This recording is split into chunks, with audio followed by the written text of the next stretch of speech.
ต้องบอกก่อนว่าปีนี้นะครับเป็นอีกสุดยอดอีกขั้นหนึ่งของวงการ e-sport ของ Free Fire เลยเพราะว่าปกติแล้วเนี่ยที่เราได้แชมป์ใช่ไหมก็จะมีเสื้อนักแข่งเข้าไปอยู่ในเกมแต่ว่าทีม BRU เป็นทีมแรกนะครับที่ปีนี้ได้ทำเสื้อพิเศษซึ่งเป็นการร่วมกันออกแบบระหว่างทีมดีไซเนอร์ของ Free Fire แล้วก็ทีม BRU ด้วยแล้วจากเสื้อเนี่ยก็ยังมีของอื่นๆอีกนะไม่ว่าจะเป็นปืนเป็นไอซ์วอลนะเป็นผ้าคลุมนะก็ไปดูกันได้ว่าจะเป็นยังไงเดี๋ยววันนี้ก็จะมาคุยกันว่าBRU อยากได้อันไหนแล้วก็ Free Fire เราสามารถทำอะไรให้ BRU ได้บ้างนะครับเริ่มกันเลยดีกว่าแนะนำตัวก่อนสวัสดีครับเจมส์มาโตะนะครับวันนี้ก็จะเป็นผู้ดำเนินรายการของวันนี้นั่นเองสวัสดีครับเจมส์มิกนะครับเป็นคนออกแบบของในเกมครับพี่หมิงนี่สุดยอดมากๆนะครับใครที่ไม่รู้จักนะชุดดังๆอย่างแบ็กก็อดนะครับชุดไวท์ก็อดนะชุดนักแข่งหลายๆแบบเนี่ยพี่หมิงเป็นคนออกแบบหมดเลยนี่ก็เลยได้โอกาสในการมาออกแบบชุดนักแข่งใหม่ให้กับ BRU ก็ฝากน้องๆติดตามผลงานด้วยครับสวัสดีครับผมBRUเด็กหลงครับผมเกตไฮเอ็กแอลครับผมโจนาครับโมชิครับโมชิผมวาสนาครับเริ่มแรกเลยดีกว่าสีก่อนในสิ่งบุรีรัมย์ก็ต้องสีฟ้าครับสีน้ำเงินสีน้ำเงินสีขาวสีดำก็จะเป็นเน้น3 สีนี้ได้นะครับพี่หมิงคิดไว้เอฟเฟกต์บ้าง BRU พี่มั่นใจเอฟเฟกต์น้ำสายฟ้าสายฟ้าแนวชุดกันบ้างดีกว่าแนวชุดอยากได้ชุดประมาณไหนล้ำสมัยครับตัวร้ายครับตัวร้ายไล่เวียนหมุนครับโหมดอีสปอร์ตใส่เป็นชุดแนวอีสปอร์ตนิดนึงได้เลยเดี๋ยวจดไว้นะครับงั้นเดี๋ยวทีมงานขอตัวไปออกแบบชุดสักครู่หนึ่งนะเดี๋ยวกลับมาดูว่าจะเป็นแบบไหน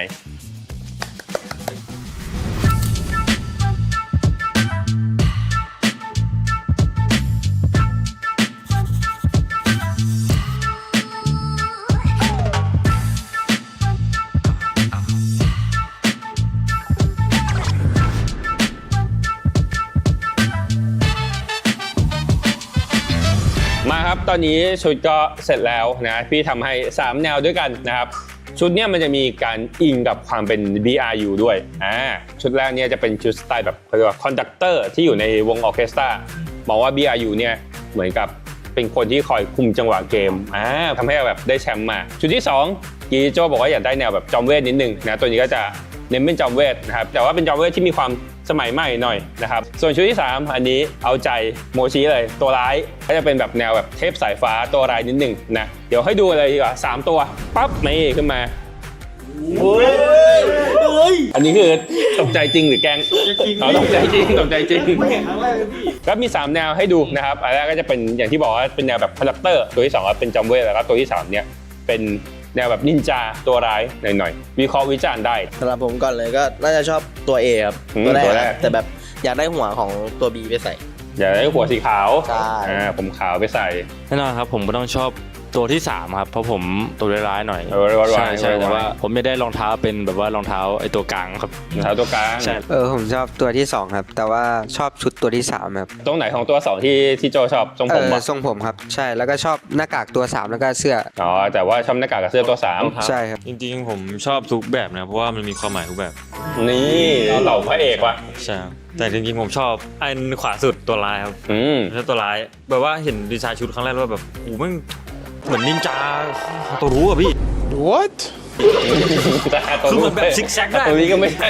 ผมคิดว่าผมใส่ผมน่าจะเล่นพิวผมอยากได้แบบว่าเอามาแมทกับหัวนี้หัวตรงกลางหัวตรงบีครับเอามาแมทกับชุดที่3ครับได้ใช่ครับลองปรับดูพี่เป้บ้างผมชอบตัว1กับตัว3ครับถ้าผสมกันนี่คือแบบว่าหล่อเลยโอเคทีนี้เดี๋ยวจะให้ดูเป็นส่วนๆบ้างนะเมื่อกี้เห็นบอกว่าชอบทรงผมตัว2กันเยอะแต่ความจริงก็มีหัวขาวสไตล์อื่นด้วยนะครับเดี๋ยวมาดูกันครับนี่ชอบอันไหนกันบ้างผมซ้ายล่างเลยครับโอ้โหต้องเป็นมงกุฎโคตรเท่เลยผมชอบไอ้หมวกอันที่6อะครับอันที่6ดูเหมือนตัวร้ายใช่ผมชอบหัวดำแต่มีมงกุฎครับตรงข้างล่างข้างบนหมวกขวาบนพี่ขวาบนสวยใช่เหมือนกันป่ะขวาบนเหมือนกันครับตัว3เลยครับหล่อข้างบนใช่ไหมพี่ใช่สีดำเฟี้ยวกว่าใช่ครับโอเคได้พันหน้ากากบ้างผมชอบแบบที่เป็นแมสครับ ทำไมช่วงนี้ ขวาบนใช่ กลัว เพราะว่าช่วงนี้กลัวแบบคน กลัวฝุ่น ใช่เป็นห่วง กลั คน ฝุ่ ที่เล่นฟรีไฟครับกลัวติดแบบติดโรคติดอะไรอย่างงี้ ผมชอบไอ้สีขาวครับแต่ว่าอยากให้มีเอฟเฟกต์ตรงตาอะไรอย่างเงี้ อ๋ ย อก็คือเอฟเฟกต์เป็นสายฟ้าทั้ง ใช่ ตาเลย ใช่ ผมชอบอันที่2ครับ อันที่สอง ใช่ดูแบบว่ามีเอฟเฟกต์เยอะดีแล้วก็มีแบบมีลาย ถ้าชอบจริงๆก็ชอบอันที่5ครับ อันที่ห้า แล้วก็ สีฟ้า แบบใช่เอาตาของอันที่1มาใส่ ชอบอันที่5เหมือนกันครับเหมือนป้อนเลยครับ ต่อมาเป็นเสื้ออันนี้เสื้อเป็นแบบอื่น แต่ว่าเผื่อแบบอยากลองดูแบบอื่นแต่ว่าชอบ3 อันแรกมากกว่า ชอบ3อันแรกมากกว่า2แบบที่พี่ท อืม ำมาทั้งตัวแล้ว โอเคได้งั้นเดี๋ยวเก็บฟีดแบ็กของ BRU วันนี้แล้วเดี๋ยวเอาไปทำชุดมาให้ดูว่าสุดท้ายเนี่ยชุดจะเป็นแบบไหนนะครับแล้วก็รอติดตามกันได้เลย เย้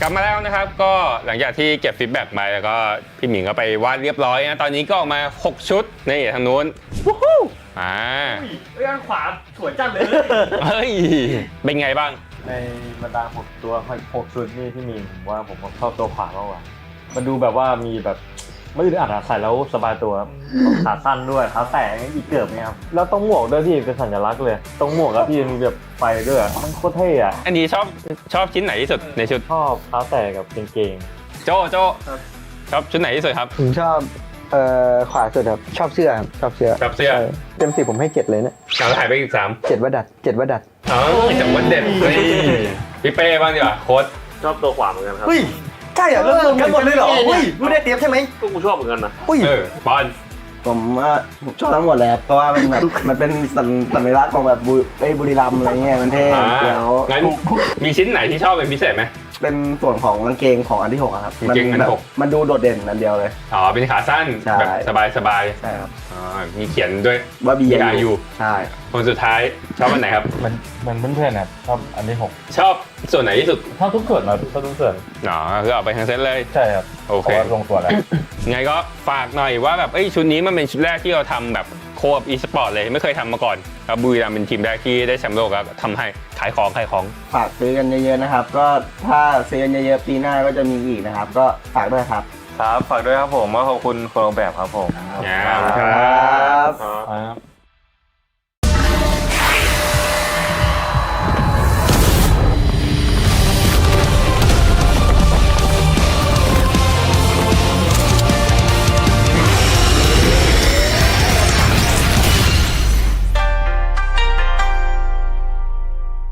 more player on the battlefield.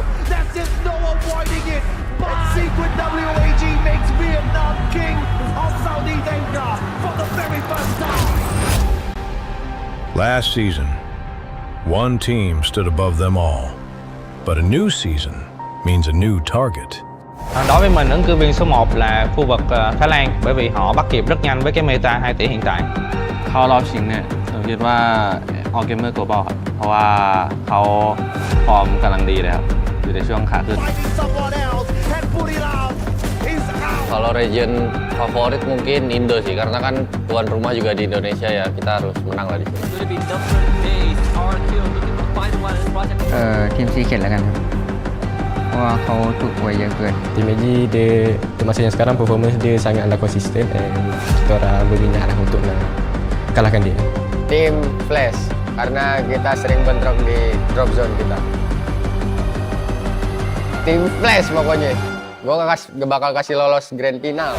สัปดาห์ที่ 1ผมคิดว่าท็อป 3 ได้เป็นทวิสเตนไมล์ AG Global แล้วก็ทีมฟอร์คอน Prediction saya untuk top 3 adalah AG, Buriram dan Tim Bangmor. RRQ, Buriram, Aurora. Top 3 sau vòng 1 sẽ là Bru, AG và Twisted Mind. Everyone has their prediction. AG ครับเพราะว่าทีมเขาเก่งครับแล้วก็ผมไม่ชอบที่หน้าดิวด้วยครับ First adalah Faiz MKS dari tim Esports. Dari tim Falcon, Pina. Ya mereka gagalin kita juara di WC.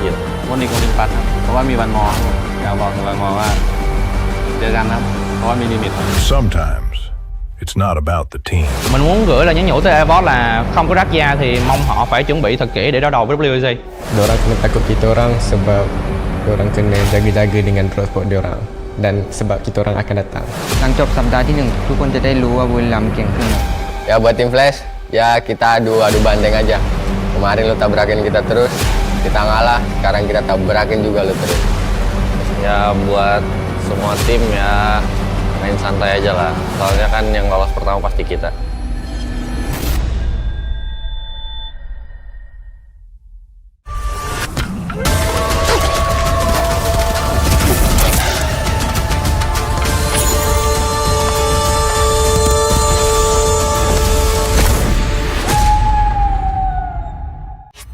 Secret WAG about to become champions of Southeast Asia.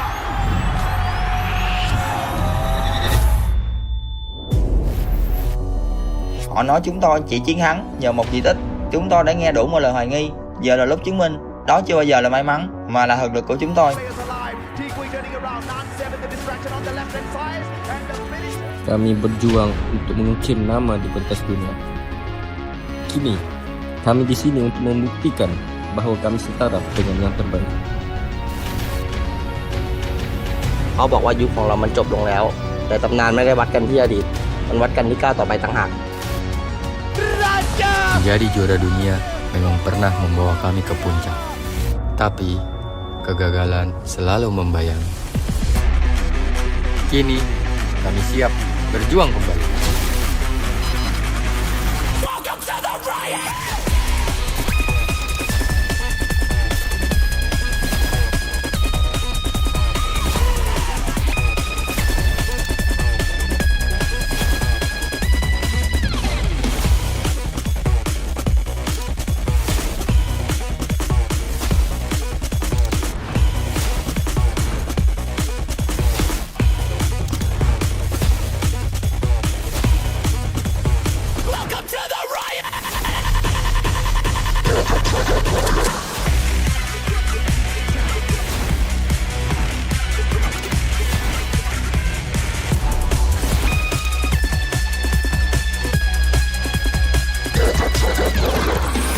Different stories, different regions, one ambition. Because greatness belongs to those who push beyond all limits.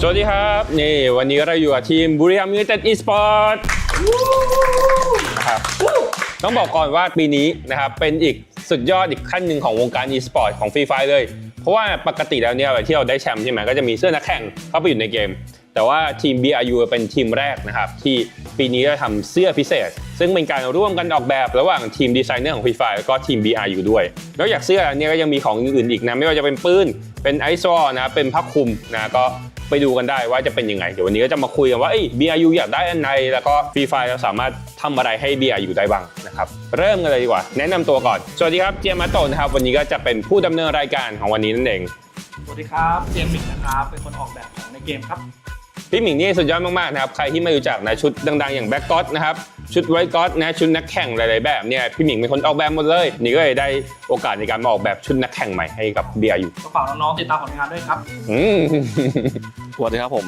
BRU เด็กหลงครับผมเกตไฮ XL ครับผมโจนาครับโมชิครับโมชิ ผมวาสนาครับ เริ่มแรกเลยดีกว่าสีก่อนนึกถึงบุรีรัมย์ก็ต้องสีฟ้าครับ สีน้ำเงินสีน้ำเงินสีขาวสีดำก็จะเป็นเน้น3สีนี้ได้นะครับพี่หมิงแบบเอฟเฟกต์บ้าง BRU พี่มั่นใจเอฟเฟกต์น้ำสายฟ้าสายฟ้าสายฟ้าแนวชุดกันบ้างดีกว่าแนวชุดอยากได้ชุดประมาณไหนล้ำสมัยครับ ตัวร้ายครับตัวร้ายไล่เวทมนต์ครับโหมด Esports ใส่ Esports เป็นชุดแนว Esports นิดนึงได้เลยเดี๋ยวจดไว้นะครับงั้นเดี๋ยวทีมงานขอตัวไปออกแบบชุดสักครู่หนึ่งนะเดี๋ยวกลับมาดูว่าจะเป็นแบบไหน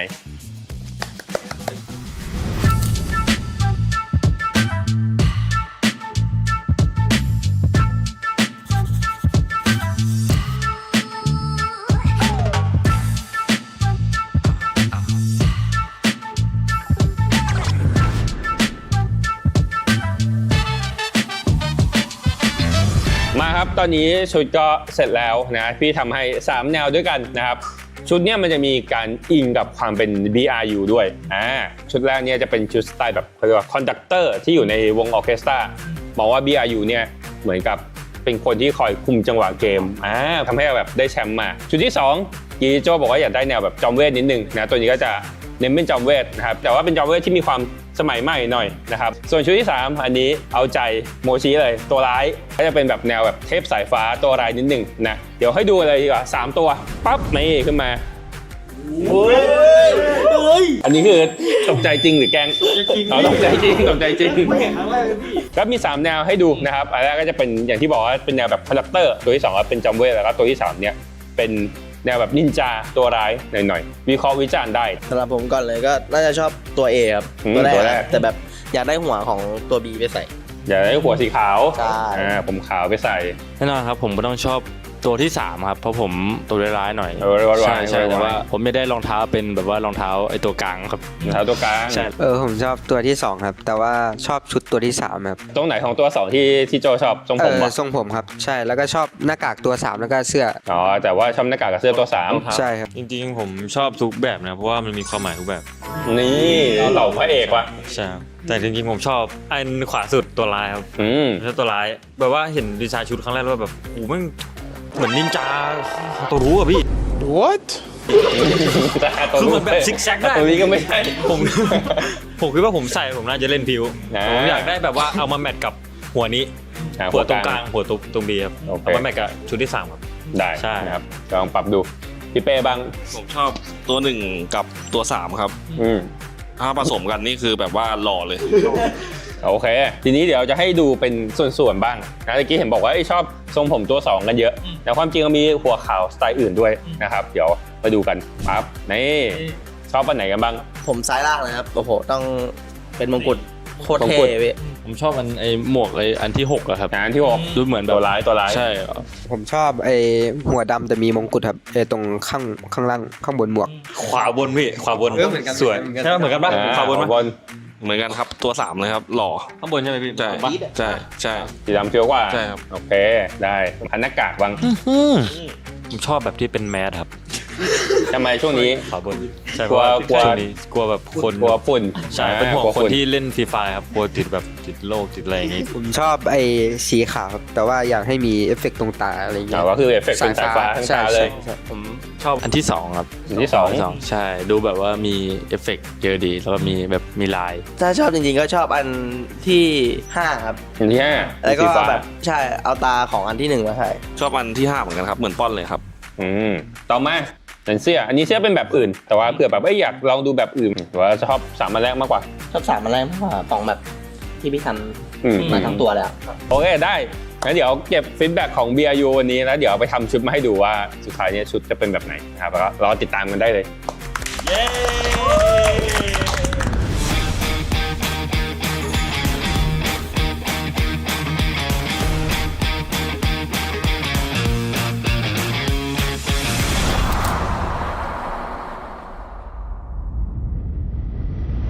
กลับมาแล้วนะครับก็หลังจากที่เก็บฟีดแบ็กมาแล้วก็พี่หมิงก็ไปวาดเรียบร้อยนะตอนนี้ก็ออกมา6ชุดนี่ทางนู้นเรื่องขวาสวยจังเลยเฮ้ยเป็นไงบ้างในบรรดา6ตัว6ชุดนี่ที่มีผมว่าผมชอบตัวขวามากกว่ามันดูแบบว่ามีแบบไม่อึดอัดใส่แล้วสบายตัวขาสั้นด้วยขาแตะอีกเกือบเนี่ยครับแล้วต้องหมวกด้วยพี่เป็นสัญลักษณ์เลยตรงหมวกแล้วพี่มีแบบไฟด้วยมันโคตรเท่อะอันนี้ชอบชิ้นไหนที่สุดในชุดชอบขาแตะกับกางเกงโจชอบชุดไหนที่สุดครับผมชอบขวาสุดครับชอบเสื้อเต็ม10ผมให้7เลยเนี่ยหายไปอีก3 7ว่าดัดจากวันเด็ดพี่เป้บ้างดีกว่าโค้ดชอบตัวขวาเหมือนกันครับใช่เหรอกันหมดเลยเหรอรู้ได้เตรียมใช่ไหมก็กูชอบเหมือนกันนะบอลผมชอบทั้งหมดเลยเพราะว่ามันแบบมันเป็นสัญลักษณ์ของแบบบุรีรัมย์อะไรเงี้ยมันเท่แล้วงั้นมีชิ้นไหนที่ชอบเป็นพิเศษไหม เป็นส่วนของกางเกงของอันที่6ครับ กางเกงอันที่หก มันดูโดดเด่นอันเดียวเลย อ๋อเป็นขาสั้น ใช่ แบบสบาย ใช่ครับ อ๋อมีเขียนด้วย ว่า BIU ใช่ คนสุดท้ายชอบอันไหนครับ มันเพื่อนๆนะชอบอันที่ ชอบส่วนไหนที่สุด 6ชอบทุกส่วนนะชอบทุกส่วน อ๋อคือเอาไปทั้งเซตเลย ใช่ครับ โอเค พราะว่าลงตัวแล้ว ไงก็ฝากหน่อยว่าแบบชุดนี้มันเป็นชุดแรกที่เราทำแบบโคบ e-sport เลยไม่เคยทำมาก่อนครับบุรีรัมย์เป็นทีมแรกที่ได้แชมป์โลกแล้วทำให้ขายของ ฝากซื้อกันเยอะๆนะครับ ก็ถ้าซื้อกันเยอะๆปีหน้าก็จะมีอีกนะครับ ก็ฝากด้วยครับ ครับฝากด้วยครับผมว่าขอบคุณคนออกแบบครับผม ครับ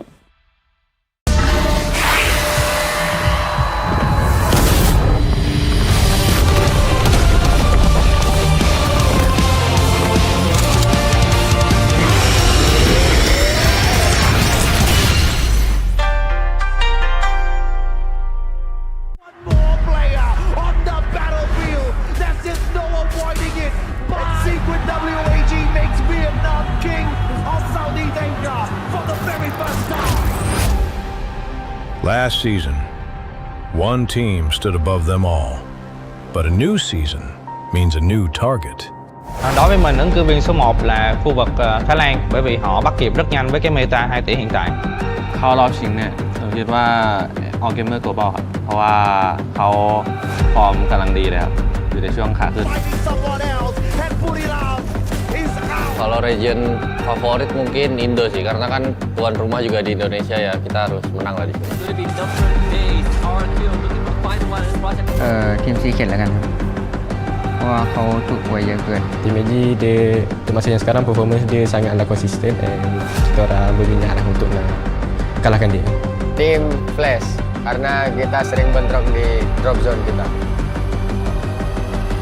Tim Flash pokoknya.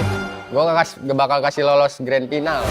สัปดาห์ที่ 1ผมคิดว่าท็อป3น่าจะเป็นทวิสเทนไมล์ AG Global แล้วก็ทีมบอลครับ Prediction saya untuk top 3 adalah AG, Buriram dan Tim Bangmo.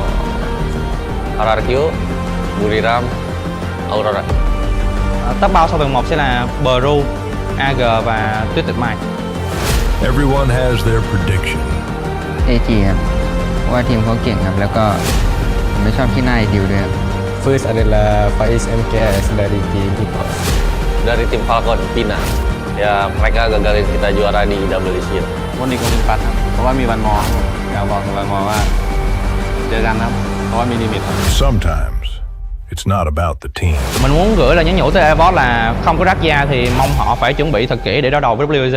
Diorang kena takut kita orang sebab diorang kena jaga-jaga dengan transport diorang dan sebab kita orang akan datang. หลังจบสัปดาห์ที่ 1 ทุกคนจะได้รู้ว่าบุรีรัมย์เก่งขึ้นครับ Ya buat tim Flash, ya kita adu banteng aja. Kemarin lu tabrakin kita terus, kita ngalah, sekarang kita tabrakin juga lu terus. Ya buat semua tim ya main santai aja lah. Soalnya kan yang lolos pertama pasti kita.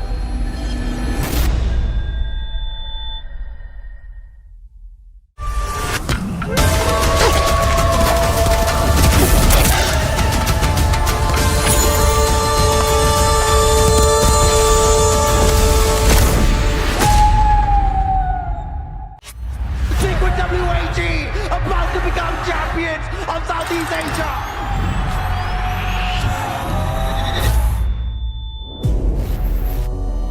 Họ nói chúng tôi chỉ chiến thắng nhờ một di tích. Chúng tôi đã nghe đủ mọi lời hoài nghi. Giờ là lúc chứng minh đó chưa bao giờ là may mắn mà là thực lực của chúng tôi. Kami berjuang untuk mengukir nama di pentas dunia. Kini, kami di sini untuk membuktikan bahwa kami setara dengan yang terbaik.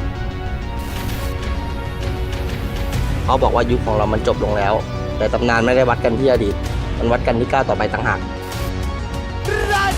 Menjadi juara dunia memang pernah membawa kami ke puncak.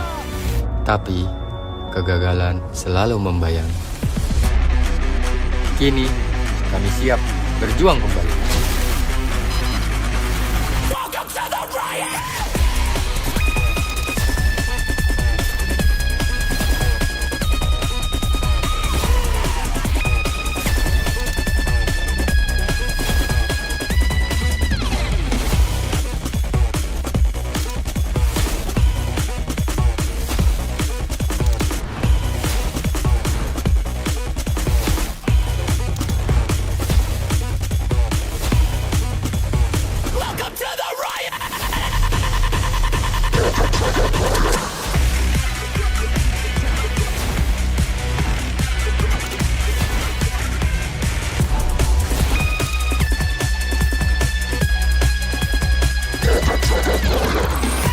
Different stories, different regions, one ambition. Because greatness belongs to those who push beyond all limits.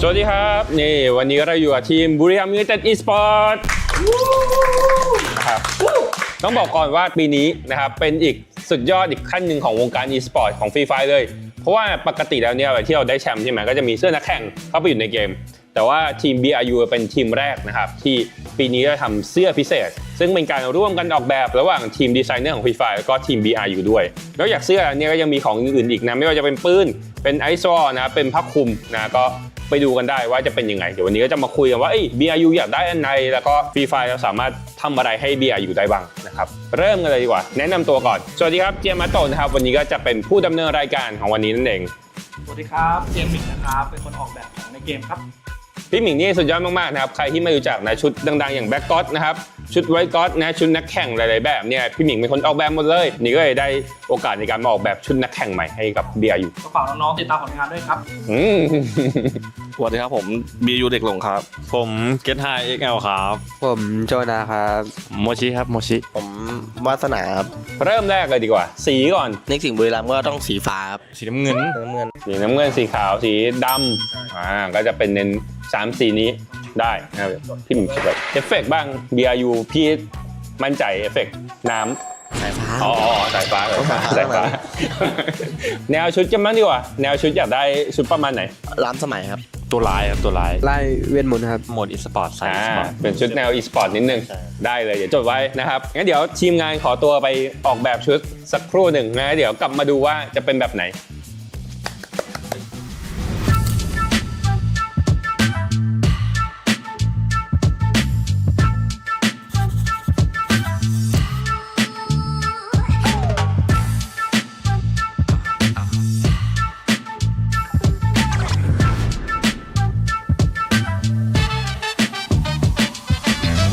มาครับตอนนี้ชุดก็เสร็จแล้วนะพี่ทำให้3แนวด้วยกันนะครับชุดเนี้ยมันจะมีการอิงกับความเป็น BRU ด้วยชุดแรกเนี่ยจะเป็นชุดสไตล์แบบเขาเรียกว่าคอนดักเตอร์ที่อยู่ในวงออร์เคสตราบอกว่า BRU เนี่ยเหมือนกับเป็นคนที่คอยคุมจังหวะเกมทำให้แบบได้แชมป์มาชุดที่2กีโจบอกว่าอยากได้แนวแบบจอมเวทนิดนึงนะตัวนี้ก็จะเน้นเป็นจอมเวทนะครับแต่ว่าเป็นจอมเวทที่มีความสมัยใหม่หน่อยนะครับส่วนชุดที่3อันนี้เอาใจโมชิเลยตัวร้ายก็จะเป็นแบบแนวแบบเทพสายฟ้าตัวร้ายนิดนึงนะเดี๋ยวให้ดูเลยดีกว่า3ตัวปั๊บนี่ขึ้นมา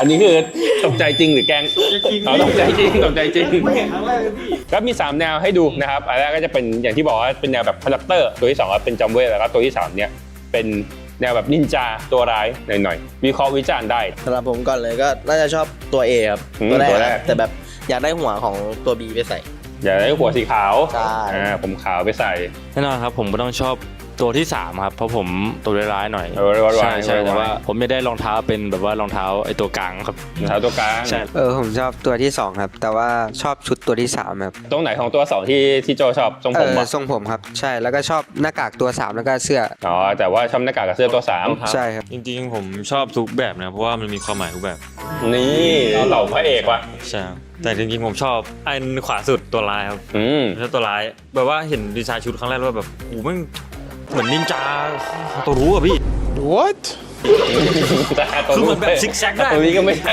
ผมคิดว่าผมใส่ผมน่าจะเล่นพิวผมอยากได้แบบว่าเอามาแมทกับหัวนี้หัวตรงกลางหัวตรงบีครับเอามาแมทกับชุดที่3ครับได้ใช่ครับลองปรับดูพี่เป้บ้างผมชอบตัว1กับตัว3ครับถ้าผสมกันนี่คือแบบว่าหล่อเลยโอเคทีนี้เดี๋ยวจะให้ดูเป็นส่วนๆบ้างนะเมื่อกี้เห็นบอกว่าชอบทรงผมตัว2กันเยอะแต่ความจริงก็มีหัวขาวสไตล์อื่นด้วยนะครับเดี๋ยวมาดูกันปั๊บนี่ชอบอันไหนกันบ้างผมซ้ายล่างเลยครับโอ้โหต้องเป็นมงกุฎโคตรเท่เลยผมชอบไอ้หมวกอันที่6อะครับอันที่6ดูเหมือนตัวร้ายใช่ผมชอบหัวดำแต่มีมงกุฎครับตรงข้างล่างข้างบนหมวกขวาบนพี่ขวาบนสวยใช่เหมือนกันป่ะขวาบนเหมือนกันครับตัว3เลยครับหล่อข้างบนใช่ไหมพี่ใช่สีดำเฟี้ยวกว่าใช่ครับโอเคได้พันหน้ากากบ้าง ผมชอบแบบที่เป็นแมสครับ ทำไมช่วงนี้ ขอบนใช่ กลัว ช่วงนี้กลัวแบบคน กลัวฝุ่น ใช่เป็นห่วง กลัว คนที่เล่นฟรีไฟครับกลัวติดแบบติดโรคติดอะไรอย่างงี้ ผมชอบไอ้สีขาวครับแต่ว่าอยากให้มีเอฟเฟกต์ตรงตาอะไรอย่างเงี้ย ก็คือเอฟเฟกต์เป็นสายฟ้าทั้งตาเลย ใช่ ผมชอบอันที่2ครับ อันที่สอง ใช่ดูแบบว่ามีเอฟเฟกต์เยอะดีแล้วก็มีแบบมีลาย ถ้าชอบจริงๆก็ชอบอันที่ 5 ครับ อันที่ห้า แล้วก็ สีฟ้า แบบใช่เอาตาของอันที่ 1 มาใส่ ชอบอันที่ 5เหมือนกันครับเหมือนป้อนเลยครับ ต่อมาเป็นเสื้ออันนี้เสื้อเป็นแบบอื่น แต่ว่าเผื่อแบบอยากลองดูแบบอื่นหรือว่าชอบ3อันแรกมากกว่า ชอบ3 อันแรกมากกว่าของแบบที่พี่ทำมาทั้งตัวแล้ว โอเคได้งั้นเดี๋ยวเก็บฟีดแบ็กของ BRU วันนี้แล้วเดี๋ยวไปทำชุดมาให้ดูว่าสุดท้ายเนี่ยชุดจะเป็นแบบไหนนะครับแล้วรอติดตามกันได้เลย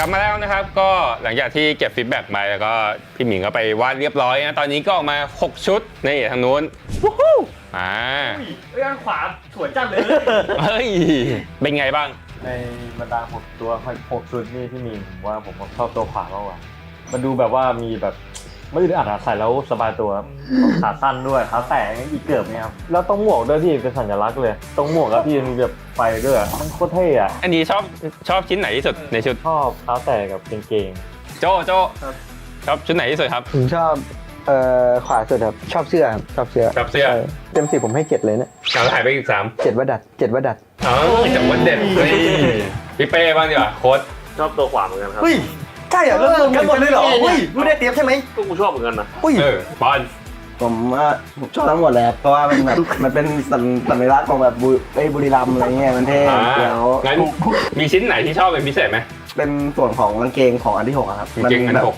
มันดูโดดเด่นอันเดียวเลย อ๋อเป็นขาสั้น ใช่ แบบสบาย ใช่ครับ อ๋อมีเขียนด้วย ว่า BRU ใช่ คนสุดท้ายชอบอันไหนครับ มันเพื่อนๆนะชอบอันที่ ชอบส่วนไหนที่สุด 6ชอบทุกส่วนนะชอบทุกส่วน อ๋อคือเอาไปทั้งเซตเลย ใช่ครับ โอเค ลงตัวแล้ว ไงก็ฝากหน่อยว่าแบบชุดนี้มันเป็นชุดแรกที่เราทำแบบโคบ e-sport เลยไม่เคยทำมาก่อนครับบุรีรัมย์เป็นทีมแรกที่ได้แชมป์โลกแล้วทำให้ขายของ ฝากซื้อกันเยอะๆนะครับ ก็ถ้าซื้อกันเยอะๆปีหน้าก็จะมีอีกนะครับ ก็ฝากด้วยครับ ครับฝากด้วยครับผมขอบคุณคนออกแบบครับผม ครับ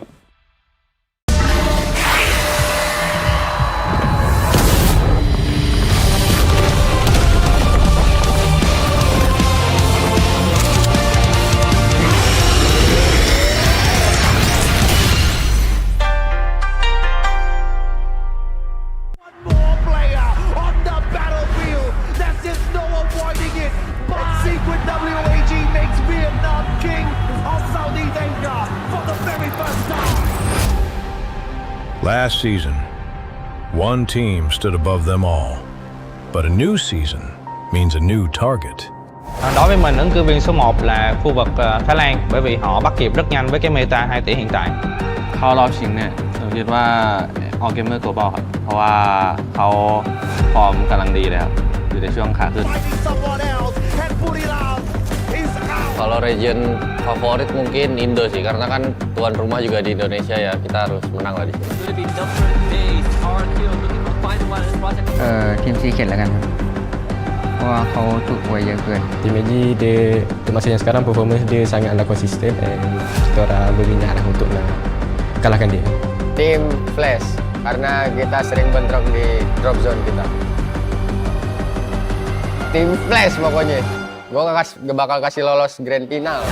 สัปดาห์ที่ 1ผมคิดว่าท็อป 3น่าจะเป็นทวิสเตนไมล์ AG Global แล้วก็ทีมฟอร์คอน Prediction saya untuk top 3 adalah AG, Buriram dan Tim Bangmo.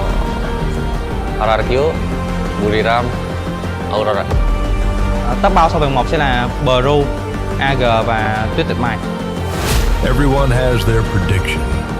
AG ครับเพราะว่าทีมเขาเก่งครับแล้วก็ผมไม่ชอบที่หน้าดิวด้วย First adalah Faiz MKS dari tim Esports. Dari tim Falcon, Pina. Ya mereka gagalin kita juara di WC. วันนี้ก็ลิมปัสครับเพราะว่ามีวันมออยากบอกกับวันมอว่าเจอกันครับเพราะว่ามีลิมิตครับ Sometimes It's not about the team. Mình muốn gửi lời nhắn nhủ tới Esports là không có rắc da thì mong họ phải chuẩn bị thật kỹ để đối đầu với FFWS. Dorang kena takut kita orang sebab dorang kena jaga-jaga dengan prospek dorang dan sebab kita orang akan datang. หลังจบสัปดาห์ที่ 1 ทุกคนจะได้รู้ว่าบุรีรัมย์เก่งขึ้น Ya buat tim Flash, ya kita adu banteng aja. Kemarin lu tabrakin kita terus, kita ngalah, sekarang kita tabrakin juga lu terus. Ya buat semua tim ya main santai aja lah. Soalnya kan yang lolos pertama pasti kita.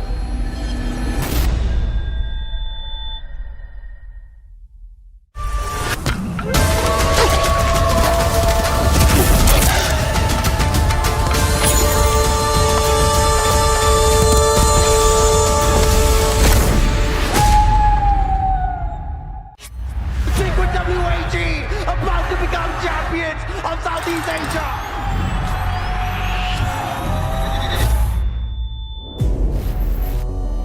Họ nói chúng tôi chỉ chiến thắng nhờ một kỳ tích. Chúng tôi đã nghe đủ mọi lời hoài nghi. Giờ là lúc chứng minh đó chưa bao giờ là may mắn mà là thực lực của chúng tôi. Kami berjuang untuk mengukir nama di pentas dunia. Kini, kami di sini untuk membuktikan bahwa kami setara dengan yang terbaik. เขาบอกว่ายุคของเรามันจบลงแล้ว แต่ตำนานไม่ได้วัดกันที่อดีต มันวัดกันที่ก้าวต่อไปต่างหาก Menjadi juara dunia memang pernah membawa kami ke puncak. Tapi, kegagalan selalu membayangi. Kini, kami siap berjuang kembali.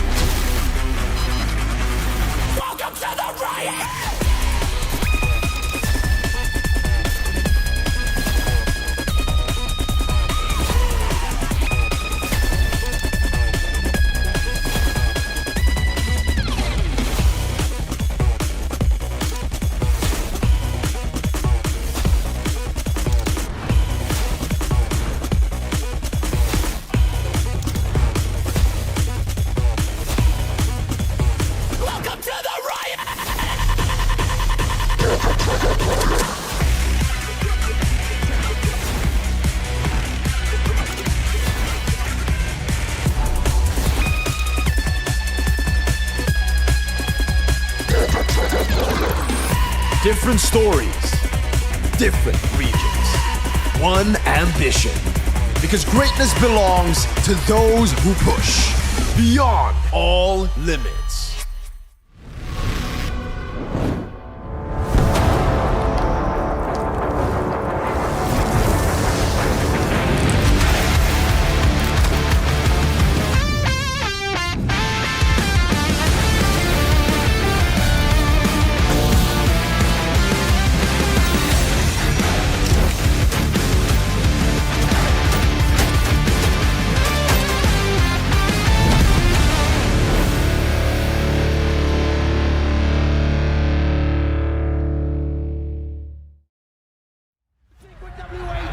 About to become champions of Southeast Asia.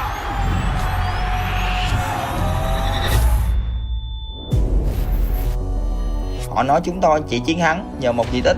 Chúng tôi đã nghe đủ mọi lời hoài nghi. Giờ là lúc chứng minh đó chưa bao giờ là may mắn mà là thực lực của chúng tôi. Kami berjuang untuk mengukir nama di pentas dunia. Kini, kami di sini untuk membuktikan bahwa kami setara dengan yang terbaik.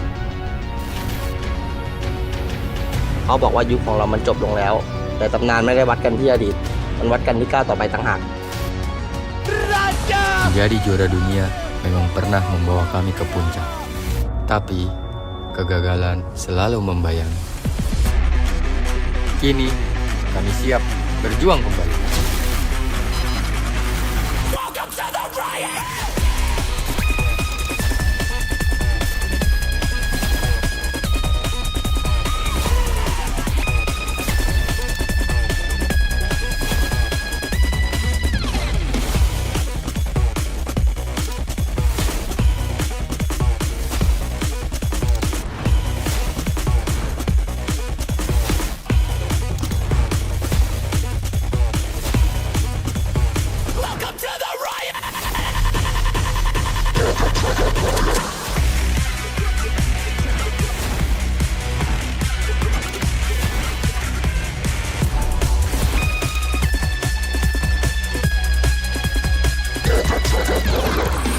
Different stories, different regions, one ambition.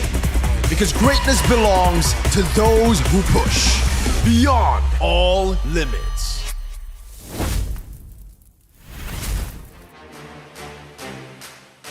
Ladies and gentlemen, welcome to the show, and this is the Free Fire World Series Southeast Asia 2026 Fall, and we are back for a new season, back to the journey of finding a new king in Southeast Asia, as well as those in their way to journey to the global finals. I'm Neptune Gemma Garcia, joined by my brother Sasho AJ, and we'll be your casters for today. Also, will be joining us later on will be Crips.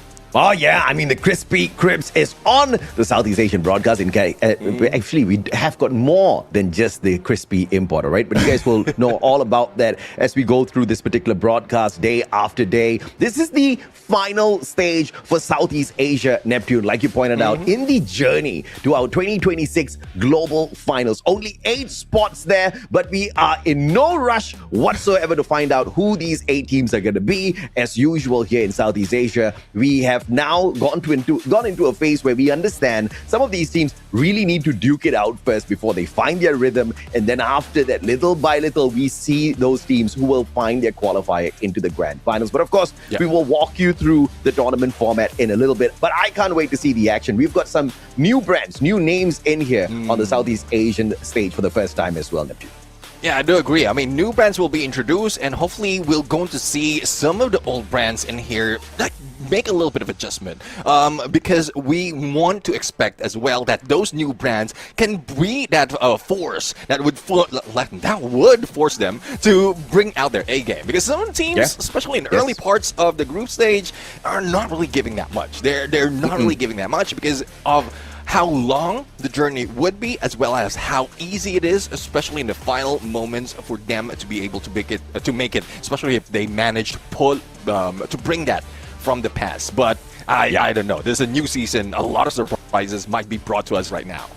Absolutely. I mean, I'm looking forward to seeing exactly what you just said, right? How much have the veteran squads grown in the competition? We definitely know Onyx Olympus is looking to become the Southeast Asian Kings once again. They have acquired a big name. One more is now playing not for a Thai squad, but a Indonesian squad, and that squad is Onyx Olympus, a team that has already lifted the trophy of Southeast Asia once already. I'm very excited to see what they can do, but we've got MBR Omega as well from the region. There's a lot more to look forward to, Neptune. So we got to just jump in here, ladies and gentlemen, boys and girls. But first of all, like we promised you, let's break down the tournament format, because we've got a long journey once again, Neptune. Yeah, exactly. For knockout stage, we have 3 phases to deal with, and with usual gameplays, we're going to see 3 sets of groups to duke it out of week 1 and week 2. And this is where we find someone who will be getting more of the points before we head into the phase 2 of the competition. For the phase 2 of the competition, that's where the top 2 will be very important. That's where performance, as well as all those booyahs, really needs to come in, because that gives them an early ticket to the grand finals. And once we get into phase 3, it would be a 3-day battle where the top 6 of the competition heads into grand finals or point rush, as well as champion rush. So we're looking forward to this lengthy kind of format, but also it benefits everyone right here to learn what the teams can offer out of these days. Yeah, absolutely, man. And if you find yourself running out of gas, you can just grab a can of Red Bull, right? Knock yourselves out, because it's going to be a long way. 2 weeks for phase 1. Through week 1 and week 2, we see exactly who wants to go out there, do a little bit of homework, test their gunfights out there against some of the top dogs, see if or not you can balance with them, see if or not you want to be crashing some of their drop sites. And of course, in phase 2, that's where we find the early qualifiers. We start to take the titans, we just start to take the superstars out of the race, so that some of these guys who are struggling to find the points out there will have an easier week 4 when they have their final chance to qualify. Yeah, from the past, we've seen this kind of tournament format. We've seen some who really take advantage of the number of days that we have, wherein they really try out a lot of gameplay, especially in the early moments of the knockout stage. But right now, this is where everyone needs to hustle, especially if they want to get to that champion of this tournament. They will be taking home $100,000 out of the huge prize pool that we have in this competition, but also we have everyone who will be getting pieces of this pie, but not that huge compared to the ones in number 1. You know, Garena has made many dreams come true in the past. As a shoutcaster, it has made my dream come true, time and time again, year after year. But one day, Garena, I hope you can make this dream come true as well. I want $100,000 US. This is a lot of money, my friend. this is a hell lot of money on the table. And it's not that just that the 100K is the prize pool, right? It's part of the prize pool. It's just for the champion. Everybody gets a piece of the pie. But how do you get a slice? It is by taking a slice, a chunk out of each and every single lobby. You hit the booyah, you walk away with 12 placement points. You guys know the story all about that. Just don't rank too low, because then it really starts to become a problem. But you can boost yourself up through those eliminations, Neptune. As always, every elimination gets the squad 1 point. And if in case in any part of the competition we get a tie, we count it out on the number of booyahs. Whoever is at the top will be on the ones moving higher than the rest. And if that doesn't do it, total eliminations. And if still doesn't do it, for the ranking of the final game. But back into the knockout phase. Again, 3 sets of groups, A, B, and C. There's the 18 teams that we're going to introduce for today and the rest of this competition. I'm really looking forward to how the team's going to treat it. We touch up on this a little bit, where in some teams really doesn't give all of that. It's more of studying their opponents as well as themselves and how they treat each game. Or for those, they really stack up on numbers. And of course, on phase 2, you guys are very used to this already. What will happen is we have got week 3, where we'll find the top 2 teams of each day advancing to the finals early on. And this is fantastic. This is brilliant. Whoever who came up with this rule needs to be given a kiss right on the cheek. But just make sure it's not your colleague. And don't make it complicated, guys. All right? The main reason is because some of the teams really start to struggle when the Titans are in the lobby, trying to harvest as many points as possible. For them to start finding the crucial points out there to make that qualifier becomes virtually impossible, especially for the teams who haven't found their rhythm just yet. That's why we take the top performers out, and then on the final week 4, Neptune, they literally get 3 days of gameplay back to back to back to earn their spot. The top 6 will make it through. But the one unique active skill, this is one of the main components that you have to master if you want to get a couple of booyahs out there. I do understand that teams really puts a lot of mind in choosing those unique active skills, especially with how the changes of the updates or the OBs are all throughout this year. And they might be able to try in a few of those buffed out active skills, especially in the early parts of the knockout stage. We rarely see most of those new skills, like the Ray. It's just only a few players that we've seen the Ray being used, but the Morse is one of those crucial factors. Thus, tactical approach is needed out of here. But let's introduce the teams as well as the players of the teams, as we're starting it off with the Secret WAG, Team Vamos, as well as Borrero United and BTR, Bigatron Vitality. I like that Get High is growing up, man. Now he's Get Na 777, right? Let's see exactly what Get Na can do with a name change. Turner is still on the bench. I'm very sure we're going to see a lot more of him during the group stages, where there's no really much of a risk. In fact, we'll actually see him even in the finals, I'm very sure, based on how things are right now for the Buriram squad. But no new names here just yet. On this next screen, I think we will spot a couple of those squads who have been introduced for the first time. Technically through Bren, it's Putrajaya, but this is a team that we are all very well versed with, right? We have got the boys of Toda being taken over as well, and you've got a couple of players who have played on a couple of other teams like Farang as well in the past for Malaysia, Neptune.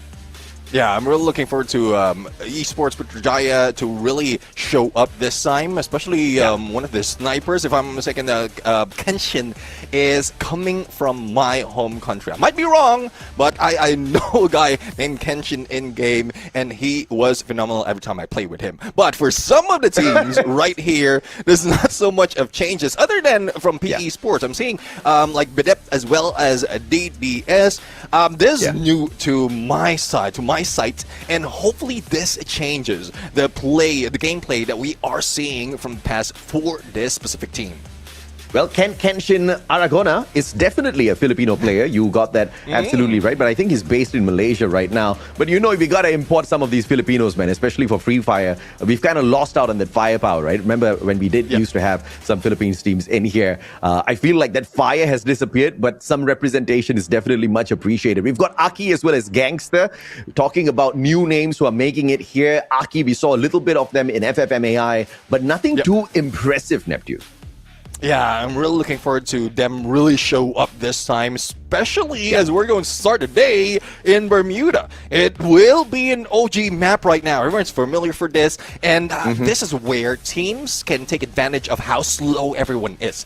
Because this is like over familiarity of Bermuda brings some of the squad a little bit cautious, and those aggressive enough, bold enough to be able to like weave through everyone might be getting the booyah in this map. But it's not just the matches. There's also a few challenges that we have set for the team, and now it's a battle. It's a head-to-head between Brim United as well as WAG, and the question is, who is the deadliest?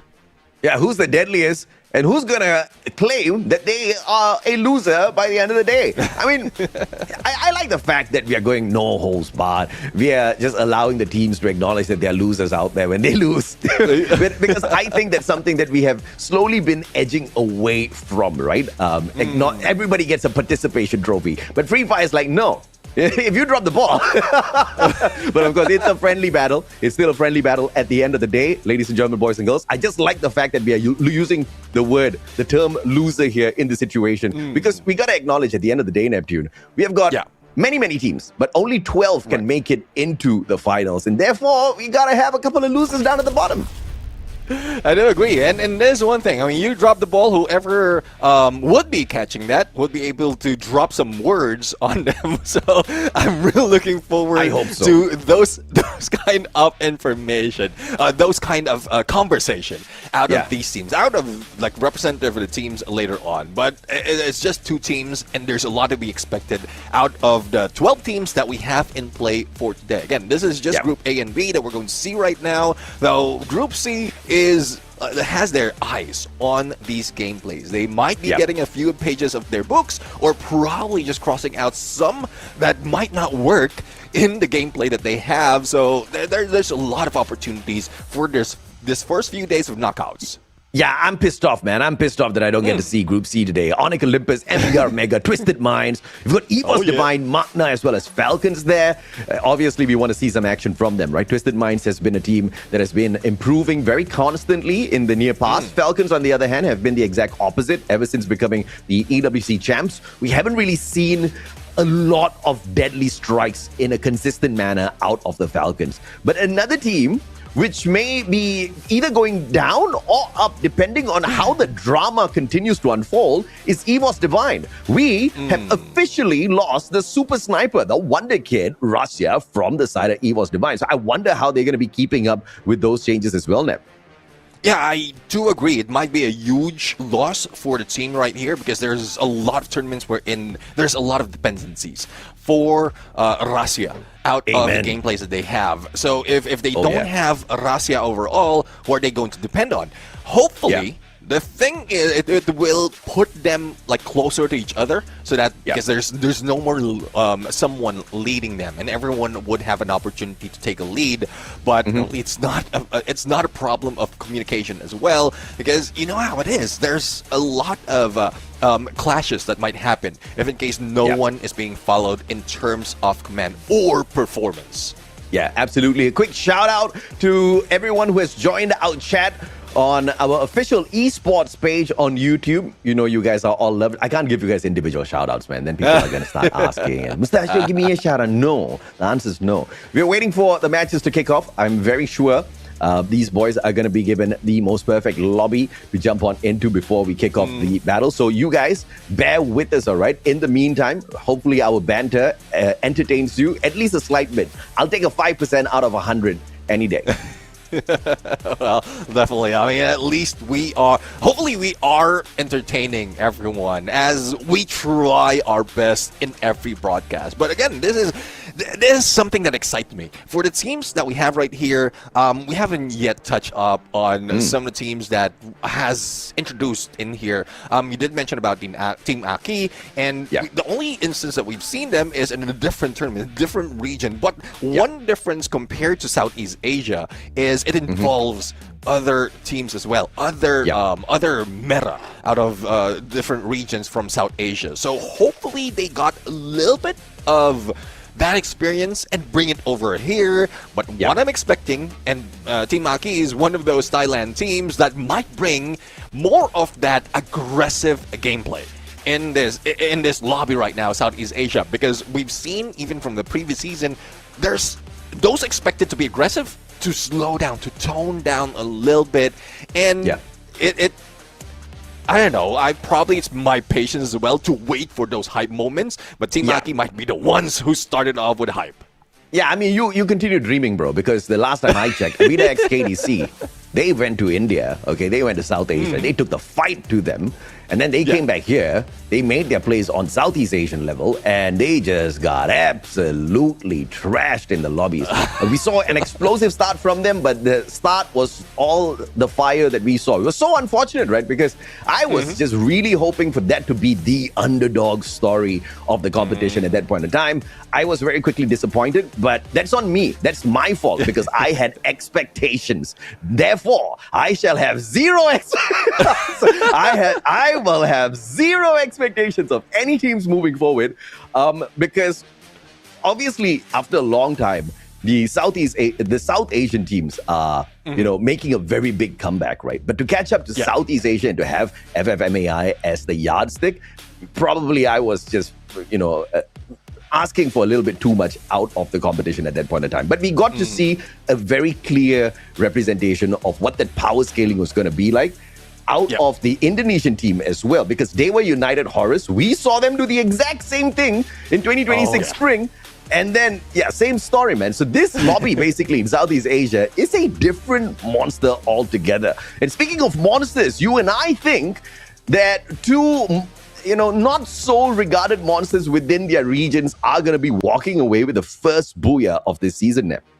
Yeah, I mean, my heart is still on a bigger trump by Vitality, especially with the performance that we've seen when they're first introduced. Because we were just in the topic of teams who were just first introduced in Southeast Asia. So this is one of the teams that had didn't have my expectation from the beginning, and that brought that standard to those teams who will be introduced in this level of competition. So I'm still on them. There's a lot of adjustment, though there's a few failures, especially from the recent Esports World Cup, but I know that they are doing their best to be able to top the board once again. Chris Jaw, big shout out to you. There's one guy who is good enough, but on the field, on the desk, the coaching desk, I'm pretty sure he's drilling this squad to be the best. Yeah, absolutely, man. And, I do kind of resonate with some of the points that you're trying to bring up here with some of the new additions, the names that have made their break and stayed, right? Bigatron by Vitality, definitely a brand like that. But Flash is a veteran brand that has been around the pro circuit here for Free Fire for ages now, many, many years, right? But they haven't managed to find that break just yet. It's a team that heats up extremely quick, like they are fresh out of the oven.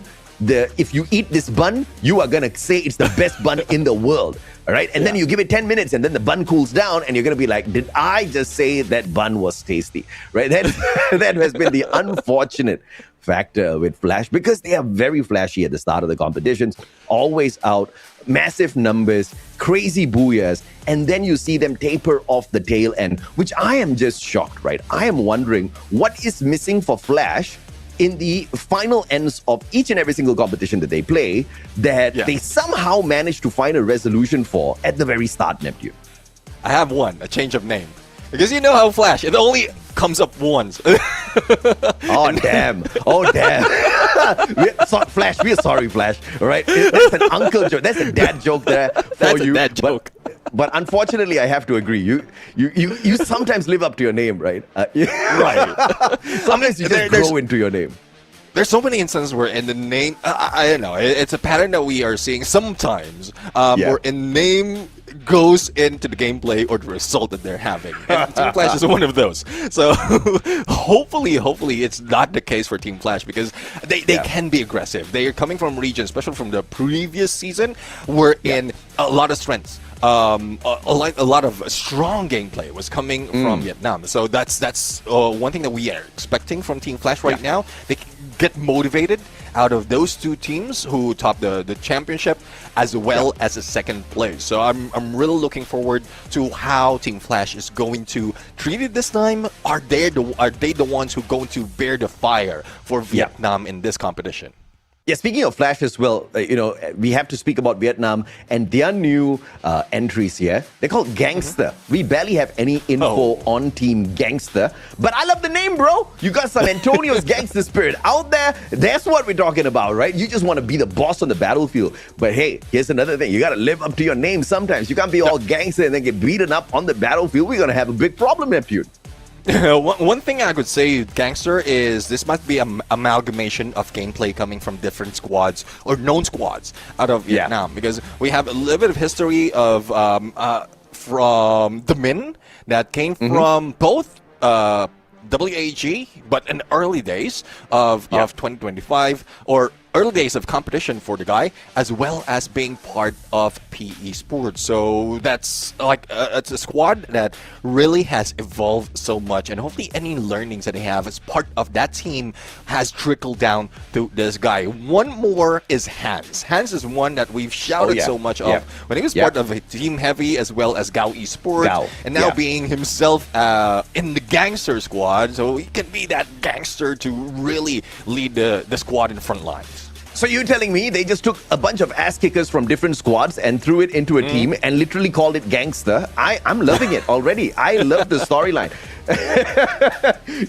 you also have the one and only Lao Ho playing for this squad, Neptune. So that is going to be very interesting, right? Because, of course, in this particular lobby, we'll know him as, if I'm not mistaken, LH06. But that's the one and only Lao Ho that we all knew from PE Sports. So straight up gangster stuff.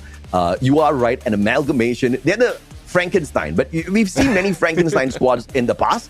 It's like a glass cannon sort of a strategy where they're very explosive. Man, I hope this is not another Flash that we're looking out there, like a flash in the pan sort of a situation, right? We want to see more. We want to see consistency. Of course, we flame some of these squads sometimes, but we give them a lot of love when we see that performance out there, especially the consistency. But we also do acknowledge that, dude, making it into a stage like this is already a victory on its own. Surviving a Southeast Asian lobby, you got to be next level. All right, let's just put it that way.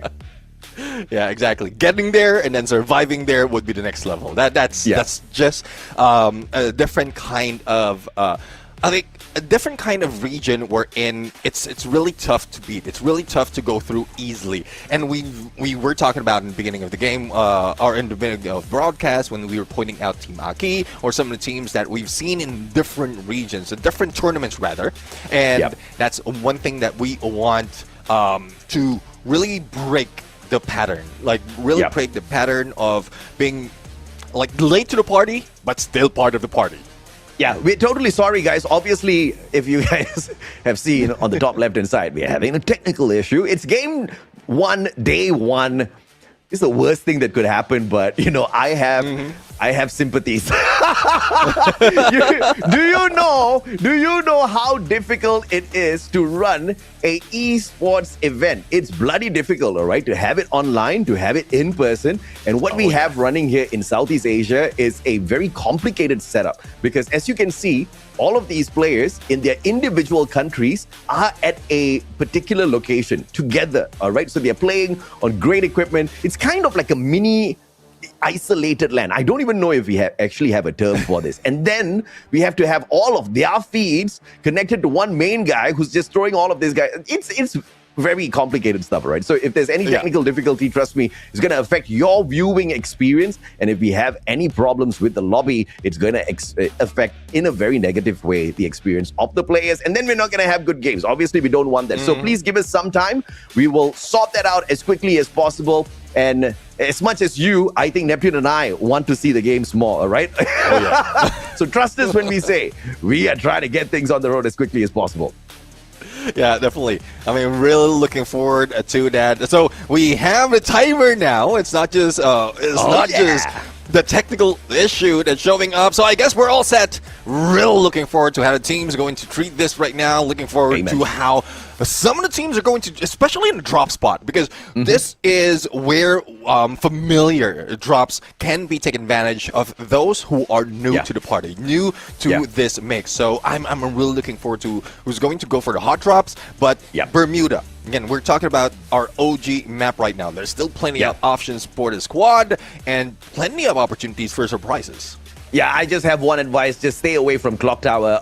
Everybody gets back there super early whenever we are at the front end of our tournament, right? Week 1, stage 1 definitely has got a lot of bodies being just laid out there at the Clock Tower. But of course, if you want to test your gunfights, if you want to test your power level up against these teams, maybe you feel a tad bit rusty, feel free to jump on in, man. Ladies and gentlemen, boys and girls, we're going to be kicking off game number 1 on day number 1. This is Southeast Asia's best. Well, at least most of them. We'll see 6 more teams tomorrow hopping on into Bermuda. Alrighty, the green grass of Free Fire. Bermuda is on OG map where everything started, but also limited introduction of the champion bundle by Buriram United. So it will be coming soon. A little preview of that from other competition, but hopefully we get that as well. But speaking of getting it, let's see if the team who's getting a good drop already. This flight path is coming from Graveyard heading into Sentosa, and we've seen a lot of teams already pulling away from that flight path, and no hot drops just yet. So still another day in the office right now, other than those who are trying to challenge Buriram in peak, and that is none other than Esports Putrajaya. I said Clock Tower, I should have said peak as well. Putrajaya heading on in. This is gonna be a problem. Vamos, just on the horizon, these gunshots are definitely going to be pulling in a third-party situation very quickly. A WAV sent towards the boys on the side of Buriram. Yes, the Malaysian squad is working off of information. Buriram making sure that info is played perfectly on the outside as well. Jonah on the flank towards the left, finds a couple of tags. Mini Uzi in his hands. Kenshin too low here, and I think there's a medkit on him, but just not enough time. The quick footwork can't get away from Jonah just yet. Oh, look at Buriram United, how they gathered up. They don't want to leave everyone behind other than Jonah, who did manage to take down one of the players from EP. Mikasa on left side, trying to go for a split on the right side. But we'll see, though, if they'll be able to outwit Buriram United at this point. Connected to that basic terror play. It will deadly and valiant by Wasana, but unfortunately, no takedown just yet. And it's Getna who goes down from the hands of Ryu's Charge Buster. Oh, Moshi, the only one left here. A sliver of health, almost makes a mistake, but manages to recover in the nick of time here. Wasana will not be saved. Ryu goes for the Punisher, has got the Charge Buster in hand. Moshi, not your space, but the Max 7 in hand! And it still does not help him out. Kenshin with the final Punisher, and Buriram are out early in game number 1, day number 1. All right, that's 1 for 1 already for Putrajaya. This is one thing that we often see from when we witness BTR being introduced in here. So they might be the next giant slayer in the competition. But let's see about Team Aki, because they have 2 eliminations already, and they have forced those opponents away from Bullseye. Esports Putrajaya. What a way to start the day, man. I mean, obviously, we've got veterans on this squad, all right? They are not new. Obviously, Esports Putrajaya may be a new brand, like we said earlier on, but we all know Raja. We all know Kenshin Mikacha. You talked about him, the Filipino firepower. Kenshin, just deadly. And he was the one that put that final bullet on the coffin of the one and only Buriram there. Sajid's down on the ground. Here comes the mid with the Mag 7 in his hands as well. PE Esports about to be in trouble as the gangsters have arrived. But the numbers gameplay. This is PE. They have the advantage. LBT circling around together with BitApp. And the gangsters, as quickly as they moved on in, they are trying to get the heck out of there. LM Death is one of the guy that we often see snipe. He is a one and only death from the past. But now, well, let's see if Sichuan will be able to land this shot. Lao Ho knows exactly what is the limit for a sniper like Sichuan, and he just exploited that to get away. And here comes AGAL spotting out the one and only PE Sports. LBT taken down and out of the equation already. Where are the rest of the players on the side of AGAL? As I ask that Cypher makes his way in, Badu deadly with the M24 up on top of this bridge. Moss in hand, not activated on that active skill just yet, so he still can run away and find that quick reposition if he is pressured, but it's all out aggression from Du from the start. Definitely, I mean, dude, the guy that we've seen so many times far away from the engagement, this time he is the front lines but still on the snipe. But as we look into BDR, they're challenging the previous champion of Southeast Asia. We have WAG, and Dem79 is dead free from the hands of Wang M. Let's see who will be taken down out of the Let's see, my friend. WAG not keeping away secrets from us. At this point of time, we've seen all of their secrets exposed. But the problem is, I'm not liking what we saw, man. EWC, I was thinking this Vietnamese squad was going to go all the way.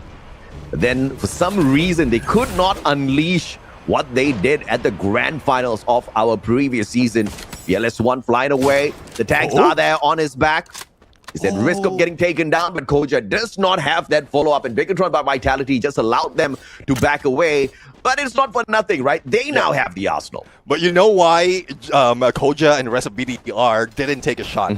Because they still have PTSD out of that flight. Same scenario wherein they got took out one time from a launch pad. So I think it's just a little bit of strange seeing that and them not firing back, but it's good. We still have 10 teams remaining in the first 6 minutes of this match, but let's see who's going. That is, from what we're looking, Team Flash might be out in Flash, possibly with RRQ in the mix. I'm not too happy that the gangsters did not live up to their names here in lobby number 1. But that's the kind of story we want to set up. You gotta piss the gangster off first, and then you'll understand why they became gangsters in the first place, man. Ma'al down on the ground though, not 7. Shot from afar, headshot, and the sniper of the RRQ squad has to depend on some revive here to pull him back into play. But in the meantime, can Aki get that damage in? Fuana scouted out by Dirt. Scout 98 in his hand. Flanked around by Runs as well. Okay, RRQ is about to get one in return. Well, let's see. Puana's trying to head out, using nature as cover, but not so much of help from the rest of the squad. But Rans is just... Get is a rusher that you don't want to deal with. But here comes some of the players of Team Aki. I think a revive did happen in there, and will be taken out of a god nade coming from a bay. Doesn't have to wait for reloads. It's just the distraction in here coming from the guy that made them take that shot as well as take down Dudes. Like I said, man, Flash, baby, Flash. Not a flash in the pan when the season starts. Always with the flashy start. I just want to see them go all the way with the exact same consistency and fire. Like their logo, like their emblem, RRQ. About to bite the dust here if Flash goes all out. Mink, it's exactly what he's looking for. Backed up by Zom, they're on the hunt. Abe, far, far away from the vending machine. This should be game over for Abe, but RRQ on the recovery. Obviously, that's not going to be impossible. All the other players are back in here, so this is just that distraction, that sacrificial lamb that RRQ left behind. Yeah, well, still early into the game right now. There's plenty of opportunity for them to come back, but it's Zom even knocked down. But unfortunately, it doesn't get confirmed, so it doesn't add up to numbers that has brought in RRQ to the elimination leader. But a lot of feeds, or elimination feed, has been showing up from different part of the map, and it's PE Esports dealing with Vamos. June did manage to use a launch pad to get away, but does he survive? And that is one thing that we often see some fail, but I guess it's a little too quick, as well as with PE Esports being forced by the the zone, they might be able to go for the chase, but will they fall for that trap? Because most of them fail in that regards. Yeah, not looking good here for Aki, RRQ as well. Ma'al once again taken out of the equation, but Rance is on that high ground with the AWM in hand. Well, the WAG players make a mistake here. They are very focused on taking Dudes out of the equation, and that just could put them in the crosshairs of the RRQ sniper that's right behind them. Dudes could just be the bait out here, but he needs to win out a couple of gunfights up against Nan7, who has that charge buster tagged up from afar, and PLS1 sorts it out before Nan7 can get close. Hell, here comes the challenger of AGAL, dealing with Team Flash. It's a 2v3 situation now as ABCD is now on the ground. Alpha King will not be taking that throne for the moment, and here comes Sight, personal and beauty! It doesn't work, it's a god from downtown, takes a shot and goes down. Yeah, you know what it is, man. Hate to be right, but in this situation, it's all up to the god who has been on fire so far. Quadra on the eliminations. Can he penetrate through those glue walls? Has got the Moss, and the stealth bites will potentially help him reposition. But it's the players of WAG that may just pose a tad bit of trouble as the final survivor of Flash looks for a vending machine. AGAL right behind them. And WAG, as expected, Neptune flying right back in.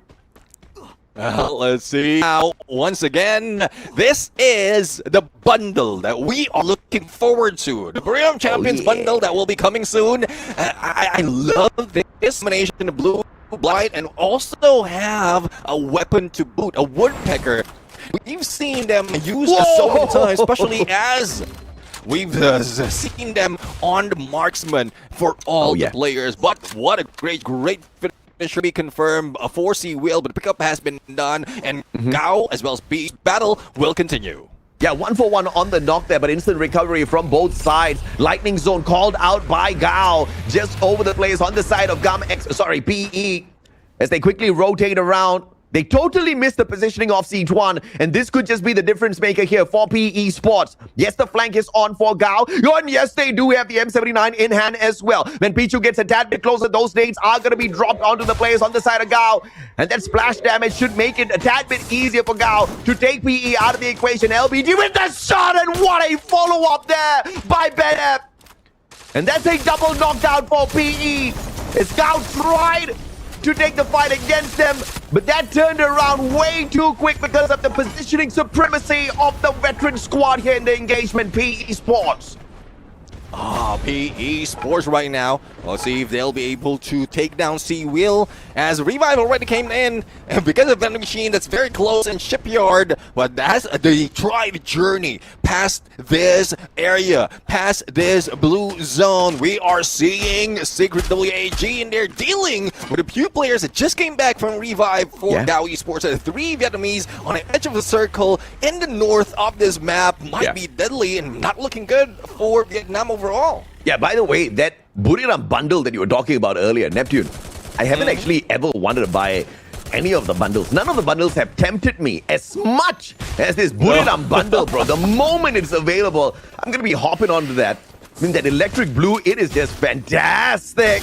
I think I'm just going to have, extra like 10 on the range. Damage gets increased regardless of what gun I carry. I've got that bundle on. But WAG in the battle up against Gao. PE Sports jumping back in here as well. A 3-way Vietnamese civil war about to break out on Bullseye. Oh, what? As we look into the horizon, we're seeing a couple of teams coming from Malaysia who might be able to throw them off, but also there's BTR very close. But as we continue in this fight of PE Sports and WAG, Takeaway might be in trouble in the end. 79 himself, throwing it as if he stole it. And now Sichuan for the finisher, but the backstab. Out of the final player from Gao Esports, will he risk it, making that shot, getting that elimination, or just force it in circle to get placement points? I might have chosen the wrong Vietnamese squad, bro. Man, I messed up in the first game here.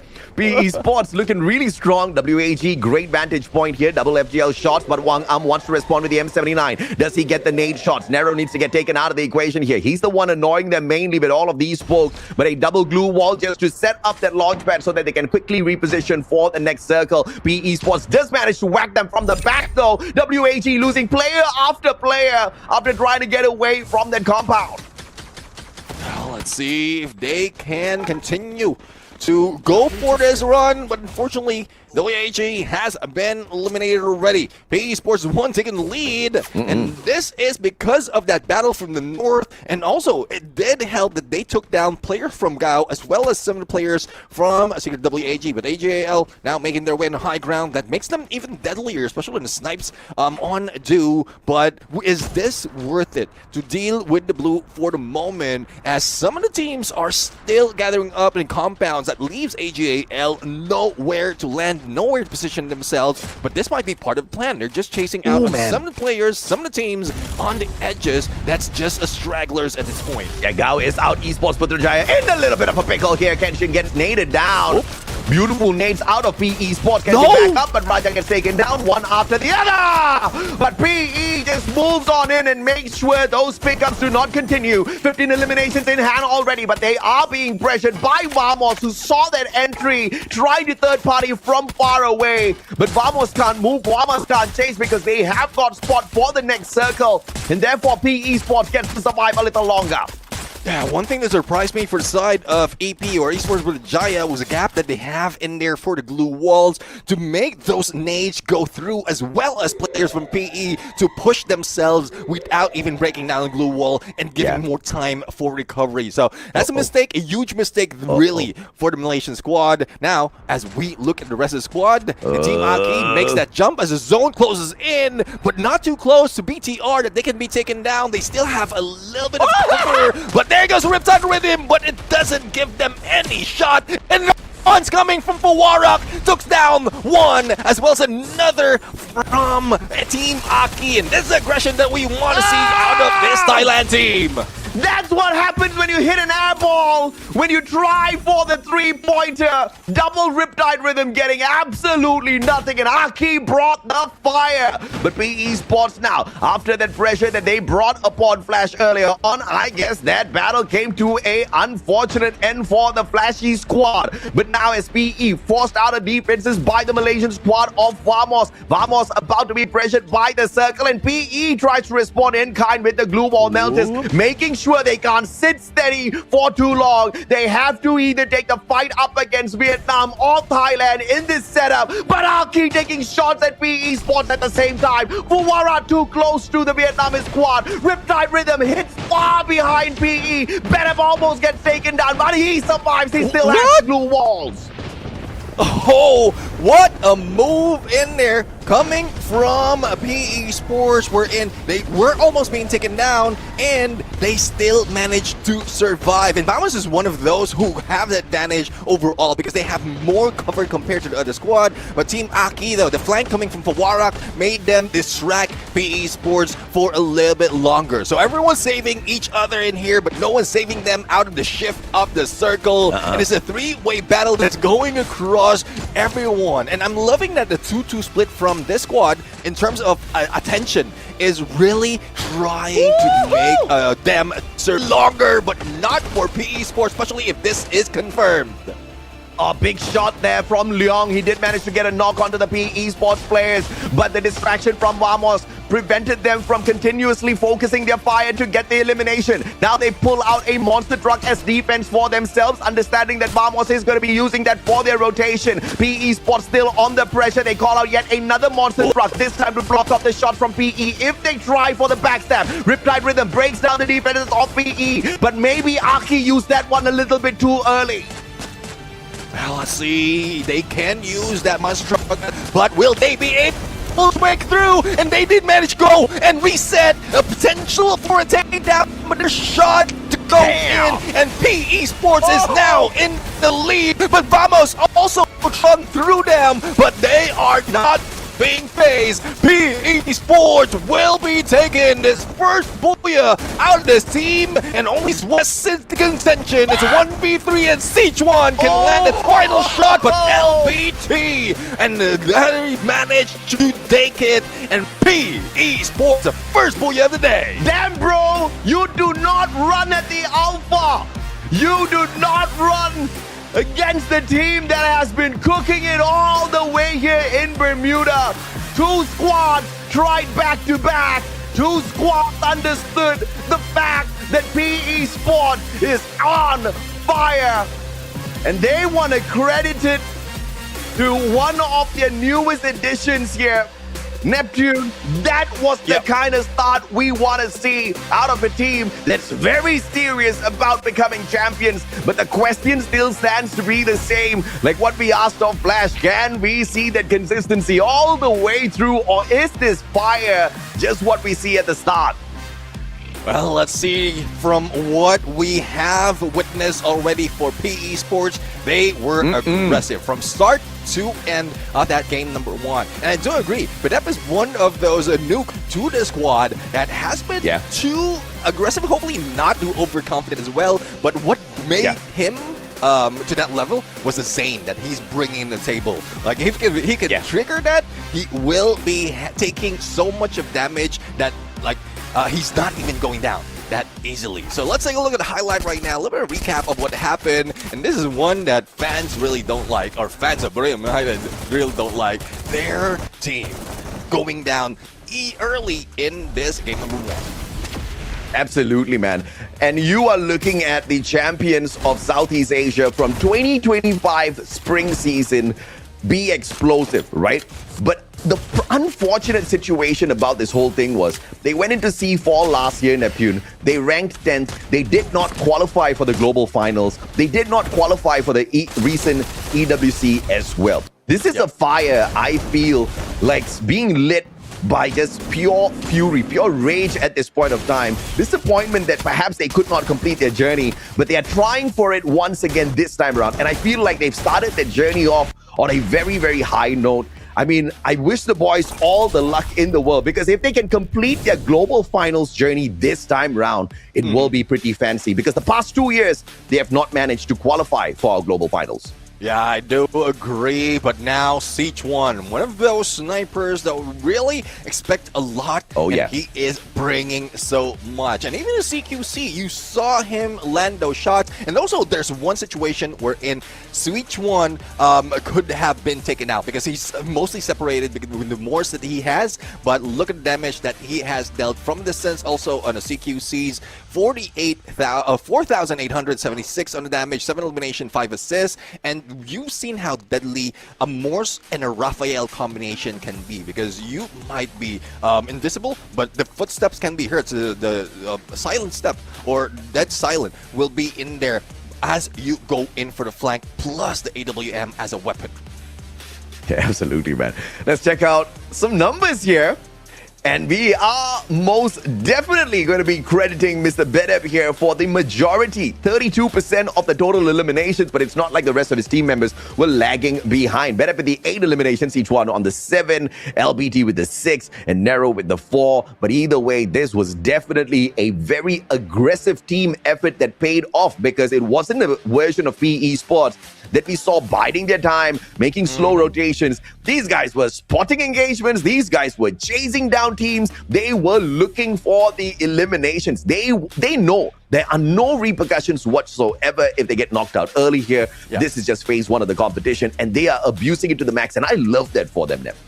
Yeah, exactly. Well, this is a combination that really set for aggression. Sane and Oscar combination just in the front lines, and you have a little bit of information as well, both from Koda and the Morse, if he did manage to get a good flank out of the opponent's forward side of Sichuan. But look at the numbers that they can bring in game number 1. It's 37 already, 25 elimination plus a booyah. But Team Aki, though, second place, very far behind. And though the aggression is there, but they did fail a couple of times.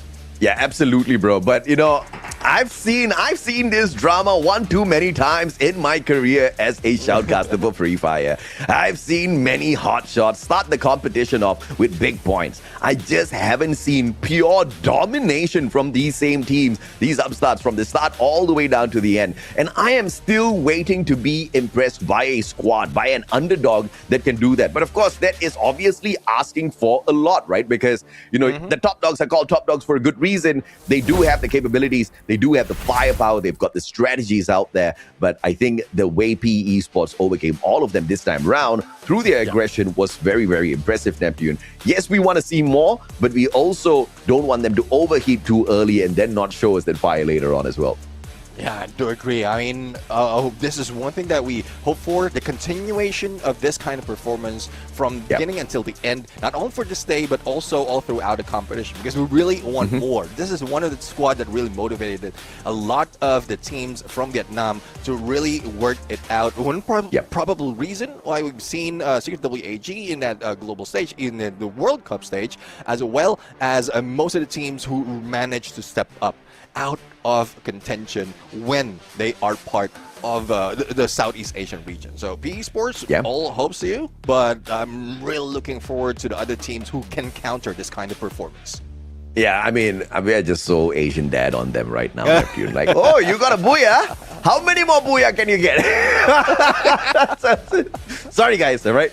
But we gotta motivate you boys, all right? We gotta motivate you boys, because this is not a journey just to another competition. This is the journey to the global finals. And the global finals doesn't just have the monsters of Southeast Asia there. You've got the South Asian giants who are growing, who are definitely going to be dangerous. I think India made a lot of noise. Everybody definitely acknowledged what they could do on behalf of South Asia on a field like that. But we also have got the other regions who are equally as deadly. And now LATAM, from being behind Brazil all this while, they are now in the driver's seat. They picked the right totems to crush at EWC, my friend. Yeah, I do agree. I'm really looking forward to who's going to step up this time around, because there's always a story of changing the kings on the throne, and that is what we want to see at this point. Those who haven't stepped in there, probably close enough, but not really get in there just yet, have an opportunity. And one of those is the Booyah takers of this first game. Though we've seen a lot of the performance in Vietnam, especially from previous season, but it still is lacking for most cases. It's just a little bit of pop-off and a combination of the champion rush condition being met as well. That might made them champion. But consistency is something that we look forward to. We started off with a conversation with Team Flash. We are going with it with PE Sports, and hopefully the rest of the squads, the teams as well in Vietnam will be able to show off. Yeah, absolutely, man. Of course, when you look at a situation in the the grand scheme of things for the squad, you are looking at the fact that, yes, although they did manage to find a little bit of a title for themselves in Sea Spring, it was, a lot of dominance on Clash Masters, right? If you want to see them on Battle Royale, we've seen the up and down journey for the team quite a little bit already. I'm waiting to see what more the team can bring to the table, Neptune. But we also saw what Aki could do out there. I felt like the survival gameplay out of Aki was not too bad at all. Yeah, it's not too bad. They did manage to get high on elimination compared to others, as well as the combination. The combination of both elimination and placement is good for them. It's more of just finishing off what they started, as well as trying to break away from the usual pattern that we keep seeing them do. They go for the rush and then backs away if one of the players is being taken down, despite of them having opportunity to at least finish off one, if not two, of their opponents. So there's aggression, but a little bit of too much of that security, that insurance policy that they're bringing to the table. Though it's smart, though, something that we recommended for a lot of teams, especially for those who are failing, but I'm still thinking that there's a few more that they can do at this instance. Yeah, apologies for a bunch of stuff that I said about PE Esports earlier on, because I was actually looking at the stats of Onyx. But it's okay. We all have our blooper reels, all right? We all have our blooper reels out there, unfortunately, Neptune. And I just had to pick mine up on day number 1. But hopefully there are no blooper reels in what you guys are about to see. Ladies and gentlemen, boys and girls, we've got an interview segment for you. W and I will be back with you in a little bit.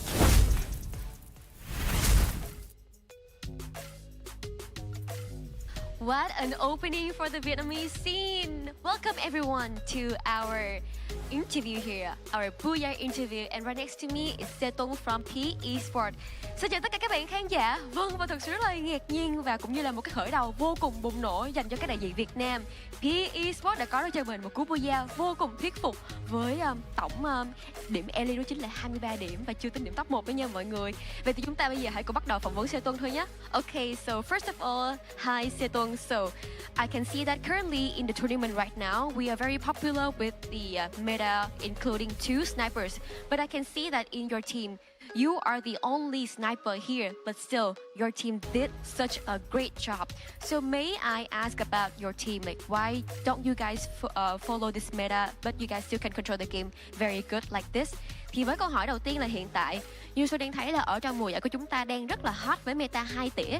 Nhưng mà P Esports lại không theo nha mọi người, không theo số đông nha, mà vẫn giữ nguyên cái bản nguyên của đội của mình là chỉ có Setung làm tỉa thôi. Thì Yusu có thể biết được lý do là tại sao mọi người lại quyết định là không theo meta này nhưng mà vẫn có thể vận hành rất là tốt ở trong game vừa rồi không ạ? Dạ, bởi vì team em không có 2 tỉa để chơi. Nhưng mà Setung làm sao mà đã có thể kiểm soát được gọi là những cái hành vi ở bên ngoài mình rất là nhiều, tại vì bình thường 2 tỉa sẽ gây nhiễu rất là nhiều á, thì làm sao mọi người có thể vận hành được cái đội hình này tốt đến như vậy ạ? Team em thì nói chơi truyền thống vẫn là cái tốt nhất với team em, bởi vì thì team em chưa tuyển được tỉa. So first of all, for the P Esports, they haven't got their second sniper yet. So that's why they trust Setung a lot and let him be the main sniper of the team. But overall, from their opinion, they think that the traditional playstyle is the best for P Esports. So that's why they can control the situation around them very good. And that's why they got their first Booyah. Very impressive, right? Okay, so into our question, our second questions, I can see that you guys have putting a new member into the team, whom is Bedep. So how do you feel about his performance in the previous game? Thì Yusu thấy rằng là mình có thêm một thành viên mới, đó chính là Bedep, rất là dễ thương, lên hình rất là sáng luôn, nãy giờ còn vẫy tay chào nữa.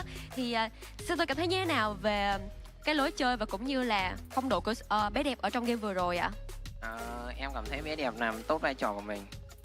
Em cảm thấy từ khi bé đẹp vô thì team em có rất là thoải mái với nó chơi, bởi vì bé đẹp mang cái tiếng cười cho team. Tiếng cười cho team ạ? Vậy thì Setung có tự tin là bé đẹp sẽ có thể là cùng với team có được rất là nhiều thành công ở trong những tuần thi đấu sắp tới không ạ? Dạ, em nghĩ là có. Oh, so for Bedep, he is a new member of P Esports, and Setung can see that Bedep is adapting and also following the game style of P Esports very good. And one more thing, Bedep is the one who always make everyone in the team laugh, so that's why they really like him. And Setung believe that with Bedep, P Esports can become a better team and they can do more in the next week and also few weeks of the tournament in this knockout stage. Alright, so the final questions. Since you guys have a very great Booyah for the first beginning of the tournament, is there anything you want to send to the viewer? Because I do believe that everyone is cheering for P Esports a lot right now.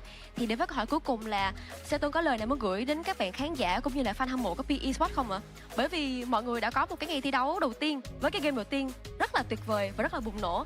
Thì Yusun nghĩ rằng là mọi người đã rất là mong đợi những cái màn phong độ của P Esports trong những game tiếp theo đó ạ. Mọi người xin hãy cổ vũ P Esports chúng tôi để chúng tôi có thể tập được. Mọi người đã nghe thấy rồi chứ ạ? Please continue to support for P Esports and overall for everyone in the tournament as well. You guys are the power for us so we can go further in this moment. Thank you so much for your listening and now let's head back to our caster. Và các bạn khán giả ơi, hãy cổ vũ thật nhiều hơn nữa cho năm đại diện Việt Nam và một lần nữa xin được chúc mừng P Esports ạ. Và bây giờ thì chúng ta hãy cùng quay trở lại với bạn caster nhé.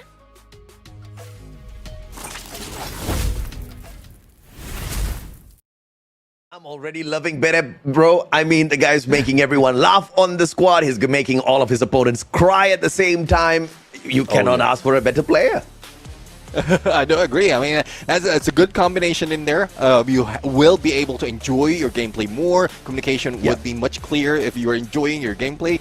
And it's one factor as well that someone can clear the air, especially when pressure is involved. And this is one of the pressure cooker that PE Sports has been part of in so many instances. And BetUp is one of those that can really bring a smile to their faces. But I'm really looking forward to more performance come from BetUp as well as the full squad, similar to before we got to that interview. But there's we've seen that in Bermuda already, and it's not easy to be able to pull that off in a map where everyone is familiar with.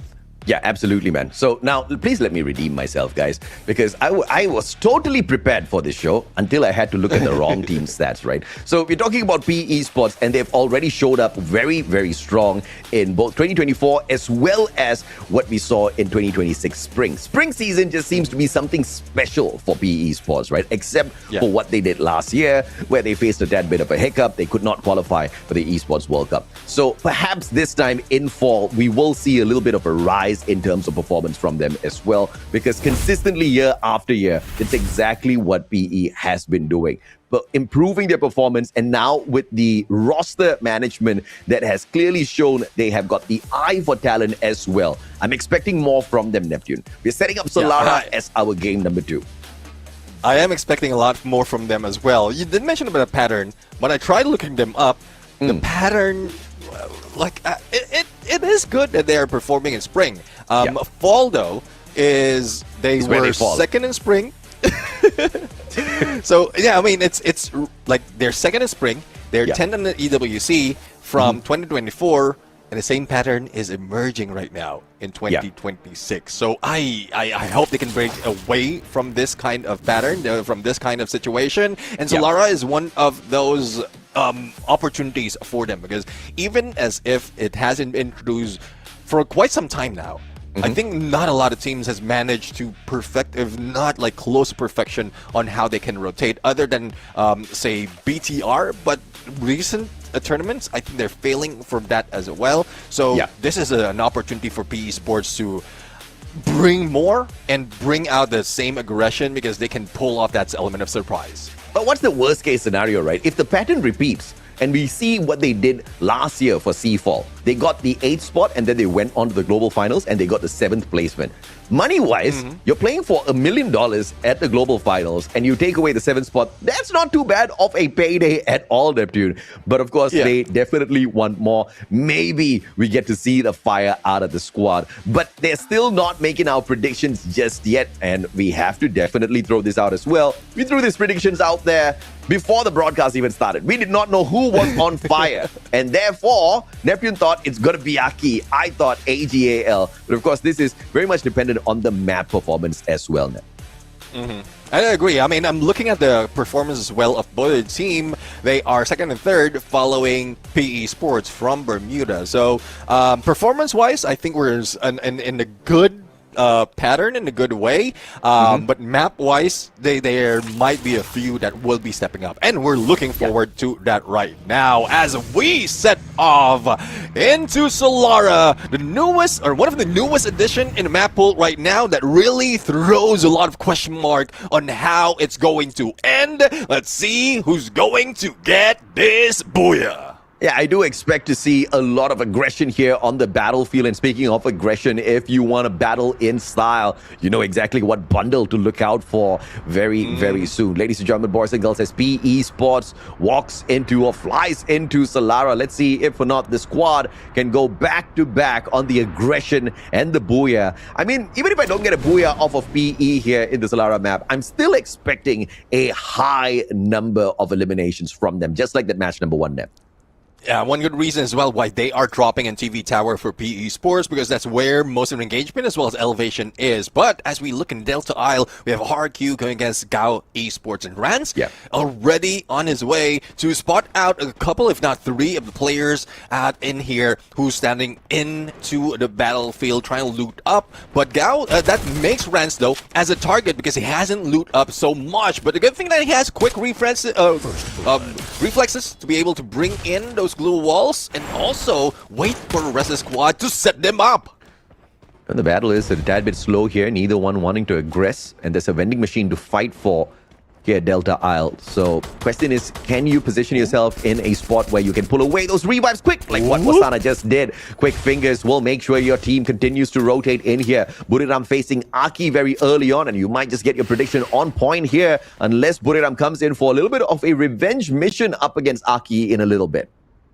Well, let's see. We do have one player from Team Aki in an insurance policy, just in case they falter, and they're not faltering just yet. But that's though great on that Riptide Rhythm as well as a follow-up with SKS, and he is going solo right now. Up close and personal, Saifa will deal the final blow. It's AGAL who managed to end him, and it's not the first team that they dealt with earlier on the drop, but a lot has been pulled in. The same goes for Team Flash, so that storyline will still continue for Delta Isle.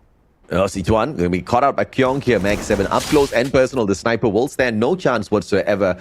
Is caught a tad bit uncomfortable in a situation he could not take control of. And Big Turbo Vitality will definitely welcome those free 2 points. RRQ, on the other hand, after a flashy start in Bermuda, they have been snuffed out prematurely on our Solara map. But again, no big repercussions for not showing up consistently here for teams like RRQ. They're definitely the monsters, and their big games are massive enough for a big jump up the leaderboard. But Aki, on the other hand, will have to be careful because that revenge mission that we talked about is definitely here. Leong now inside the time turner together with Wasana, those shotguns. Pulls out the double revolver of everything else. Leong does have a big advantage here with the M1014. That is great in range as well as damage. And the double revolvers almost gets the job done with the backstab. And here comes the 2v1. And the elimination of the revenge mission, I have to say, completed by Buriram.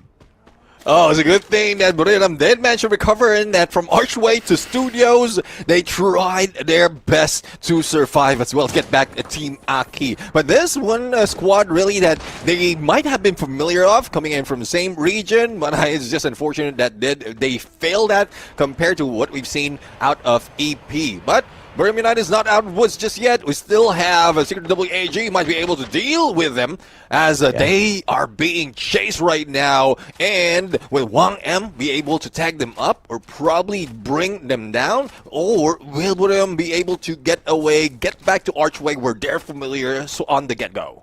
Yeah, they're going to have a problem if PLS1 is pulling some Zs halfway through the map, man. I mean, you can't take a nap on a team like Buriram. You got to go in there for the chase.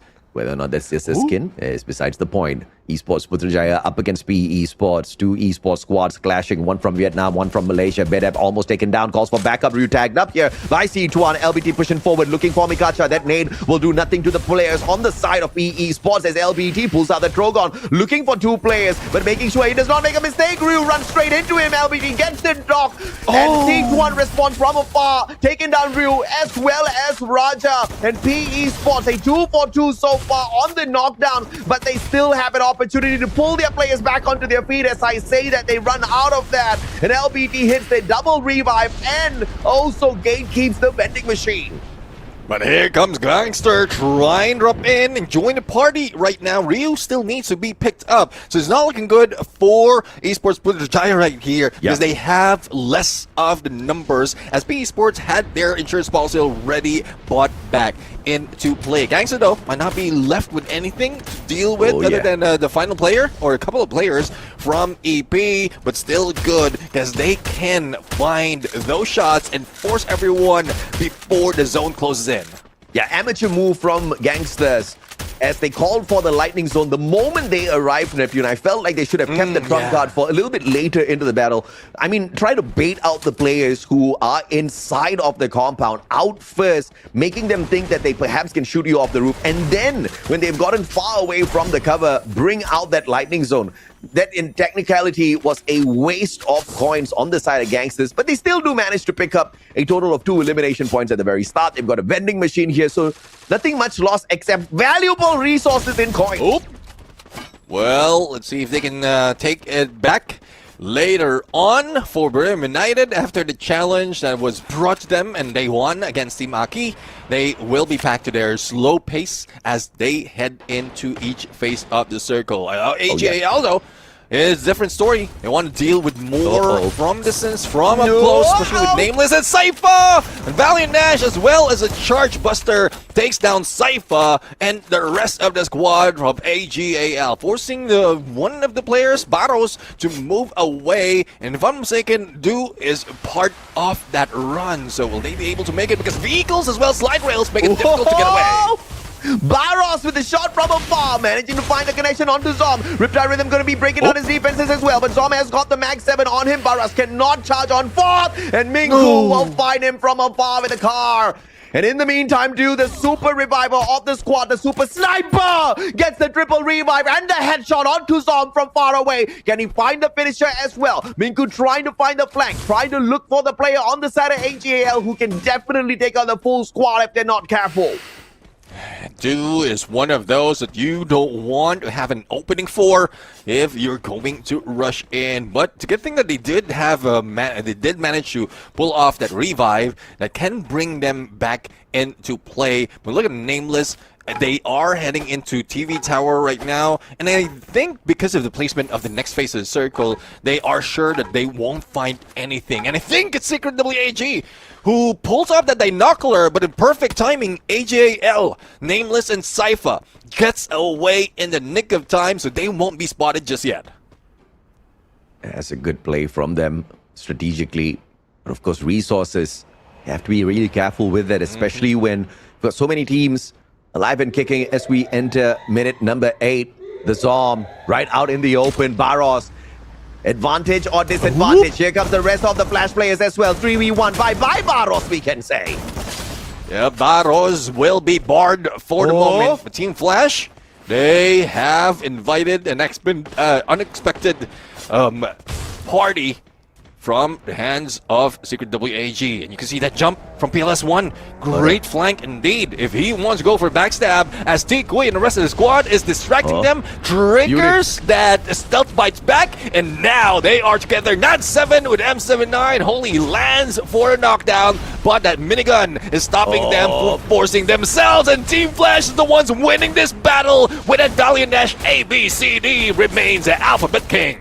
Yeah, WAG just did not know exactly what the plan was going to be like there. They could only think of saving their sniper, but instead, if they had just put themselves on the opposite end, then they could have pincered their opponents that they were actually trying to rush. So a little bit of a big boo-boo here from WAG. Flash overwhelming them, and that's all up to ABCD in that situation, right? The gunfights were just perfect, and now AGAL from afar putting a tad bit of pressure on them as he snuffs the god out.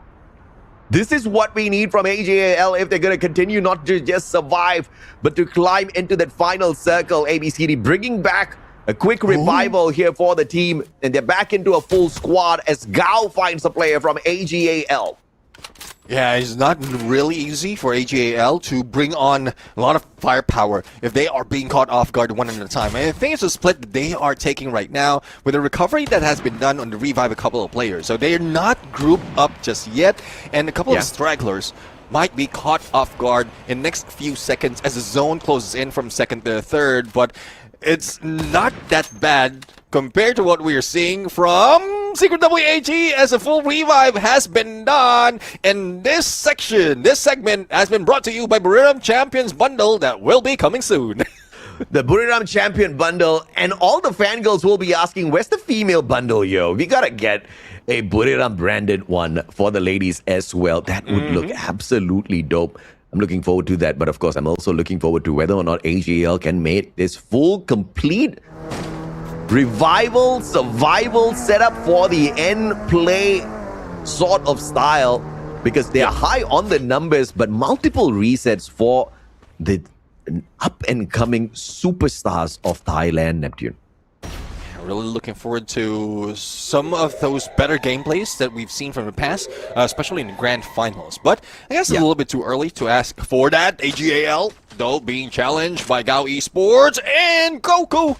Well, they didn't have that Riptide Rhythm, but Dude knows exactly what needs to be done. And Demon, though, fires away, distract a couple of players to save Dude for the moment. But Barros, the first one who goes down once again, and no response yet out of AGAL. So even a split that we often see is a mistake 4 squad is being capitalized on by Gao Esports. Though they had to take, they did have a knockdown in here, but they did get a lot of elimination and took down AJAL.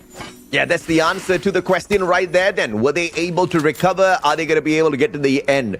It's a no for both. No. And the team that looked so impressive on the global final stage as well as EWC, placing on the podium on both the competitions, are taken out a tad bit too early here on our map number 2. Beautiful nade from down at the bottom. MDET looking for yet another one, tosses it in.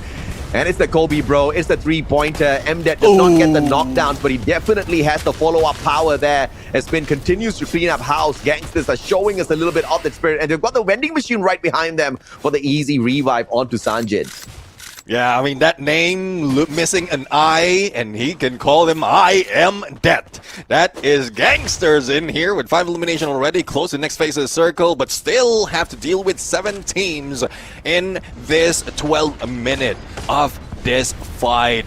Team Flash, though, meeting with Team Vamos with June and Overwatch. What? He didn't expect the God to be on the flank, and that is where the slide rails come into the picture. June, though, very little chance of being picked up, but the rest of the squad can still fight it off. As the blue closes in, it pressures Team Flash as well. Oh, beautiful thrill of battle pop that the A124 used, and that's how you need to use it, right? Just like the lightning zone comment we made earlier on. You don't pop the thrill of battle immediately. You gotta wait for that opportune moment, and they knew Vamos was getting a tad bit too cocky there. Went in there for the pop. Zuez now right behind the defenses. The God's gonna go in looking for him, but WAG keeping the players on the side of Flash a little bit entertained. Damn it, I got my prediction swapped out in the first 2 games.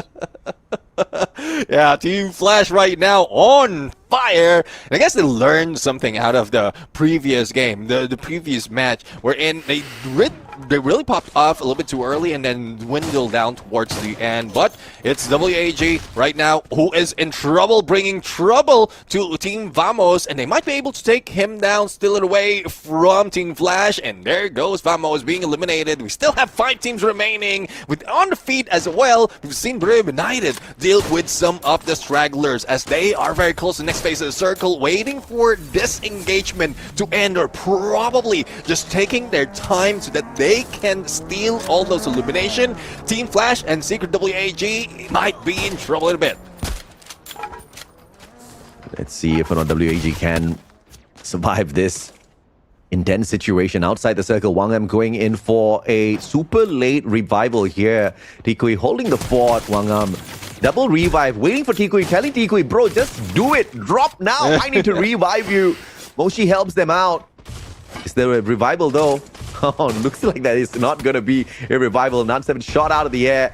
Wang Am now figuring out how can he get back in here. PLS one shot out as well. WAG will not get those extra survival points through the late revives. Hell, look at the numbers of Brave United. They have 11 elimination already. Jonah with his sliver of health, but recovery is being done before the next zone catches up. BTR is also very close, but they did lose one of the players, and they can be the challenger in here if they can equalize the number. But Gangster in the horizon, just waiting for everything to unfold. But the God Nade coming from Koja to take down Moshi, and all they have to do is just push and bring them down, take them down one at a time, and they're doing just that. Yeah, absolutely. Here comes Koja, has got the M79 in hand, but Wasana's been knocked down already, so they do not need the range of those nades at this point of time. But they're getting their defenses broken down though. Koja will have to make use of the M79 before it's that bit too late. Kyong whacking from the outside, M590. Beautiful jump and Tipeng with the pressure from the AWM from afar. Great flank, and they will smash Buriram, leaving the final survivor out there with no choice whatsoever but to succumb to their pressure. 3 more players left here on the side of Bigatron, going up against the Gangsters. This is exactly what we needed to see out of the Gangsters. The hotshots who have made it here for the first time. Can they walk away with the booyah on Solara? Well, if this M79 shot lands, and it did land on Sajid, but not taking him down, the rest of the squad, though, is just on the way, like Lao Ho on the edge, and they still manage to go for a recovery. Ko Jiao, though, is in trouble. Kyung quite far, and Lao Ho from downtown. And this is Gangsters pushing themselves to the limit, and Kyung's the only one that they need to deal with in the moment in this boulder that they have as cover. And Zibengdo's also being dealt with up close and personal from long range. It doesn't matter. Gangsters is going to beat them down and probably, and yes, definitely get that booyah. This is a ferocious version of Gangster once again.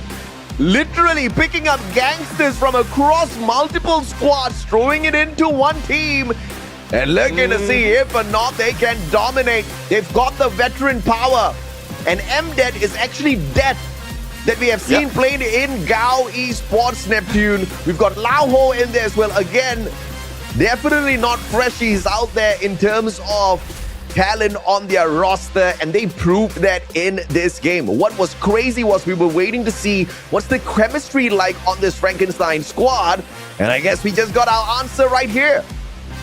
Definitely great talents put together and is showing up. And Gangsters putting themselves on the board. Only question though is how much points have they gathered in here? Because if I'm not mistaken, they didn't get so much from the previous round from Bermuda, but now it's time for them to be able to catch up. And I'm really loving this kind of a scenario for a squad just like Gangsters right now, but we have yet to wait, because from what we witnessed, they have been waiting of the battle of BTR as well as which one was that? PE Sports or Buriram United to unfold. So they didn't take advantage even for the distance, even with Lao Ho in there on Overwatch. But I'm pretty sure they stole a few of those numbers, and there you have it. They had 11 eliminations, 6,762 on a total damage in this game. Yeah, Aki started off really hot, battling up against Buriram, taking away good numbers, but Buriram on that revive managed to get their sweet revenge, but their journey, of course, did not last for too long in this particular lobby after the pressure that we saw Vietnam bring upon them in towards the final moments of this run. And I have to say, Vietnam overall in this Alara map has been very impressive now. Yeah, I do agree. I'm really looking forward to how they will be able to continue that. Because there's a few patterns that we've seen wherein that's the pop-off, it's not being followed up quite well. But there's also some who gets motivated if they get those impressive gameplays, get all the numbers, or probably not get enough. And then that's where they move up little by little. But let's see though into what a team has managed to pull off in this match, and who is our MVP. It's none other than LH, who is well known as Lao Ho as a sniper of squad. 6 elimination in this battle and 29-33 on the damage. Absolutely. I mean, takes a little bit of getting used to finding their names and tilting your head sideways, but don't worry, guys. We'll try to help you out as much as possible. 6 eliminations, K98. We saw how Lao Ho was hitting those shots, and obviously towards the end, Indonesia stood no chance out of Bigatron. I think the aggression that they brought out up against the players on the side of Buriram worked out very well because of the circle, but Gangsters, they were not pressured by that exact same situation, right? Because they were there in the first place. They were watching everything break down between Buriram as well as Bigatron, and Lao Ho knew exactly who he needed to take aim at, and he was a very big playmaker for the squad. And eventually, at the end of the day, when you've got 54% out of the total eliminations on your squad, you know you're doing quite a bit of heavy lifting. He's also got 8 knockdowns in totality here now. Yeah, I'm really loving this kind of numbers. And the Mindo, though, that's very low in terms of elimination. But look at the skill head that's bringing to the table. He's more of a support of the squad. Not really built for aggression. And with his confidence in there to be able to pull out the time turner, he might be the one who's being brought down to his knees a little bit too early into those engagements. So I do agree in numbers, but with the response and the rest of the squad, it's still good enough for the Team Gangsters. Yeah, true enough, man. I do agree, especially the combination of the Tiva and the Chrono when he wants to go in there as the medic for his squad, bringing them all back up onto their feet. it's about those moments that keeps the team viable for the long play. And Gangsters understood that they're probably not the strongest team out there. They'll have to depend on some of these intense moments where they need those quick pickups. And I feel like the Min, although he didn't bring up those elimination numbers, he definitely kept the team alive long enough so that the rest of them could find those eliminations for the squad. 12 placement points in totality thanks to the Booyah, and they'll keep that number 1 spot because of their fairly well-played game in terms of eliminations, but Buriram still stealing the thunder from them with the 13 total eliminations and the second spot.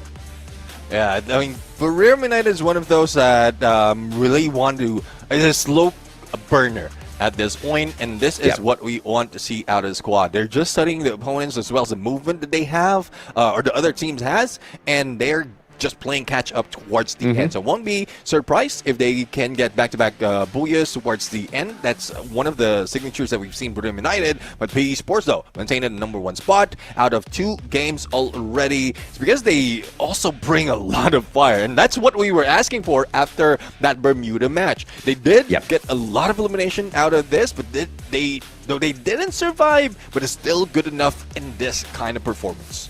Yeah, we've got Purgatory next, and obviously the size of the map will allow quite a number of teams to survive out there. You're going to see a lot of those vehicles zooming around, which means the snipers always need to be on standby, looking for those snipers, looking for some of the marksmen as well that can give them that range across this Purgatory battlefield is obviously going to be key, Neptune. But at the same time, we are also looking at some of these teams who want to go out hunting. I wonder if or not we'll see that exact same aggression on this map. I'm really looking forward to how well they'll be able to perform that as well, because there's not a lot who can pull it off after 3 match already. And I did mention about some teams who were slow in the beginning, but studying how other teams are treating either their approach, their push, or how they pull away. And that's how they get the identity of the team just from visual. Because we do understand we see who they're going against, but in game they don't know exactly who they are battling. It needs a little bit of pattern recognition for them to be able to identify which team it was. Yeah, at this point in time, I think pattern recognition is going to be a very tough one, right? Because many of these teams have very, smartly upgraded their strategies. They've clearly been running these rotations, running, some of these sequence of battles as so many times. So we don't see any sort of stuttering whenever they go out there to handle a certain situation, right? We are seeing that improvement not come through from just one brand, but multiple squads out there. And it's actually quite impressive, Neptune, because in this very same lobby, we have got some big boys. We have got some big veterans out there as well, like AGL, Buriram. We've got Bigatron by Vitality. Even Vamos can be included in the list of veterans here. Veteran players that really know their way around out there finding the booyahs. But still, you are finding a little bit of a breakthrough play. And mainly, it's from Vietnam on this day number 1 from the first 2 matches.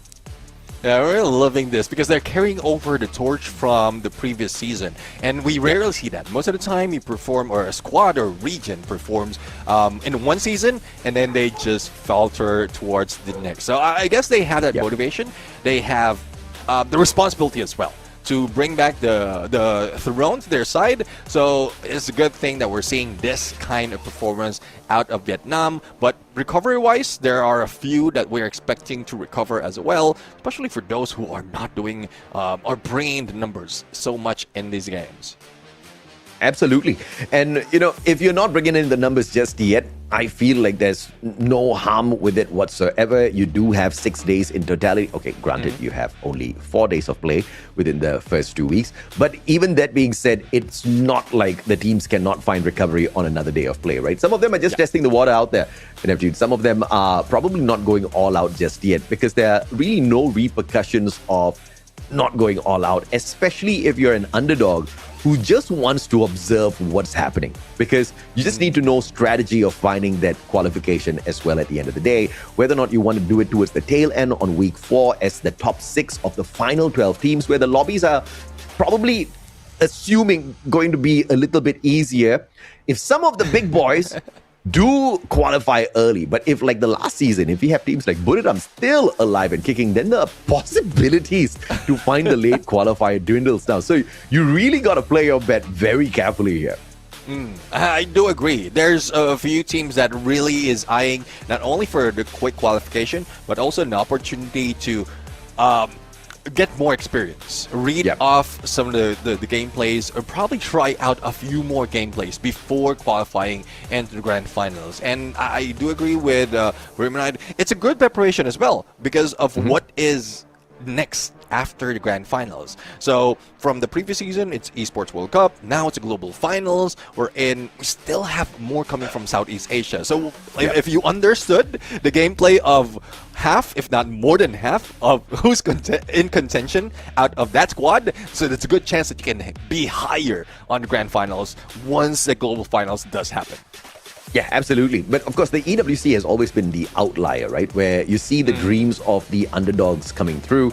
But when you move on into the global finals, it's usually just the old guard that stands strong. Those that have carried the Free Fire emblem on their hearts and, on their jerseys for a long, long time now, very proudly as the dominators, as the consistent performers of the global final stage. I don't think they're going to be letting go of their grip on it just as easy as, some of these underdogs may be looking for them to do. But I think that's a very big possibility as well. You've got Champion Rush. But of course, that being said now, has been finally, after many seasons of begging for this, a proper, solid increase for what point activates Champion Rush. This time it's 110. I think it's so much more important that it is so Neptune, so we get so many more games on our global final stage.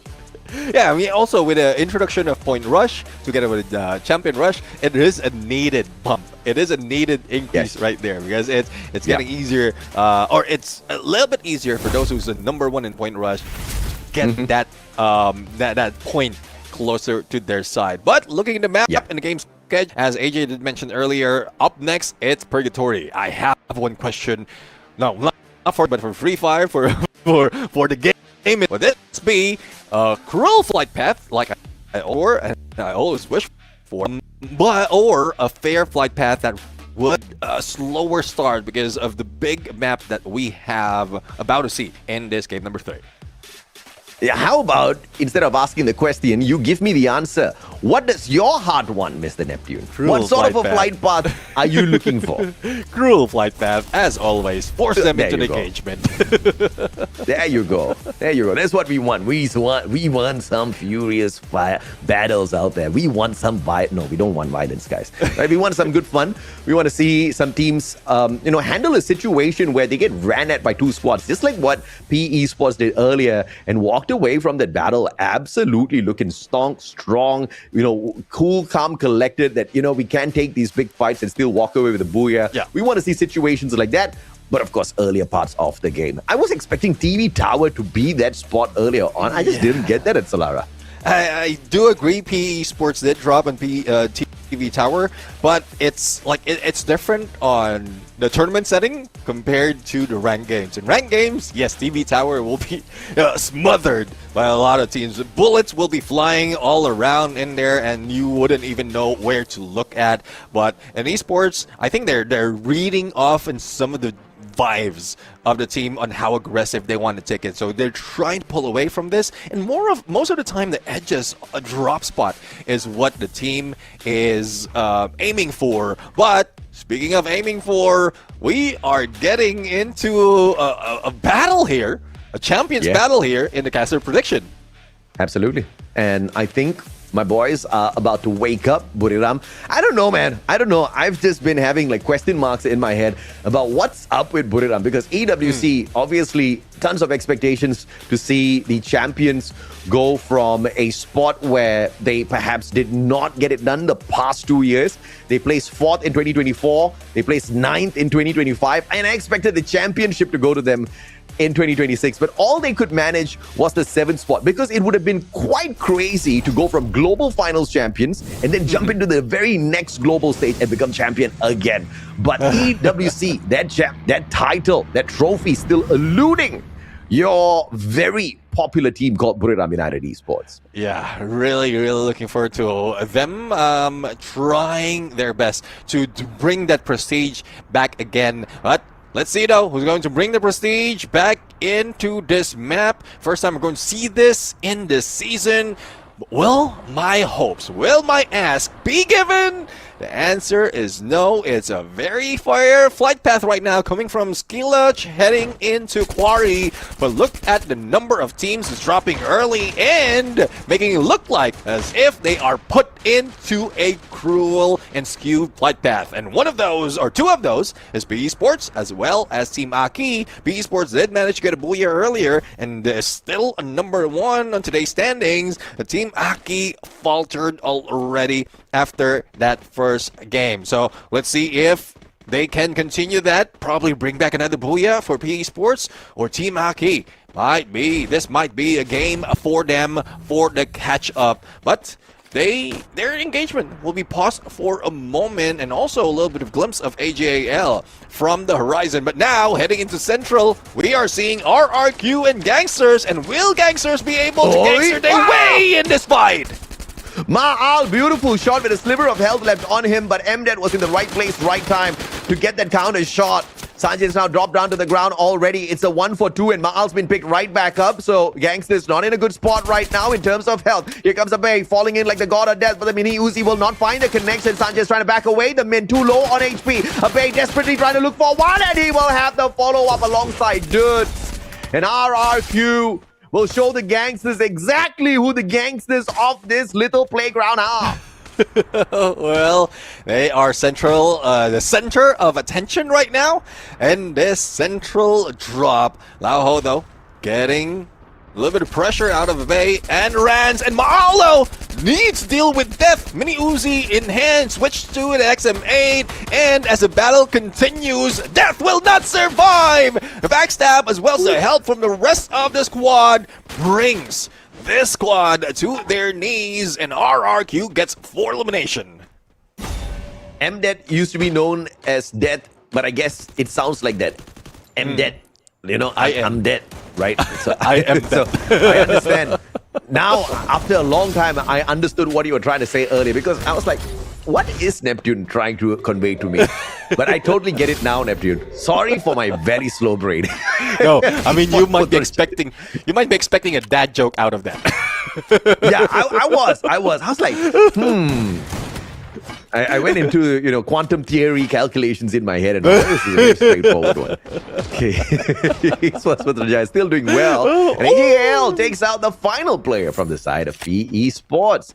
And that's what I mean, like, some really high-octane action from the Vietnamese squad, and then they fizzle out very quickly. But it's all right. I think the efforts that they have thrown in here so far will still keep PE in a decent spot at the top of the leaderboard. AGL will definitely find it to be a tad bit of a climb to catch up with them.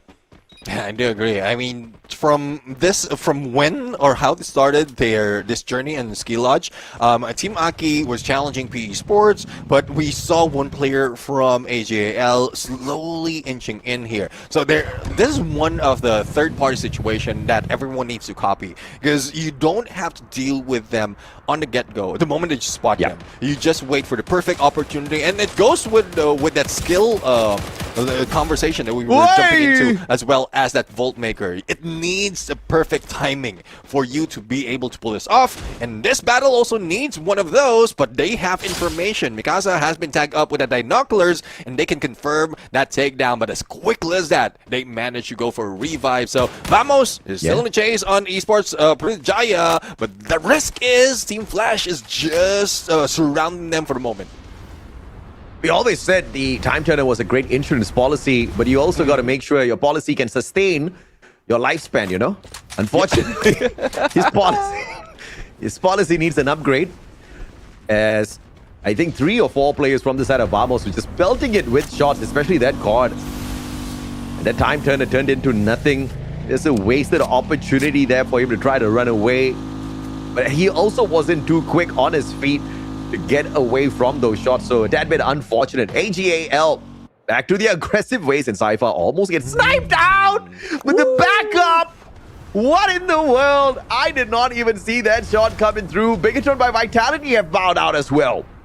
And that's one thing I didn't expect, but I'm really loving this kind of situation. And as I said earlier, they might not be given a cruel flight path, but the way everyone's treating it as if they are always being chased by the zone, which I'm loving the pace right now. But Gao Esports, despite of Goku on the ground, or Demon on the ground, Goku goes in for that turnaround and brings down aggressive Getna. Oh, beautiful Goku. I mean, gets pressured by two players, almost suffers the God Nade out of Getna's hands, but unfortunately Getna will not be able to get the perfect aims, and instead the squad gets annihilated. That's what you want to see. Gao taking on BRU, walking away with the dub here in their battle. And that just gives me a tad bit more confidence in the firepower behind Vietnam at the very start here of our group stage. Oh, well, it looks like trouble, and this is what we're talking about earlier. Yeah. The moment that the battle in Brasilia between the two Malaysian team was about to set up. My God. Team Flash can capitalize on this, and great position, great communication as well to funnel one, isolate him, and beat him down. But it seems like Vamos was just using him as a distraction, as one of the players did manage to pull away. The only question though is, will he find a vending machine, and does he have enough coins for revive, or will he just be waiting it out until the next phase of the circle? Absolutely, man. It's a tad bit unfortunate that the Vamos player just got outnumbered there in that situation. But of course, on the flip side of things, it was a great setup by the aggressives. WAG though, now on that lower ground, Cypher, shots from afar. WAG, the rest of their players down on that lower ground with Dew now looking for the flank. But he's just gonna get run over there. Here comes Nameless for the backup as T-Queen does not get a quick drive-by. Instead, he drives to his death. Grounded. Nan7 dropped as well. Dew now, long flank, looking for the final shot onto one arm. Finds the first, finds the second! And AGAL back to their hunting ways. Well, if you can recognize a pattern of position coming from AGAL, the more... Oh yeah, that's what we love. A little bit of flair in there after a finisher, and Do is some guy that didn't expect that can pull that off. I mean, his opponents were definitely 6-7 in that engagement, man. Dew was just too good. Just 5 steps ahead of his opponents at all times with those flanks. And that definitely paid off to bring that engagement to a quick end. But now Esports Putrajaya, after trying to bully their brothers from Malaysia, Vamos, they are now meeting the Vietnam Predators. Flash looking for yet another flashy display of their aggression. Mikacha will be the final one here. ABCD catching up with him, but perhaps Mikacha is that sacrificial lamb.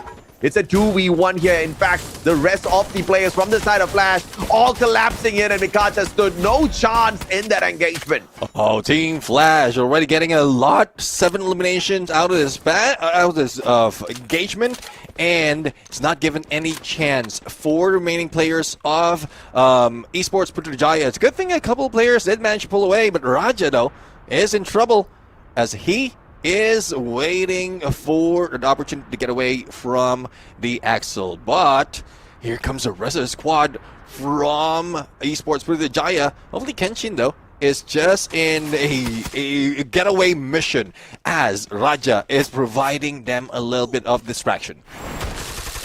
Absolutely. Ooh, double Riptide Rhythm. Raja. Oh, footwork could not save him. Didn't get far away enough from the radius of that Riptide Rhythm to bring out at least one glue wall to save his life. The Min is going to lose his defenses. MDET and Sanjit's going to be aggressed on by the players on the side of RRQ. Abe, beautiful double jump shots taking Sanjit's down. Abe looking for yet another, and it's going to be MDET breaking down 2 glue walls with his Valiant Dash, looking for the third one on the M590, and Abe is on a roll. Abe putting them at bay, and let's see if they can chase at Lao Ho or LH06 right now. Did get tagged up.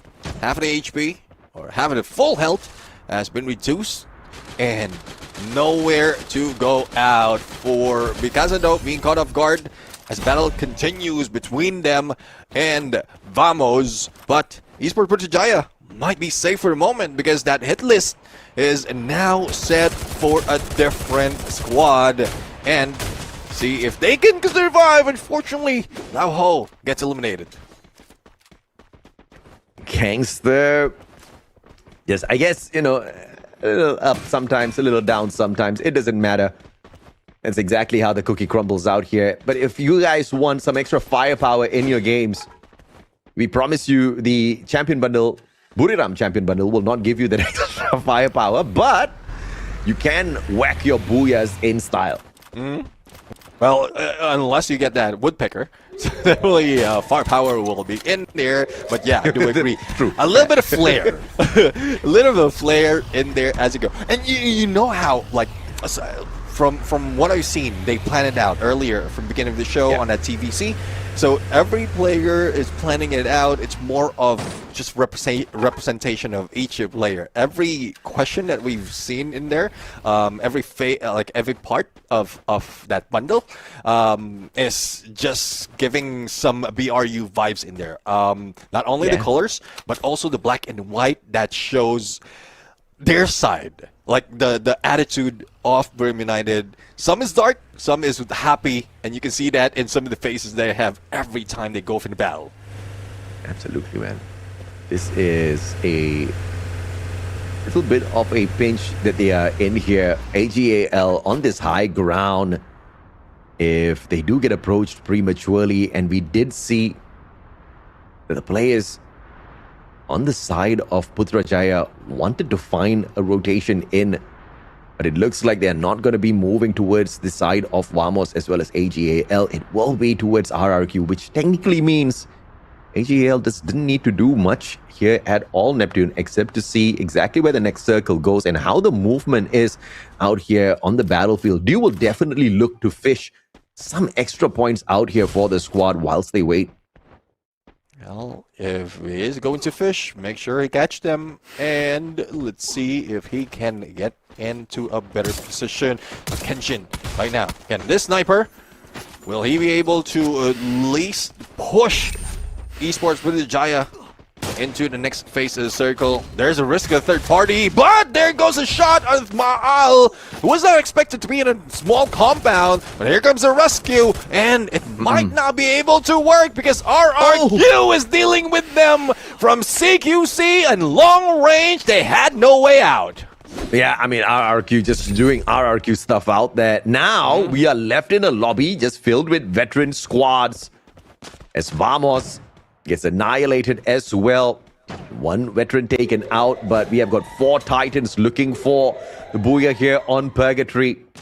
And RRQ looking to be one of the strong contenders for exactly that. The only thing that stands between them and the Booyah is AGAL on that high ground with a double sniper setup with Barros and Dew both having the AWM. There's a high chance Dew has got the M82B as well. As I say that, he does whip that sniper out. ABCD, the rest of the Flash players are going to be pressured by their brothers from Vietnam. Pichu, beautiful nade, but unfortunately it means nobody on the side of Flash. Well, Flash right now, they need to be patient because they won't want to step out in open, especially with RRQ in there. RRQ dealing damage on Gao Esports, and Team Flash was just kept safe by 2 different squad, AJL and RRQ. The ABCD being tagged up. FGL action onto them, not really phasing them at the moment. And they did manage to take down one of the players, but stolen by AJL. Yeah, RRQ thought they were going to be the alpha in the final circle, but they're very quickly finding out that AGAL has got the exact same idea as well. Now here comes Nameless, has got the trip mine in hand. Does he want to lay it out on top of the roof, or does he want to take the fight straight up? Drops down and gets shut down instead by C Will. And the shot with the Kar98 straight to the head. Flash now stacking the upper floor.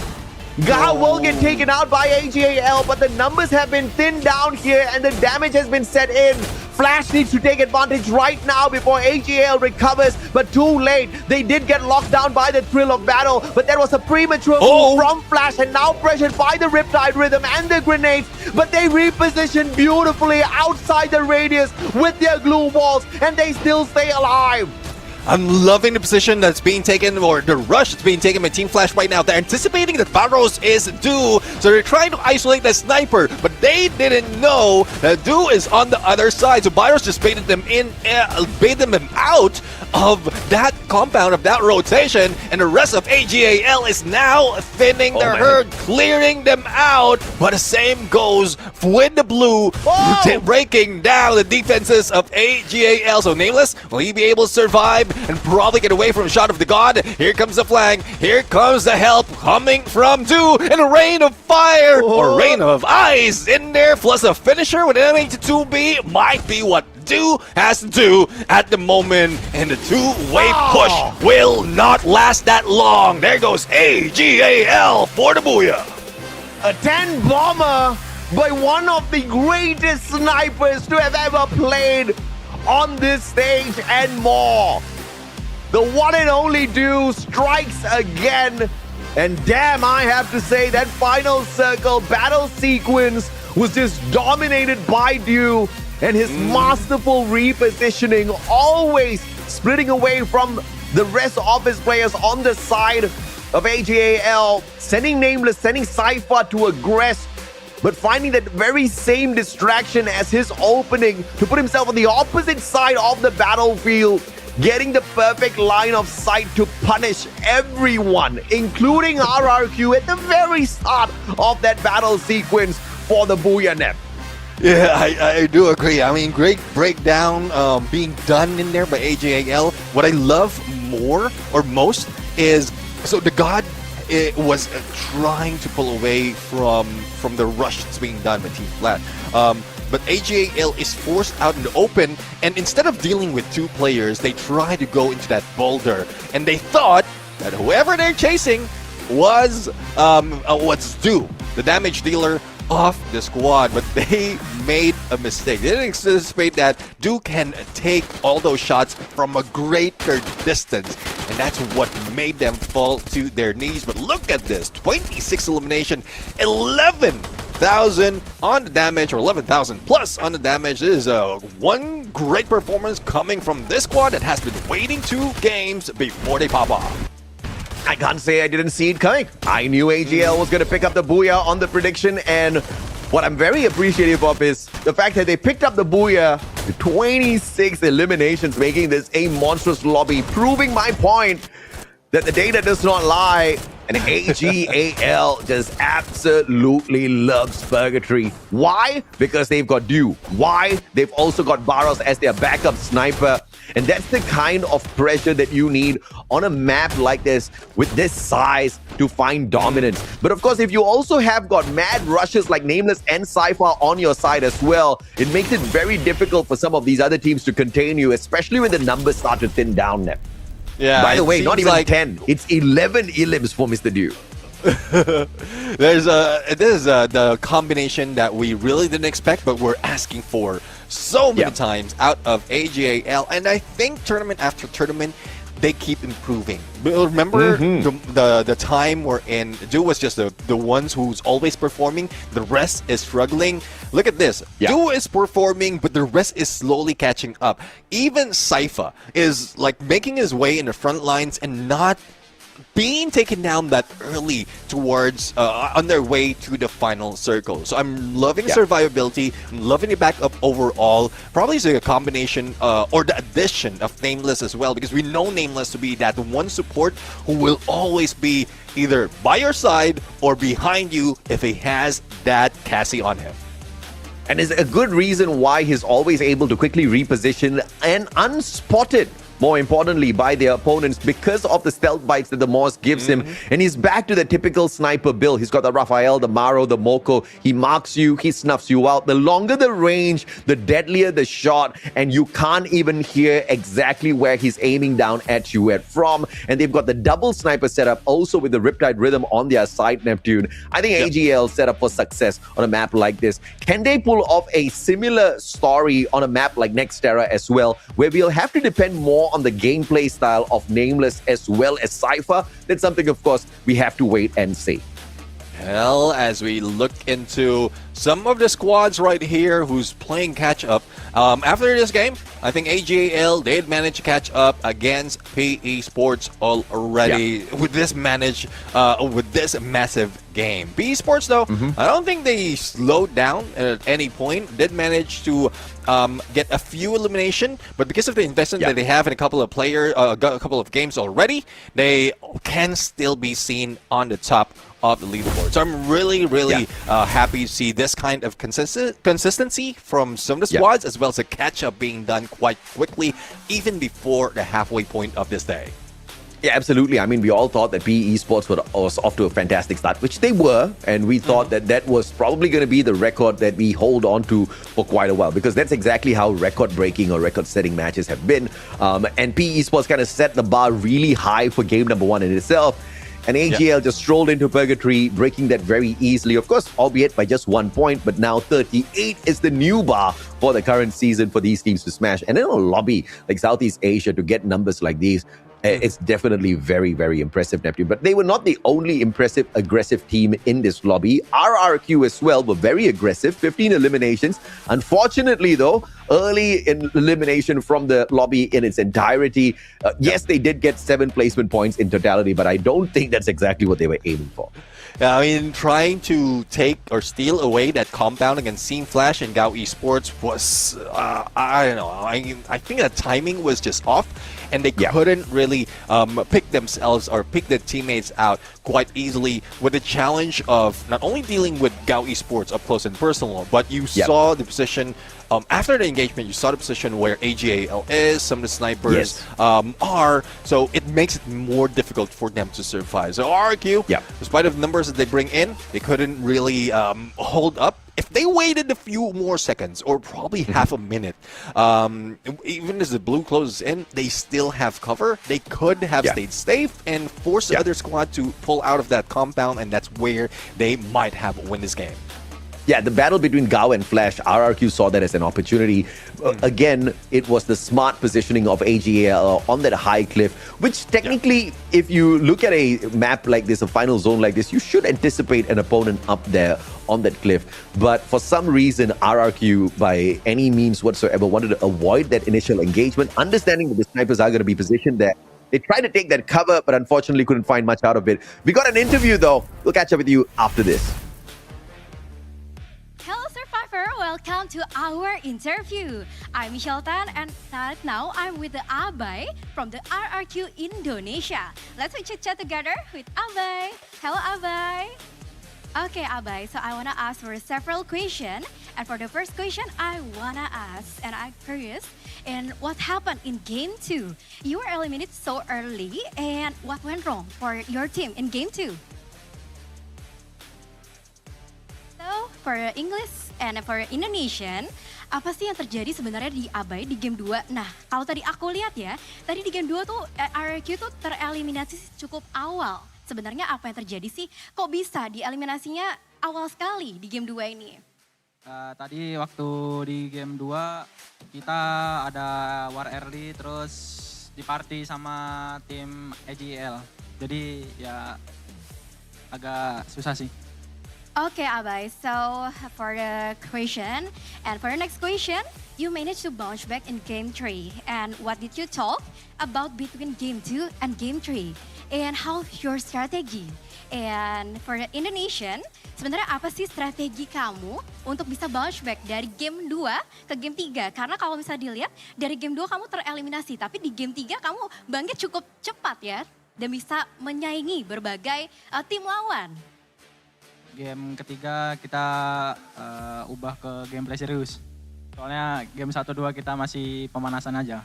Okay, Abai, thank you. And for the English, and he said that the game 2 was mainly the result of a few mistakes in the perspective from the early, but he curled and with bounce back in game 3 that focus on staying calm and also identifying what went wrong in game 2. They talk about adjusting their positioning and improving their communication and strategy on the team and detail orientation with our strategy. So for the last question I want to ask, Vietnam has now taken to our control in game today. And while Secret And WAG proved last spring that a Vietnamese team can be a champion. So is this no longer for breakthrough or Vietnam? And are we looking at the beginning of a new era?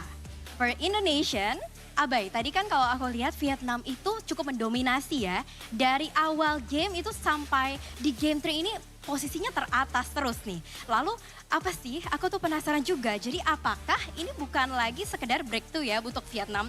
Dan kita sedang melihat awal dari sebuah era baru. Nah, bagaimana sih tanggapan kamu terhadap dari tim-tim Vietnam ini?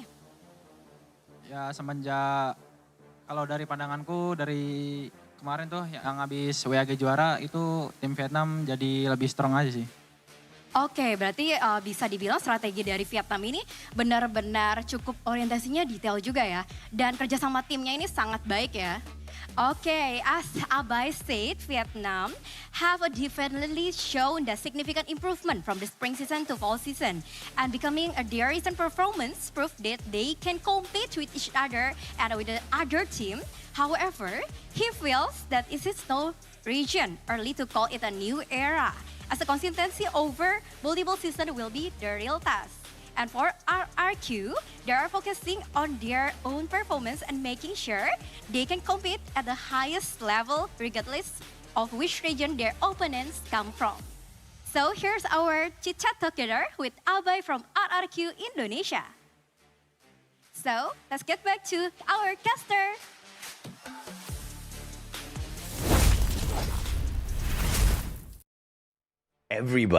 Everybody had two questions. First of all, what's the name of the host? Second of all, where was our previous host? All throughout. I don't know if any of you guys listened to the questions that Michelle was asking, but obviously she was going in there for the grill, right? But the responses that we were getting had no fire in it whatsoever. Neptune, I feel like, they were just saying like, yeah, we made a couple of mistakes, then we wanted to step it up in terms of our firepower out there and our aggression.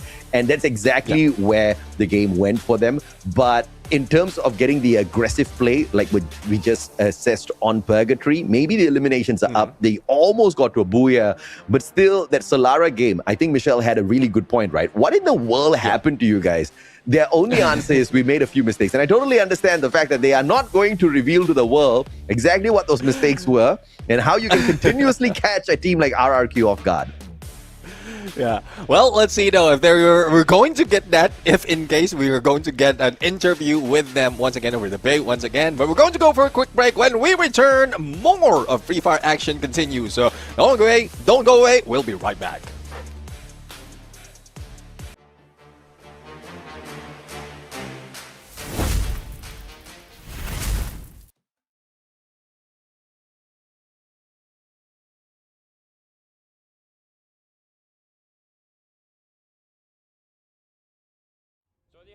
นี่วันนี้เราอยู่กับทีมบุรีรัมย์ยูไนเต็ด Esports นะครับต้องบอกก่อนว่าปีนี้นะครับเป็นอีกสุดยอดอีกขั้นหนึ่งของวงการ Esports ของ Free Fire เลยเพราะว่าปกติแล้วเนี่ยที่เราได้แชมป์ใช่ไหมก็จะมีเสื้อนักแข่งเข้าไปอยู่ในเกมแต่ว่าทีม BRU เป็นทีมแรกนะครับที่ปีนี้จะทำเสื้อพิเศษซึ่งเป็นการร่วมกันออกแบบระหว่างทีมดีไซเนอร์ของ Free Fire แล้วก็ทีม BRU ด้วยแล้วจากเสื้อเนี่ยก็ยังมีของอื่นอีกนะไม่ว่าจะเป็นปืนเป็นไอซ์วอลนะเป็นผ้าคลุมนะก็ไปดูกันได้ว่าจะเป็นยังไงเดี๋ยววันนี้ก็จะมาคุยกันว่าBRU อยากได้อันไหนแล้วก็ Free Fire เราสามารถทำอะไรให้ BRU ได้บ้างนะครับเริ่มกันเลยดีกว่าแนะนำตัวก่อนสวัสดีครับเจมส์มาโตะนะครับวันนี้ก็จะเป็นผู้ดำเนินรายการของวันนี้นั่นเองสวัสดีครับเจมส์หมิงนะครับเป็นคนออกแบบของในเกมครับพี่หมิงนี่สุดยอดมากๆนะครับใครที่ไม่รู้จักนะชุดดังๆอย่างแบ็คก็อดนะครับชุดไวท์ก็อดนะชุดนักแข่งหลายๆแบบเนี่ยพี่หมิงเป็นคนออกแบบหมดเลยนี่ก็เลยได้โอกาสในการมาออกแบบชุดนักแข่งใหม่ให้กับ BRU ก็ฝากน้องๆติดตามผลงานด้วยครับสวัสดีครับผม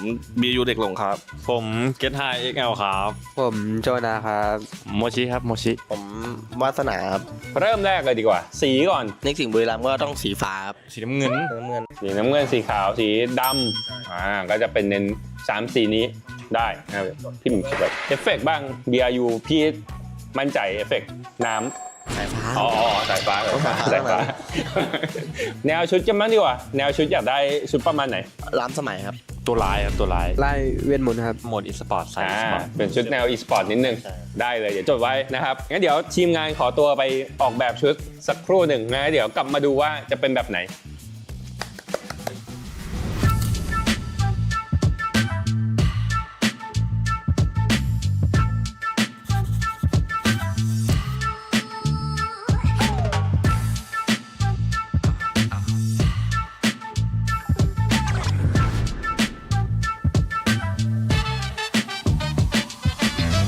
มาครับตอนนี้ชุดก็เสร็จแล้วนะพี่ทำให้3แนวด้วยกันนะครับชุดเนี้ยมันจะมีการอิงกับความเป็น BRU ด้วยชุดแรกเนี่ยจะเป็นชุดสไตล์แบบเขาเรียกว่าคอนดักเตอร์ที่อยู่ในวงออร์เคสตราบอกว่า BRU เนี่ยเหมือนกับเป็นคนที่คอยคุมจังหวะเกมทำให้แบบได้แชมป์มาชุดที่2กีโจบอกว่าอยากได้แนวแบบจอมเวทนิดนึงนะตัวนี้ก็จะเน้นเป็นจอมเวทนะครับแต่ว่าเป็นจอมเวทที่มีความสมัยใหม่หน่อยนะครับส่วนชุดที่3อันนี้เอาใจโมชิเลยตัวร้ายก็จะเป็นแบบแนวแบบเทพสายฟ้าตัวร้ายนิดนึงนะเดี๋ยวให้ดูเลยดีกว่า3ตัวปั๊บนี่ขึ้นมา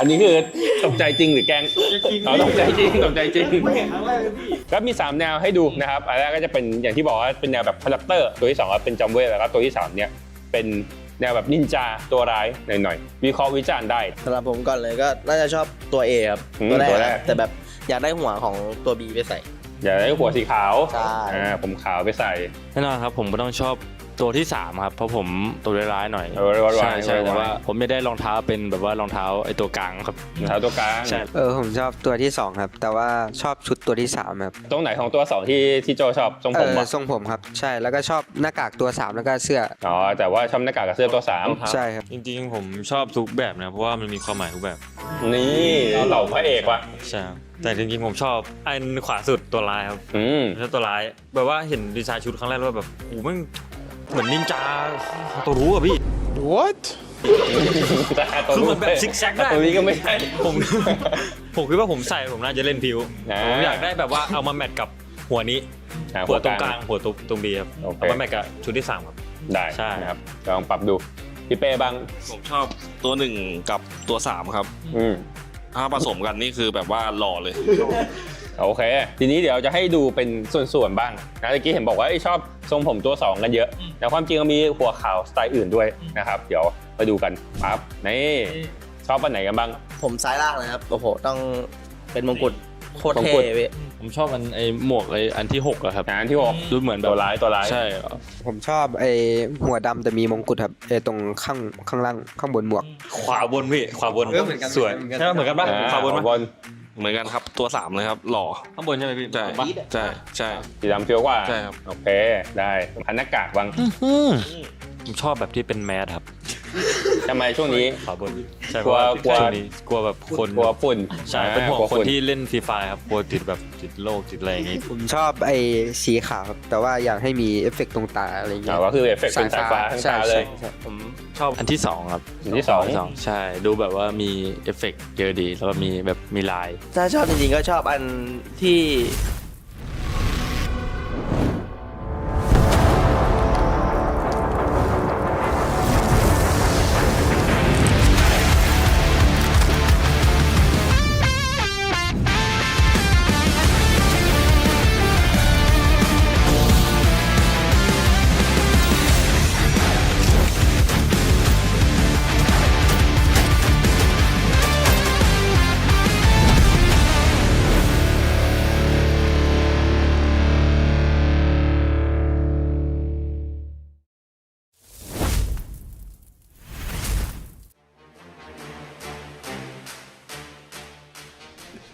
Ladies and gentlemen, welcome back to the show. This is the Free Fire World Series Southeast Asia 2026 Fall. And for this second half, let me officially introduce everyone to the one and only Crips, the Crispy Crips that AJ was talking about earlier. He will be joining me on this. I'm Neptune Gentleman Garcia, and we'll be your casters for the second half of this day. Thank you so much for the warm welcome, Neptune. It's been a pleasure to witness all these games so far, and now I'm pretty sure I will be even more excited to cast the next 3 games ahead. So far, I really thought that Vietnamese teams would just take us for a ride. It was almost a Vietnam 3-piece. I really thought that Flash could clutch out the last game, but AGE Global, they denied them. Yeah, I mean, there's a lot of hopes, really, a lot of changes that might be seeing in this season, and we've seen a few of those teams really pop off, especially in the first half. But with some of the information already relayed, and even from the interview that we got from RRQ Kazu's Abe earlier, I think mistakes are being corrected or will be corrected in most of the games that we're going to see right now. Though, Nextera, upcoming map that we have. We don't have any information for today, for this season, because of a lot of adjustment and changes that is being done by the teams out of the current meta and the previous update that we have encountered. But I think we still have more, or we will still see more of those elimination coming through, especially in this map. Because in most cases, and I think you agree with this, when it comes to Nextera, there's a lot of elimination coming in because of the number of compound that teams can hide out from if in case they are the solo player, and the number of vending machine that they can use to bring back their teammates. Yeah, and that's exactly why you get to see a lot more eliminations in Nextera as well. You know, there was an interesting stat that I read earlier that in the EWC, on an average, Nextera saw the most number of eliminations. However, the second map that followed with the most number of eliminations was Solara. And then after that, you had Kalahari and Purgatory and Bermuda. I mean, Purgatory and Bermuda sometimes keep on changing places, but generally across most tournaments, we've seen the most aggression in Nextera. So while we look forward to watching this map, I am looking forward to seeing Deeks in action. We have a bit of a substitution over here for Bigatron, ladies and gentlemen. Joel will be stepping out for this game, and Deeks will be stepping in. All right. I mean, looking at the identity of the teams right here, with Dix being introduced in here, taking out Joel, so they might be pulling away from the double sniper setup and going a little bit more aggressive in this fight. And this is what I love about Bigatron by Vitality, because they have multiple personalities when it comes to the game. It's not as if you would expect one gameplay or one kind of strategy, and that's one reason as well why I keep hyping up and also appreciating the mind of their coach Chris Jaw, because they understand that if they can be inconsistent in some of the gameplays, in some of the strategies that they're pulling off, they won't be targeted by most of the teams because they don't know exactly that they are the ones who's making those plays. Yep, and especially when you keep rotating your players in and out, depending on the situation, it will be that much harder for teams to get rid of you as an opponent. I mean, we saw how difficult it was for PE Sports to clutch out that game. Bigatron were breathing down their necks, and even in Solara, we saw that Bigatron almost pulled out the clutch, but they were just isolated. And I think that's why the addition of Deeks will be very important, since he can bridge the gap between his teammates and be there for the trade frags. This will just solidify Bigatron's firepower, which already is pretty solid. But I do believe that Bigatron, even though they have been using this substitution, they are not the only ones that will be doing so. Even Team Aki is looking for a fix. Yeah, let's see if he can fix what is happening for Team Aki, because they were performing quite well in the first half, and now they have been brought down. If I'm not mistaken, they have been brought down to the bottom of our leaderboard on 12th place. So definitely a fix is needed for Warak, though, despite of his tenure in terms of this level of competition.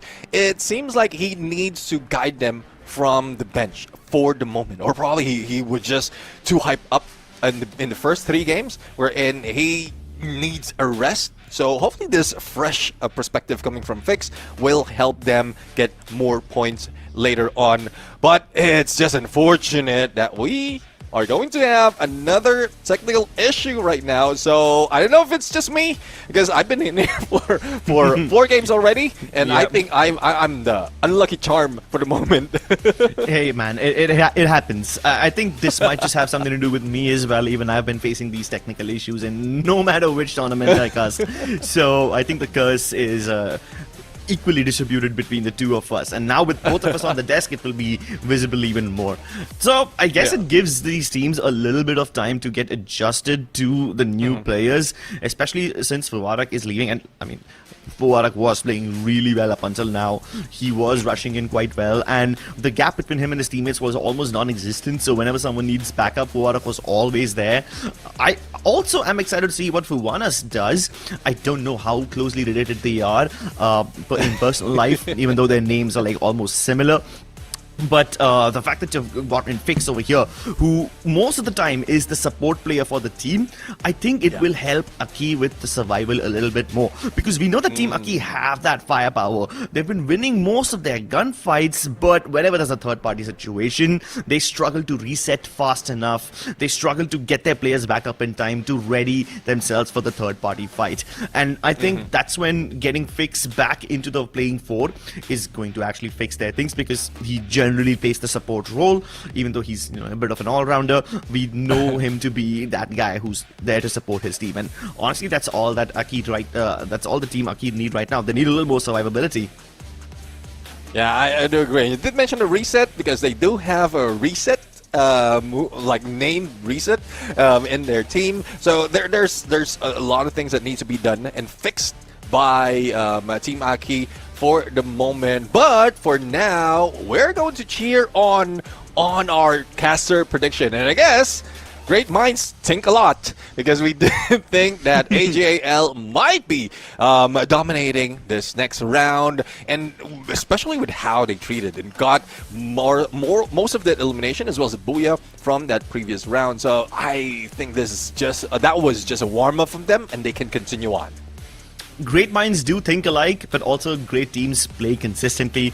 I think that's the reason why we picked up AG Global as our picks for this game. I mean, don't get me wrong, AG Global have been playing phenomenally in the last few months, but they've just been missing out on the podium so many times. Yeah. There have been several instances where they were literally in the lead and then they just squandered it. Whether it's happening in the previous season of 2026 Spring FFWS, or whether it happens in the Summer Invitational, or whether it's the EWC, AG Global always end up getting stuck in second place, even though they have the potential to take the trophy. Maybe this time they can change their fate. And while AG Global look to change their fate, Buriram have already established their legacy, not just by winning the World Championship thrice, but by getting their own bundle in the game as well. You guys can check it out as well. It's coming in soon.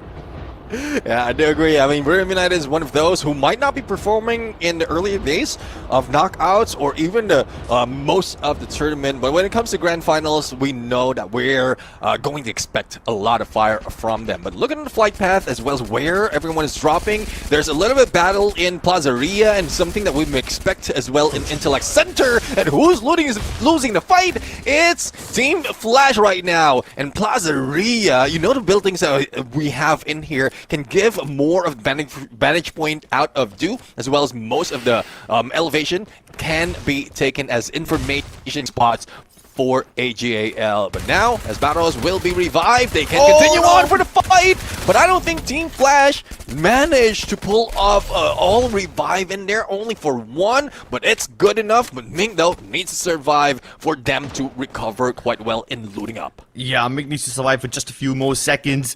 But I don't think AG Global will let him do that at all. They've got him surrounded. No escape. His only possible source of redemption over here could be a third party coming in and distracting AG away from him so that he can get away. But it seems like he's been spotted. The Riptide Rhythm comes through and there goes the knock. Another one bites the dust. Meanwhile, back in Intellect Center, we've got the Gangsters facing off Bigatron by Vitality. And looking at it as if with that switch, I was expecting that there will be more aggression coming from BTR, but I guess with the double setup or the double sniper setup that couldn't be pulled off right here from the get-go, they are in trouble with only one player remaining. So Gangsters is in a good spot with 3 elimination already, and they can just wait it out until the next phase of the circle. But those who are trying to continue their elimination ways is AJAL, as Vamos is now jumping on them. The Axel has Overwatch, but unfortunately left June behind to be targeted by a couple of players of AJAL. So that's one man down out of Vamos that would force them into the vending machine, but that also gives a distraction for Vamos for letting AJAL get away. Yep, so Vamos need to get that res, but AGL are getting in their way. Meanwhile, Buriram are getting in the way of Secret WAG, and one of them is already getting away. Tikoi goes down, and the last one also goes down to Juena. Lovely use of the throwables. Can he get PLS mid-air? Oh my god, that was so close. That could have been another elimination in the pocket of Buriram for the time being. But they need to get back in cover because Flash have also arrived in the vicinity. Wasana moving left and right on the zip lines, dealing enough damage to ABCD, forcing him to use those glue walls early on. But now that they've already escaped and have regrouped, Buriram can easily use this vending machine. They can even use up the arsenal if they need so in a minute or so. And it seems like after getting those 2 eliminations, Buriram have decided to slow down just a little bit. They do not want to overheat. They do not want to commit to another fight without their full forces. I think the priority for Buriram United right now, especially with the siren that we're hearing as a closing from first to second, is to get position on each face of the circle. Not really get so much of elimination. But AGAL though, 5 elimination already and dealing with Vamos as they reel them in. But the far back coming from Suez was not enough. And MP5 from Nameless making him putting up a name in his board right now for the guy. But as we switch over to the battle of Team Aki against BTR, I think this is a battle from Intellect Center that keeps continuing, but reset, not even face VSK to the face of Koja, or make that an AC80 to the face of Koja, and that leads them to 9 elimination in this game. Yeah, it's been going on for a while. Like, this fight began in Intellect Center, and now Team Aki are going down south towards the Twin Bridge region. They were in quite a lot of trouble at one point, but now look at them. They've got 9 eliminations already. It seems like the team substitution has worked out greatly in their favor. Biggitron were trying to hunt them down, but they've not really had a good time so far. Meanwhile, back in Zipway, you got GOW taking on EP, but they've got that knock on Kenshin. Can they chase down Ryu? Ryu gets up on the zipline, gets some distance. That should technically keep him safe, but there is another team waiting for him on the other side. So I hope that he doesn't overextend this one and takes every step lightly. Well, that is what he needs to do right now, as Esports Putrajaya is in the risk of being eliminated out of this game. Zipway is one of those that you will have better opportunity of getting for a revive, because the vending machine is quite hidden in the middle of that area. But back to Intellect Center, and I'm loving the rotation, the consistency of BTR, because we did see them on Twin Bridge, and then now they're back on Intellect Center, and they know this in better position. There's a lot of hiding spot, there's a lot of elevation they can use, and even if they are forced from both sides, they can still fight back. And I do agree with the swap that we witnessed earlier, or with the substitution that we witnessed. I think it's a better opportunity for them to slow down the pace and make that pace followed by those who's challenging them, and the next one might be Gangster. Yeah, so I hope that their position in Intellect Center gets them a lot of eliminations, because when they tried to chase down Aki all the way to Twin Bridge, it did not really pan out in their favor. They only got one point out of that little expedition. But Team Aki have already accumulated 10 eliminations. So I wonder how many times Biggitron must have lost their players and revived them to feed Aki so many points. But that's good, because Aki needed those points desperately. Yeah. I do agree, and even in the feed right there, we just saw a couple, if not one elimination being added to them as they battle against Esports. But Team Flash introducing themselves in Intellect Center, probably not yet spotting BTR, UAV sent out by Biggitron by Vitality, identifying where the position of Team Flash is, might be a threat that Team Flash might recognize and force them to go for a flank. Or, on the other hand, that would force them to go for a rush, but looking at the position, as well as they did engage against Gangster, so they might just be waiting for that battle to unfold and then capitalize on it. But on the other side, Mortar Ruins, we have Team Aki. Again, this time around, going against Gao Esports. Oh my god, and Team Aki are getting destroyed. Gao Esports really just taking them to the chopping block. Leong trying to get away. He has some distance between himself and Pichu, but I don't think he can escape any further, and he will run into P Esports, so he's trapped in between a rock and a hard place. The best that he can hope for is that all the members of GOW rush him down inside that compound one by one. Or better yet, that they get distracted by Sichuan and they focus on him instead. Oh, and that's exactly what's happened. Sichuan starts shooting at Pichu, and they haven't really discovered Leong yet. This could be the best case scenario for Leong. The fact that he gets ignored over here is the only out for him. Otherwise, he's dead meat. Sichuan getting sniped from afar, getting rushed by Demon and Pichu both at the same time. He really did not stand much of a chance. And now PE Sports realize that, hey, sending out a player, even though he's alone, is a decent enough decision because they still have access to the Zipway vending machine. And wow! When we thought that Leon will be able to survive, he jumped out in there and Demon heard those footsteps and he targeted him from above. Demon, though, well, deadly on the sniper, AWM, even up close and personal, he can pull off that swing. But going to Deca Square, we still have a battle of AGAL and Team Vamos, and Barros, though, being left behind. The rest of the squad teleports in to the major area of this compound. They're starting to lose out onto the fight. They do have a vending machine that's close to them, but is this enough, or do they have the coins to bring teammates back, or will Vamos eliminate them out of this fight because they're playing outside the zone as well? Oh. Nameless getting hunted by Israel and Zeus. He's got so much damage. Dew needs to jump in here and help him out, and he does. Lovely shot onto Zeus right through the window. And that is how you save your teammates from danger. Another one onto Israel. Dew doesn't care if he's a sniper. He will get up in your faces and pull a bullet right between your eyes. Oh! Almost got the res. He did. He gets 2 revives. And AG Global, yes, sure, they get all these eliminations. Yes, sure, they're up at 12, and that's quite impressive. But they will not be eliminating Vamos just yet. Yeah, I mean, Azrael in there was just waiting for a couple of players, for those who are knocked down, to completely be annihilated. I don't know. That's something that we didn't expect to happen. That I know that there is a give up option in there for the squad that can increase their odds of being revived quite quickly. But it's a good thing that the stealth bites does help them, but this is something that you don't want to wear when you have that stealth. You don't want to use the stealth bites for. If you have this skin, if you have this bundle, you want to flex that and battle in style. So wait for that to come out. Brim United's a Champions bundle with everything in it together with a Pecker. Oh my god, Nameless. Yep, I mean, Bruna might have the bundle, but right now Nameless is the one who's getting all the glory. Boldly rushing in towards the 4 members of PE Sports. Yes, sure, he can't pull off that 1v4 in such close range, but he will still not stop.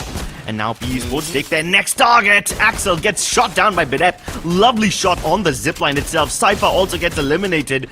It seems like Vamos versus Team AGAL was third-partied by PE Sports, and they are lapping up all of these eliminations. They are more than happy to third-party over here.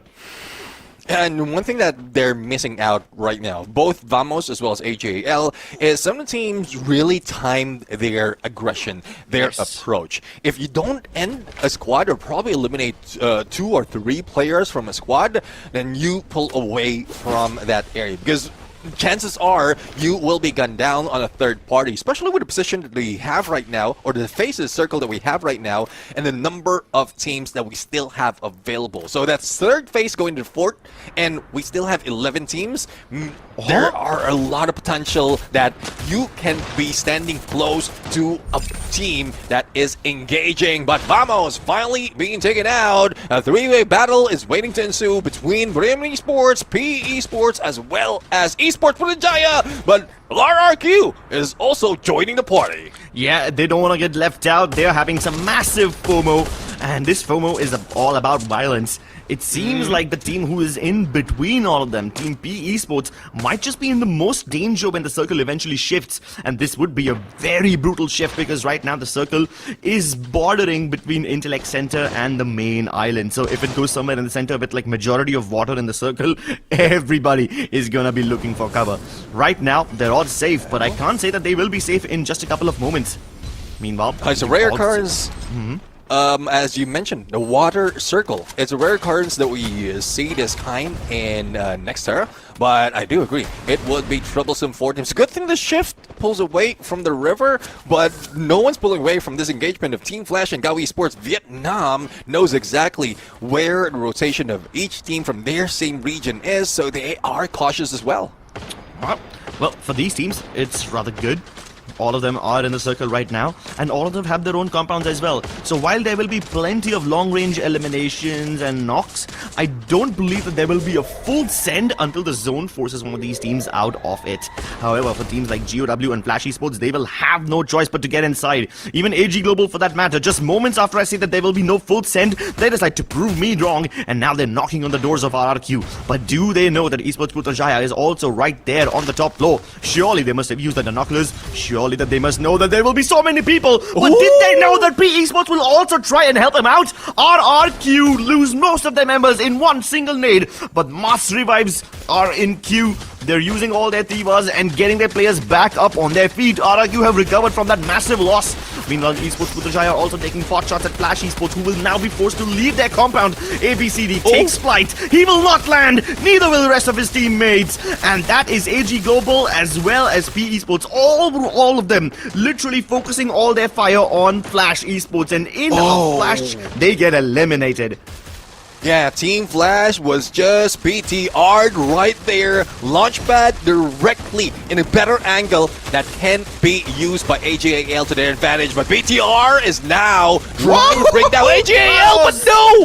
What a reversal! That throw gun from Barros was deadly, and they are still a full squad. I didn't expect that to happen. This is why we have them on our prediction, because they are in a good run right now, motivated after that booyah. Yeah, 100%. They are so motivated right now that nothing seems to stop them.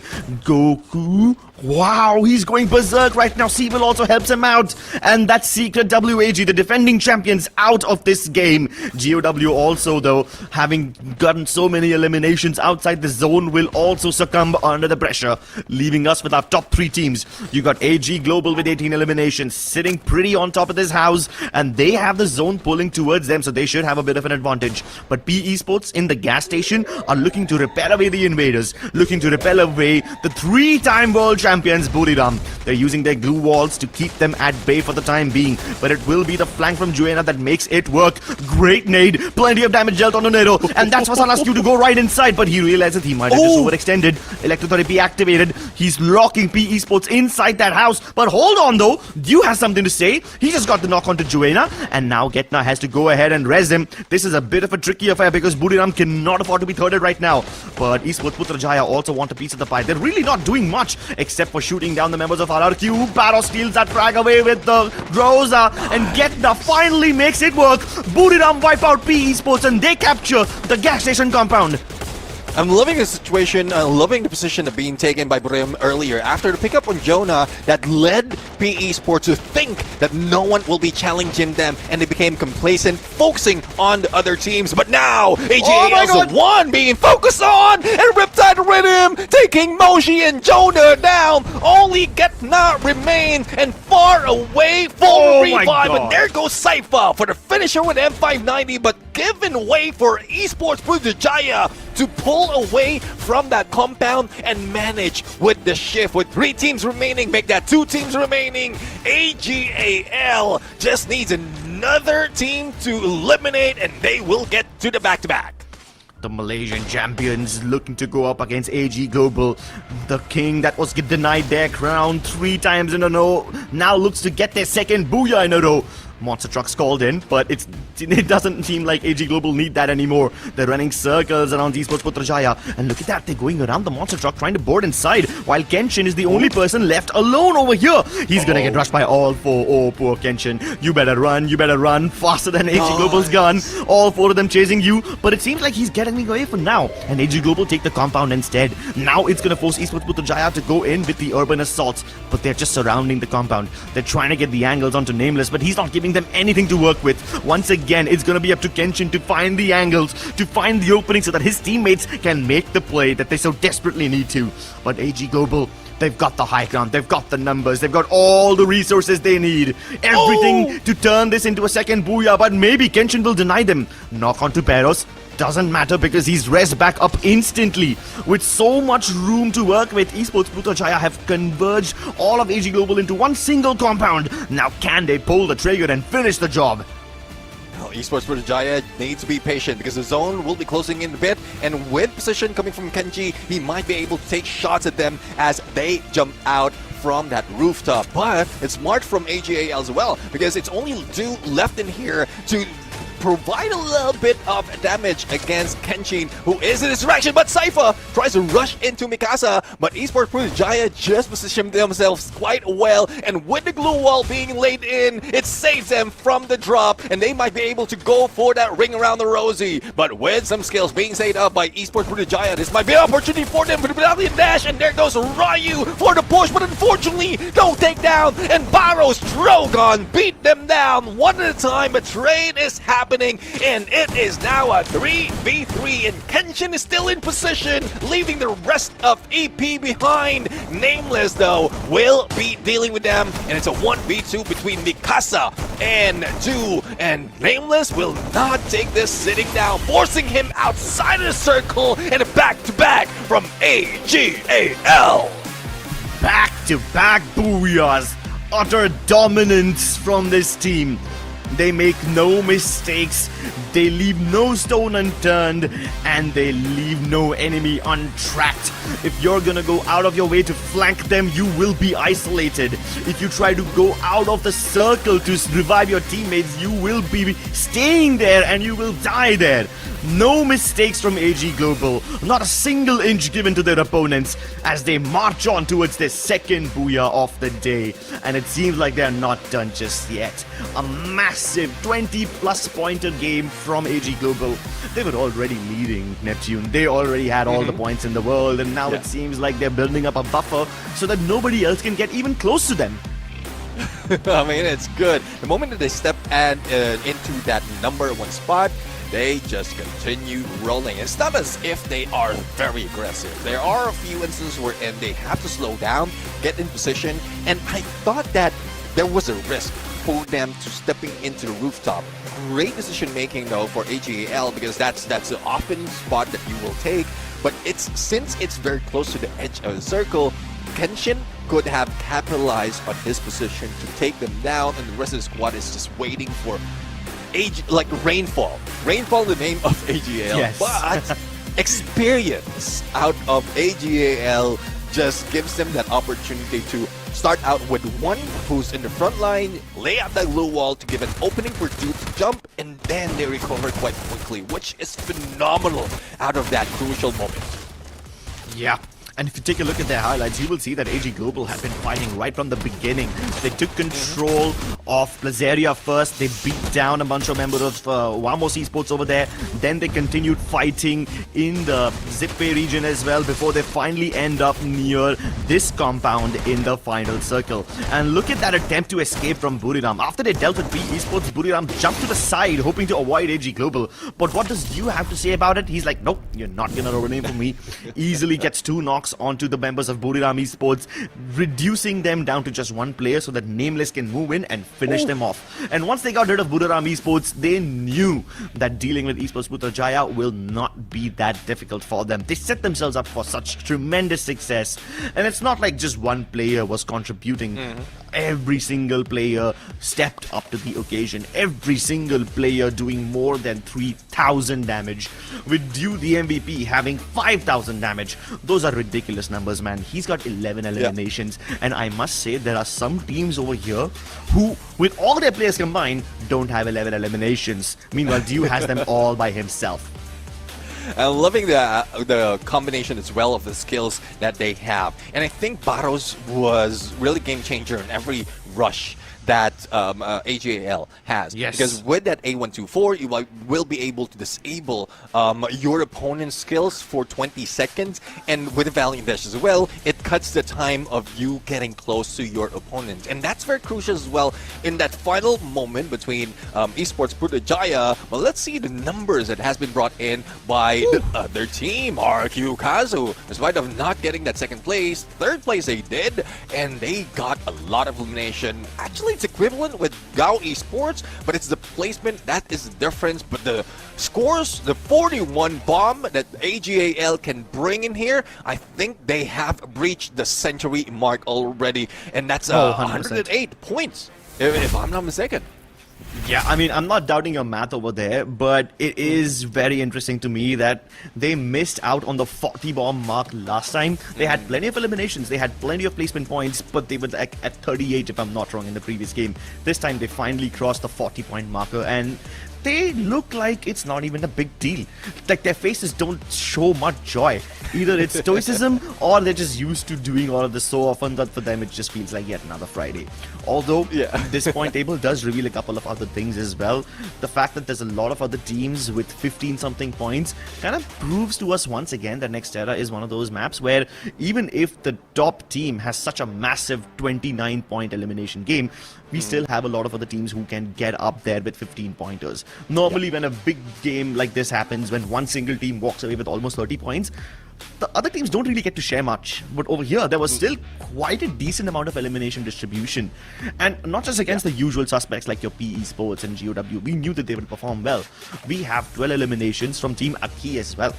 I mean, they have been a bit shaky today, haven't they? They had a great start, then they dropped down to almost at the bottom of the table. And now, even though they don't have any placement points and they were the first team to get wiped out, 12 elimination points is nothing to scoff at. It should keep them going if they keep this up in the next 2 games as well. I do agree. I mean, it's a good turn back after what we've seen in some of the maps, especially Solara. They only have 3 points in there. Purgatory, if I'm mistaken, they didn't get anything. So that's where they falter at the bottom, wherein everyone is gathering points little by little. But I'm really hoping for some of the teams, especially for those who are aggressive, to be able to gather most of those in each of the engagement. But we just have something newer teams right here who can deal with that much pressure. So they can deal with a quick revival if in case they are brought to that. But before that, you can see the positioning wise, it's just quite crucial that they don't stick together in moments wherein they don't have information of the other team. So there's just so many variables that they are playing with right now, but the decision making is quite good for most of them, especially for those of the top dogs that we consider. Even if the lack of the performance, consider them top dogs because of the times, the number of years they spent working this out and pulling off all those kind of gameplays that led to this moment. Yeah, so experience really matters in that kind of a situation, right? And I'm glad that you brought up the fact that some of them will split up when there's a distinct lack of information, and that's where we can break down that final fight. There was a clear 3-1 split from Esports Putrajaya with like Kenshin hanging back with the rest of his team moving forward. And because Kenshin was like that one guy providing cover fire from afar, he will often get a knock. But because his teammates are not close enough to the enemies, that knock cannot be turned into an elimination, giving AGAL the chance to revive and get back up on their feet. Because you saw Kenshin got those knocks in that final 4v4 fight, and yet his teammates were not able to capitalize on that. Meanwhile, AGAL, they decided to just stick together with all 4 players holding their hands and playing in like less than 5 meter space away from each other, so that in case one of them gets knocked, the other person will be right around the corner to avenge his fallen brother and maybe even get the res. And in that kind of a situation, there's no right or wrong play. I mean, they knew that all of AG Global were up on that roof, and the fact that Esports Putrajaya decided to split up isn't exactly a bad decision, but they need to understand their win condition in that case. Yeah, I do agree. I think what the team of AGAL was focusing on, though Nameless is always in there in front line together with Sypha as the support of the squad, what they're also relying on is keeping Nameless safe. Other than Do, is keeping Nameless safe because he is the support who has the Tiva as well as the Shani who can help them be beefed up and heal up much better towards that final moment. And even from what we've seen, the damage that has been dealt by the couple of players from, or 3 players from Esports Putrajaya on the lower ground, it's not as if they're faced. The HP goes down, but it quickly recovers, and that's just something else. We don't see that too often out of most other teams, which is just phenomenal. So that led us to the back-to-back in Purgatory as well as Nextera. But in Kalahari, though, they have Do who can deal with information as well as the range and the sniper. There are a few teams who might be able to capitalize on this specific map, and one of those is RRQ. Oh yes, RRQ definitely is one of those teams that is to be feared in the map of Kalahari.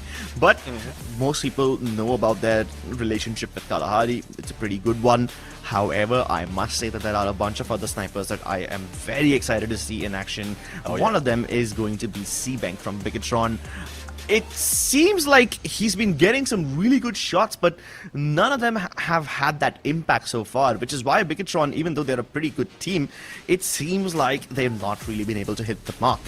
Oh, yet another substitution from Team Aki. They got in Fix earlier on after subbing out Fuwarak, and now Fuwarak is coming back in place of Fuwanas. Yeah, I mean, this is something, probably just a little bit of reset, a little bit of rest for Fuwarak, because of some of the mistakes that led to the failure of the team. So hopefully this brings back that energy for Team Aki, that aggression, and also solves some of the mistakes that they've done earlier. But going back to our prediction, well, I did mention about RQ, and you are looking at PE Sports, which I totally agree, because they have managed to bring in a lot of elimination and stay on top of the leaderboard in most cases when it comes to placement.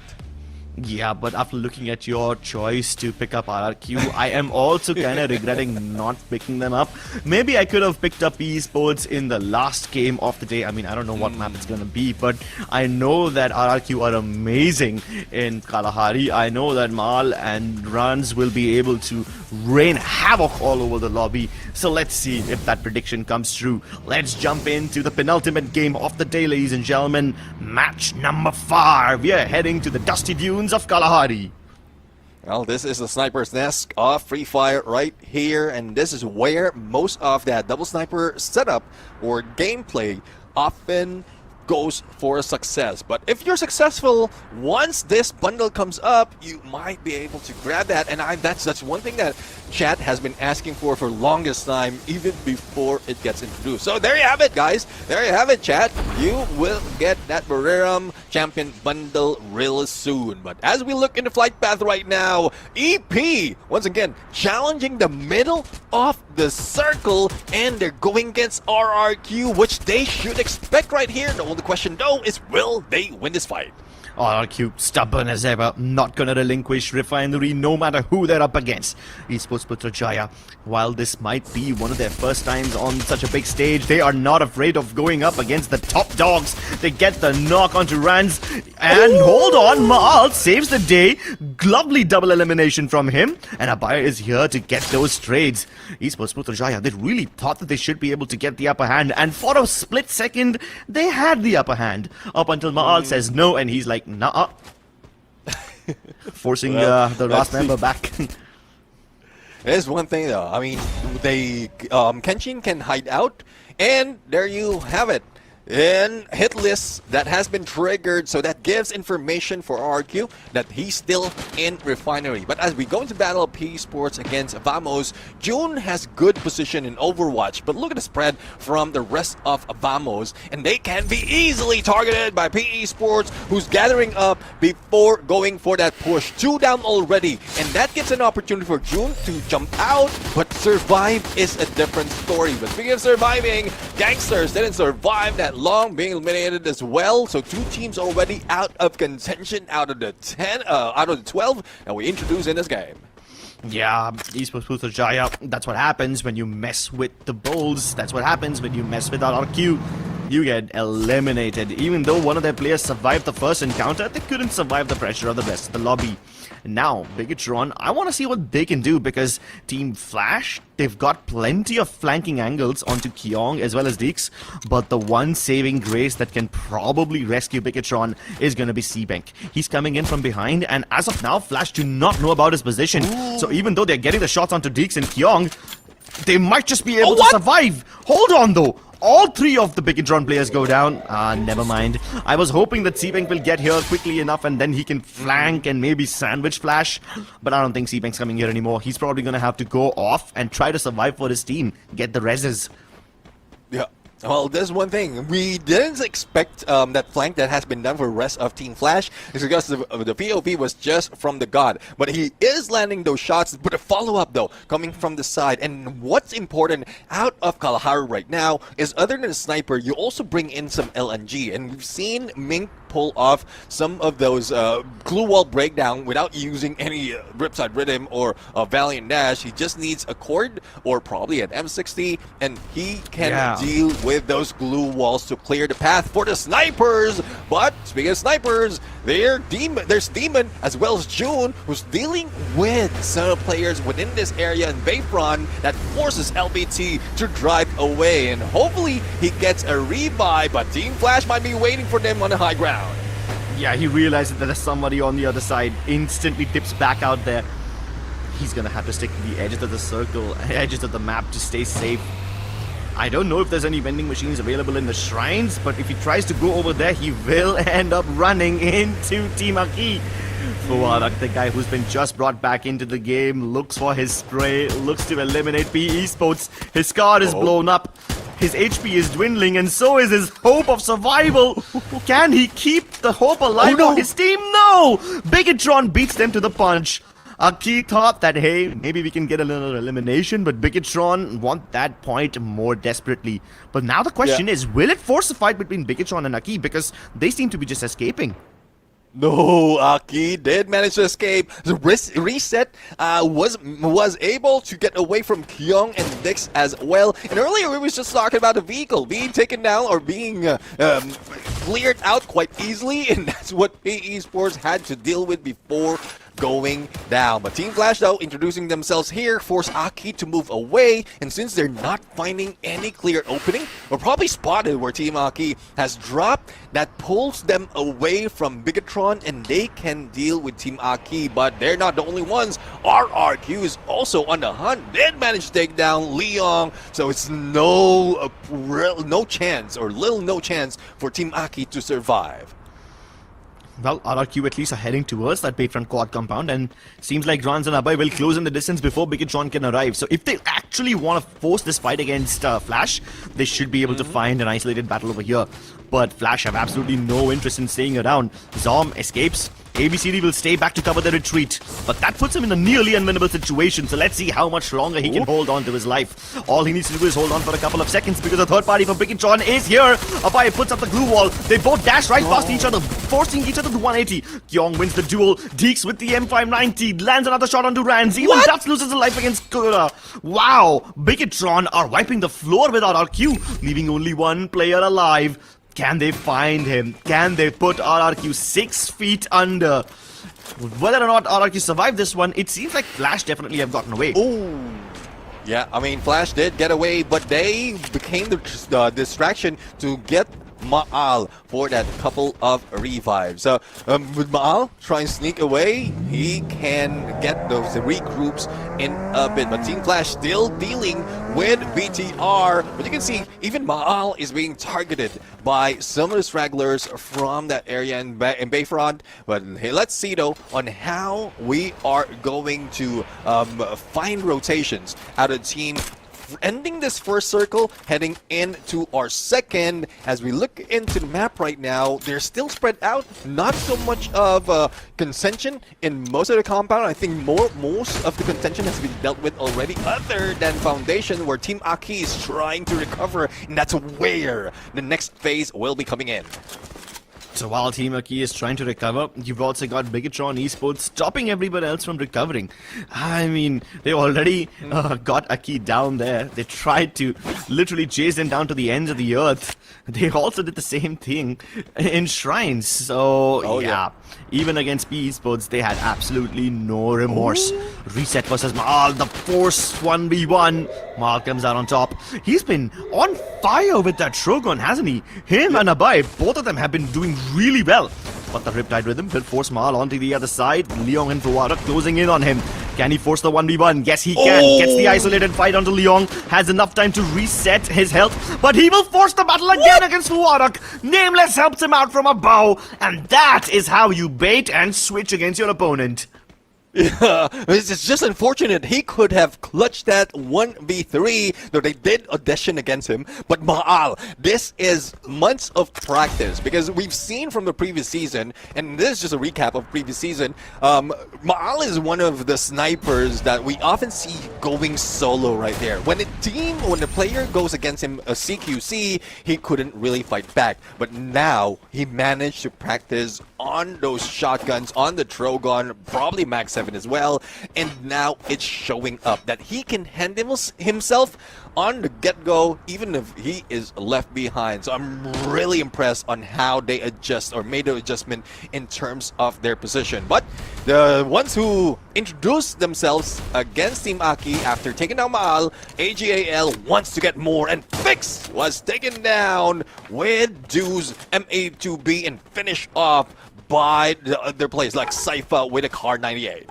Yeah, Dew had his crosshairs fixed on him, but I'm not worried about Dew right now. I'm really worried about Rans. He's getting pushed by Deeks. What? Abai shoots him down, protects Rans over there, and he gets one more. Seeping taken down as well. Kyong now desperate to stay alive, and all of a sudden, while Bigatron were pushing the attack, now they find themselves on the back foot. He has no way of surviving. He's cornered, corralled into that tiny house, and then shot dead by Abai. RRQ are doing really well to push and pull their opponents into isolated gunfights where they have the disadvantage. And every single time you think you got them cornered, every single time you think that, yeah, this guy's alone over here, maybe we can isolate him and fight him out, RRQ have the backup ready. Like, I love the way how Abai was covering Rans over there, how he was covering Maal over there. Even previously, we saw this exact same thing happen. And that is what RRQ were missing up until now. Maybe this could finally be the chance that they can recover. But back in Refinery, you've got Buriram Esports scaling up. They've got control of the Spire, and now they've taken control of the Dish building as well. Decoy jumps up there, gets Joanna up close. Excuse me? Finally, Vasana comes through and avenges his teammate, but Nan does the exact same thing. Everybody wants to fight on the satellite dish. And look at that dash, breaks into the groove walls. Vasana isolating those fights, but Decoy finally puts him down. It takes massive guts to jump up there. Yeah, I do agree. And it's a masterclass that WAG is showing up right there. Because most of the time, if you have your teammates knocked down, you get distracted, try to pick them up. But what Secret WAG did is they punished the ones who brought down Wang M and then slowly delivered some. And recovery as well, or the pickup was prioritized in that few moments. Half a second is needed, especially with the Tifa. And now they are a full squad that can deal with the players of Buriram United. And speaking of timing, they did pull out the Bolt Maker that can put Buriram United at their knees. But I think I spoke too soon. Ketna and Moshi is that one factor, two factor that they didn't expect can be the bane to their existence, and they didn't exist for this game anymore. Bigatron Esports, massive clutch revive by using that vending machine. And also, Vamos helped them out by eliminating the last player of WAG, but now Vamos want to take down Buriram themselves. Zeus gets the first knock, June with the second, and they once again got Buriram Esports on the run. Getna wants to get towards that vending machine room, but he just simply cannot do that. June is gonna hunt him down.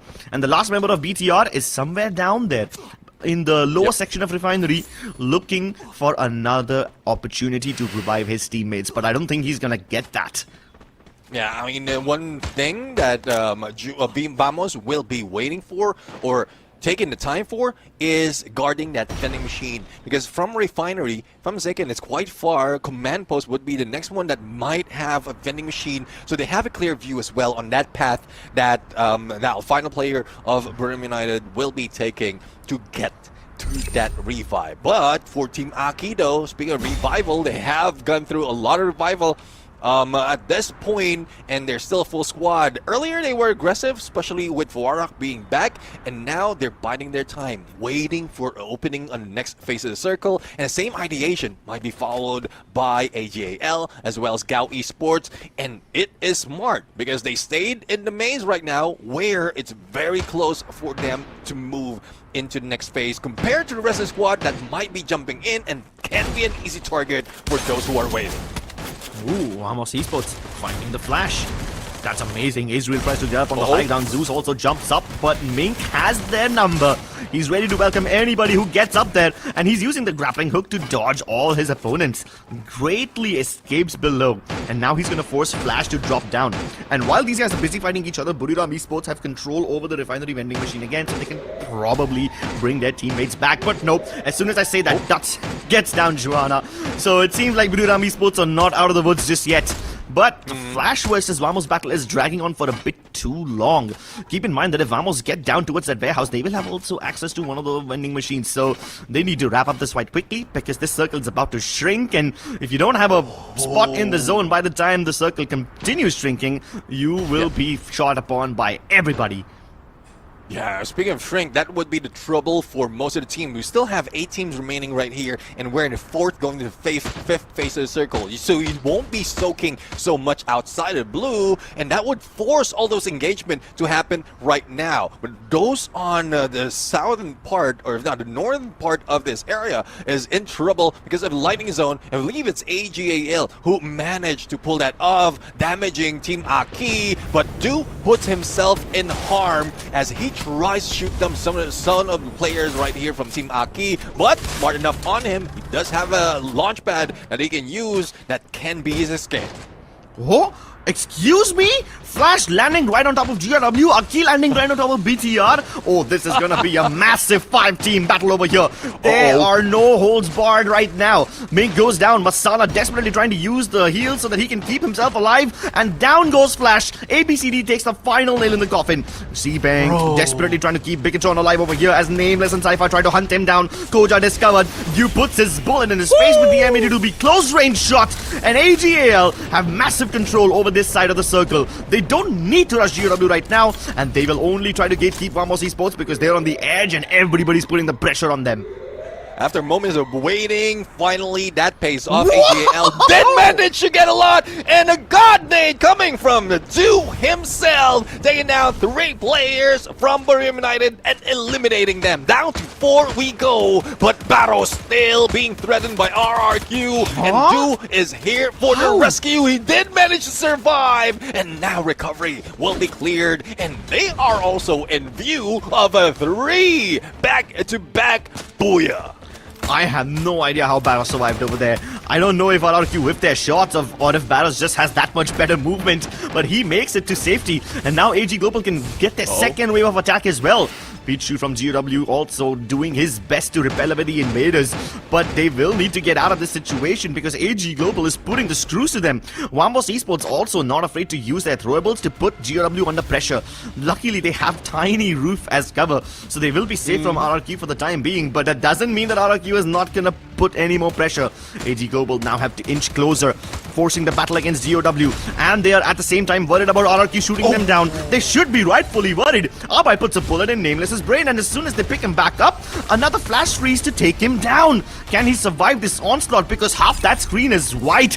It's basically the Arctic Circle over here in the middle of the desert, ladies and gentlemen. The weather changes so quickly, and so does the tide of the battle. GOW still surviving, making this little tiny broken house into a fortress of sorts, and AG Global desperately to knock down the doors. They want to kick down that door and get GOW out of this game. Dew and Barros forcing the issue, but they're simply not getting the angles. GOW is just putting glue wall after glue wall, sealing themselves in, safely ensconced in this tiny house. Can AG Global finally knock down the doors, or will Vamos Esports try to get the advantage by capitalizing on this battle? AG Global decide, nope, no point getting inside there now. Just go to the other side of the wall and try to make sure you don't get shot by RRQ.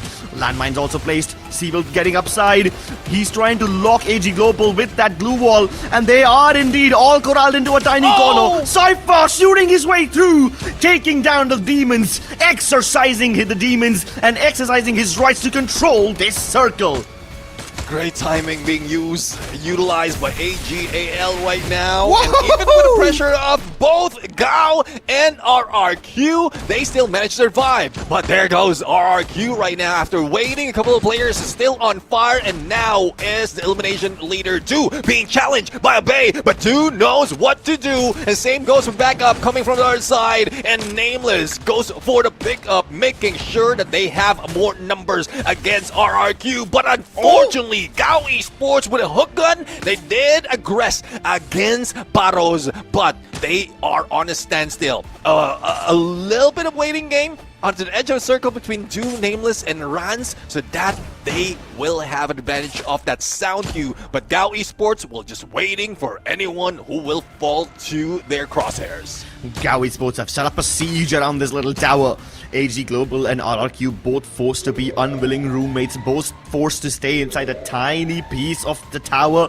None of them really want to be here. They both feel trapped. They feel claustrophobic. And Rans is just counting his lucky stars. He's just hoping that AG Global don't break down that wall and try to hunt him down. And he's lucky that they're going down instead. Nameless. He's acting like a fearless player right now as he's trying to land those jump shots with the M590. Hoping to isolate the fights against GOW. And GOW no longer lays siege to the tower. They are not even focusing on Rans anymore. Rans is just taking damage to the blue zone, hoping that he will be able to survive. Pops a time turner. Pops 2 more glue walls. Still alive and kicking. Rans is running away, running for the hills, and somehow GOW have no choice but to chase him, but they're having so much difficulty. Finally, they land a couple of shots. Rans down to 50 HP, and Pichu finally puts him out of his misery. 3v2. AG Global, a nearly impossible task to line up their hat-trick booyah. Can they make it happen? They both jump onto you at the same time. Nameless once again has to be absolutely fearless. Lands the shot onto Seville, confirms the elimination, but Pichu finally puts the nail in the coffin. And GOW deny AG Global their third booyah. GOW get a booyah of their own. GOW. I love the patience coming from this team. The pressure coming from both AGAL as well as RRQ from before that shift happened. They didn't. I think they didn't get that much of elimination out of that final circle. But before jumping in there, they were the ones on fire. So I'm loving this kind of move coming from GOW. But the decision making out of AGAL, and I do agree with Chat right there. There are a few instances wherein they made a wrong decision on trying to force themselves in the lower ground because they have more strength on the higher and the numbers as well. But pressure from RRQ, because we expected that there was only 2 players in there, which is near, but we didn't see one of the players that is hanging on the edges of the circle on a higher ground that's sniping them down. So that's one thing that might have caused them to fall down on the lower ground of that ridge, but they still managed to survive, which is good compared to Rans, who was just solo in there, forced that floating time turner. But the movement coming from Rans, if it wasn't for the 3 players from Gao Esports, he might have clutched that and take second place. Yeah, he probably could have done that. It's not just Rans, even Barros for that matter. He survived a situation which he had no business surviving. So there were quite a lot of missed opportunities over there. And that is exactly why, even though GW have the booyah, even though they have the numbers advantage going into that final fight, it's really their perseverance to stay inside that tiny broken house that kept them alive for so long, because, my goodness, they were getting subject to so much artillery fire over there. You had AG Global trying to rush GOW in that house. You had Vamos Esports desperately trying to get inside the circle. RRQ shooting at them from above. With 3 teams focusing on GOW, one would assume that they would be wiped out in a bunch of seconds. But no, not only did they stay alive, they did not lose a single player. They did not suffer a single knock. They never needed to rest their players. And that's how you know that this team is very good at mitigating those threats.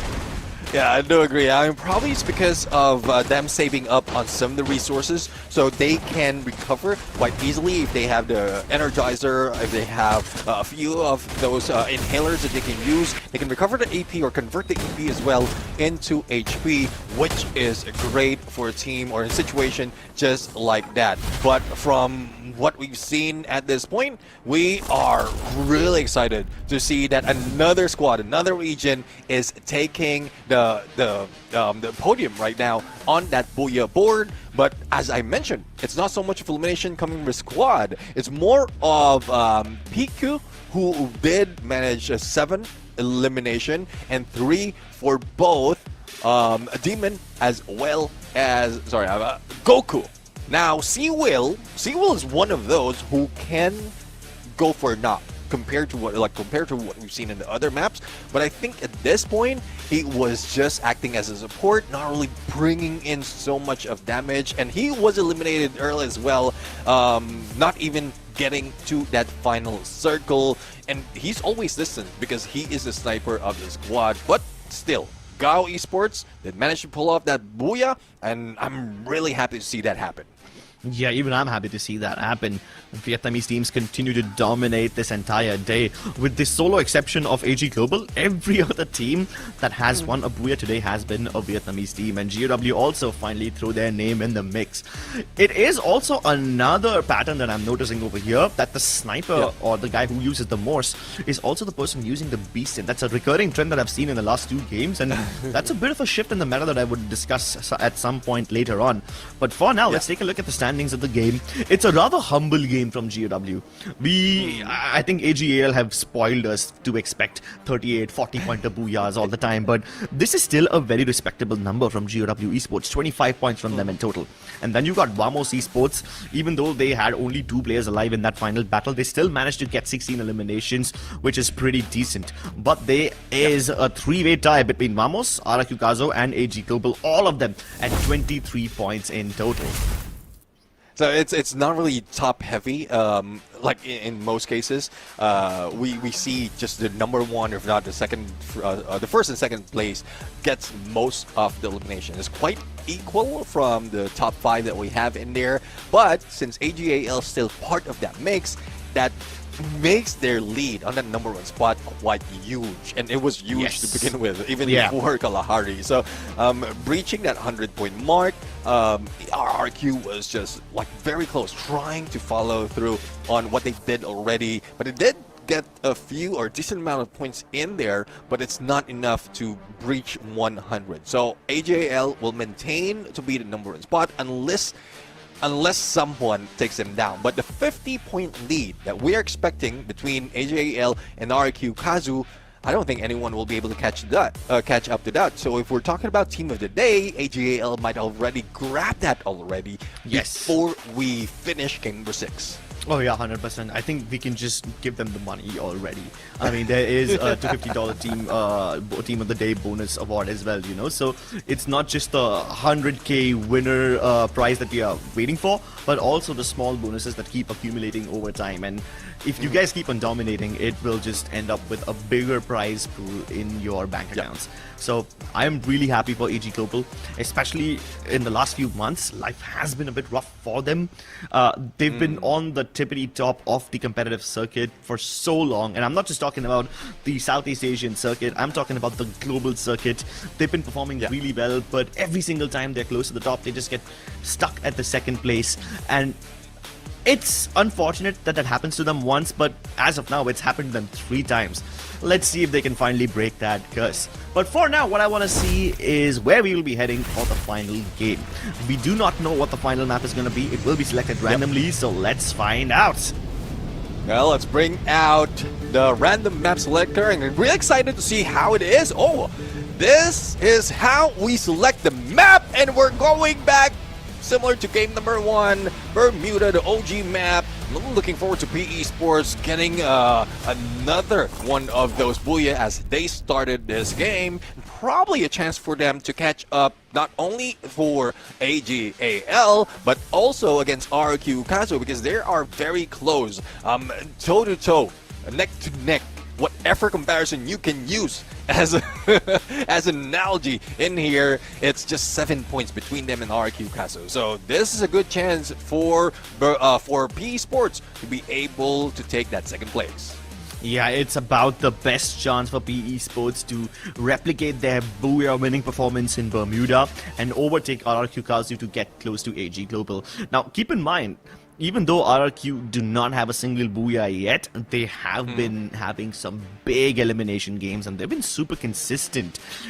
I don't think they've had a bad game at all this day. So that's probably why they are this close to AG Global, even though AGL have like 2 booyahs, and both of those booyahs were massive 38 and 40-pointer games. So it's really big props to RRQ for pulling that off. But even the Vietnamese teams have been having a field day. Both PE Sports, Gangster, as well as GW, all of them hailing from the Vietnam region. they've been dominating all throughout. And this now actually brings me to the burning question of the day. Which team is going to be in danger? Keep in mind, ladies and gentlemen, that this is going to be a rather long tournament, so this is a marathon, not a sprint. Yeah. However, you will get 2 play days across these 2 weeks, and you need to make the best out of it, because you only need to get inside the top 12 to make sure that you have as many playing opportunities as you can get in the 3rd week. I do agree. I mean, if you want to start off the next stage, the second phase of this competition, then you would want to be in top 12. But there's also a matter of some of the challenges that we have for the team. So earlier, when we started the day, there was a question: who would be declared the loser between Buriram United and WAG? And judging from the scores that they managed to pull off, it's clear enough that Buriram United did manage to get a lot of points, but I couldn't count out WAG just yet. I just want to do a quick calculation as well on how close or far they are if they want to go for that battle. 13 points difference between Buriram United when we're talking about WAG. So easy enough for them to catch up if one condition is if Buriram United gets eliminated early, we're in. WAG can. That's where they can get the 13 points. 13 points, maybe 14 points at the minimum to be able to win that challenge. Let's see what are their odds of winning the challenge. Let's take a look at the top 3 teams of this map so far. And unfortunately, neither of them happen to have Bermuda as one of their stronger maps. PE Esports, obviously because they won the Booyah previously, they've got 37 points in the first game of Bermuda. And it is quite possible for them to replicate that performance. And even though Aki have been a bit shaky today, they had a pretty damn good time in Bermuda in the first game. They had 9 eliminations and they got 17 points in total out of this one. Even AG Global have been super consistent. So I think both Buriram as well as Secret WAG are in a bit of danger, because while they are competing only against each other for now, none of them are even close to AG Global. Yeah, I do agree. I mean, Buriram United was eliminated a little bit early into our first map, which is Bermuda. And for Secret WAG, yes, they did manage to get a few elimination, but placement-wise, didn't get so much. I think it's just a total of 10 points for Secret WAG. So that battle, when we're talking about this map, clearly is something that they need to fix. But with the warm-up that they gathered, I think with the trajectory for both of the teams, or probably most of the teams, this last map in Bermuda would be a saving grace. Because, again, we were talking about over-familiarity, or if not familiarity of the teams in this specific map, so they know how to make those rotation. And since they warm up, they've done the deed already of getting a lot of elimination points, they can make those corrections second time around for this day. But again, it's anyone's ball game right now when it comes to getting a Booyah in this final game. But we already called it. AGAL is still taking that #1 spot. But as part of our rundown, let's introduce our prediction as well, because I'm still looking at the Booyah takers from game #1. All right. So, in my defense, I did not know that the last map was going to be Bermuda. If I knew this was going to be Bermuda, I probably would have picked up PE Esports as well. I know that great minds think alike, but this time, I'm sorry, I am going in a different direction from you, Neptune. I should have probably picked Bigatron as my winner for Kalahari. I would have been wrong, but they did have a decent game over there. Yeah, I think there's a pattern here that's happening. Was it you who made... I think you're predicting the future based on your prediction? Because those who are you predicting the next game, they are performing, or that might be AJ, but even if it's me, it doesn't matter for Bigatron, because this is the last game of the day. Well, let's see. It's month for tomorrow, but there's no waiting for tomorrow. Right now, we're jumping in once again to the Green Grass of Fury Fire, and number 6, #1 of the stage. It's the last game of the day, ladies and gentlemen. Let's get back to the OG map. A reminder for all of you to check out the Buriram bundle as well when it drops into the game. You can buy it to get some nice swag, or you could choose the difficult option, grind your way to the top, win the World Championship, and get your own bundle. Now, how's that for a challenge? Speaking of challenging, it's Buriram Esports, the team that has their own bundle in the game, going up against Esports Putrajaya, one of the fresher teams on the circuit. This is round 2 of this fight, baby. It's once again Buriram Esports facing the exact same team they faced a couple of hours ago, right in this spot. Yeah, and this is where Buriram United did lose out that fight, so that might be just a game 1 jitters, wherein they didn't expect a hot drop to happen, and they were a little bit complacent. But with Jonah trying to pull away from the rest of the squad, making sure that they have a surprise factor, there goes the backstab, but Raja does have a cord, firepower in hand, but priority on the pickup is what they are doing, what BRU is doing right now, forcing one of the players, if not the final player of Esports Putrajaya away. So round 2, BRU got this point, so it's 1-1 in the scoreline. Yep, but keep in mind that last time Buriram Esports managed to get 3 eliminations, the 4th guy was not able to escape. This time, it might be the same thing again. Oh no, it's deja vu, man. It's deja vu all over again. Kenshin running for his life. He gets away from Buriram and walks straight into the crosshairs of WAG. Well, that serves them right, because they challenge BRU from the get-go, and they know that's Buriram United. Though they don't know who they're going against, but like easy enough. Whoever drops a peak in Bermuda, if BRU is involved, yes, you're dealing with the brute blood. So they try to go second down. I think they were trying their luck a second time around, which they failed, and WAG was just waiting for them. But speaking of WAG, since the hit list has been triggered against them, thinking that this is the final player of Esports Putrajaya, now they can target those players that they have a challenge on. Yeah, so while Buriram Esports continues staying towards peak, you've got Secret WAG climbing up from Pochinok towards peak. Meanwhile, back in Graveyard, Fix just got handed an elimination to him, served on a silver platter. His opponent literally landed on his feet and got shot with that MP5. Not even the strongest weapon in his hands, but when you're being served free eliminations, you will lap it up every single day and twice on a Sunday. APCT dodging around. He's got his alphabet on point, but does he have his aim on Fawarak? It doesn't seem so. He's spotted out with the TPP, but he has no idea that Reset and Fix are about to jump on him super fast. Yeah, he did not see that coming. Yeah, I mean, he was just a distraction in there, making sure that he buys plenty of time for the rest of the squad. But Leong, M590 for the chase, didn't expect the backstab. Plus the brilliant dash in there coming from Goku, and that is one good trick. A little bit of switcheroo gameplay and beta switch at the same time.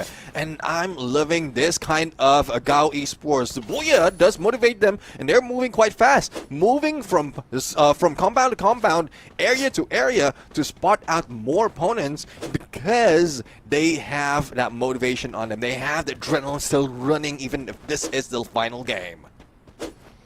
Final game, and GOW want to make it count. They've got their momentum riding high with the booyah of the previous game, and they do not want to let go of that momentum at all. Speaking of momentum, Vamos Esports desperately need it. They're fighting near the water tower. MZ climbing downstairs. With PE Esports also on the horizon, Vamos Esports really need to reprioritize their fights over here. They discover Nero near the cell phone tower and they both rush him down. They're gonna disembark from the vehicle. Nero now trapped in a 1v2. They've dashed right past him. Another glue wall put up. How is Nero still alive? He's buying time for his teammates to move in and help him out. But unfortunately, Zeus and Israel put quick work and put him under. LBT and Bedep could not save their teammates, but now it seems like they have another problem because Sichuan is a little too close to the gangsters, and these gangsters are not gonna take any prisoners. Sichuan, he's gone undetected. Sandis is exchanging positions with Zeus and Israel jumping onto MDED again. MDED escaped from danger just a few seconds ago, but now he's in danger again. Nope, he isn't. He says call an ambulance, but not for me. He will turn the tides around, and instantly the gangsters pick up 3 eliminations on the trot. Yeah, force themselves in that engagement when we thought Vamos has advantage because of vehicle takedown on those glue walls as well as a number on the get-go. But nope, let's not count out gangsters just yet. They might have come from the bottom of the leaderboard, but they have the fire on them. They just need to deal with a few players in here from AGAL, but they use a vehicle, probably for getaway. Spots one, and there goes the jump, but Saifa is waiting the same with two, and with that, they had to pay the price. They get eliminated on 10. Hold up, I need a replay of that. Did the car just fly over his head? That was the most cinematic fight I've seen in Free Fire in my 5-year career.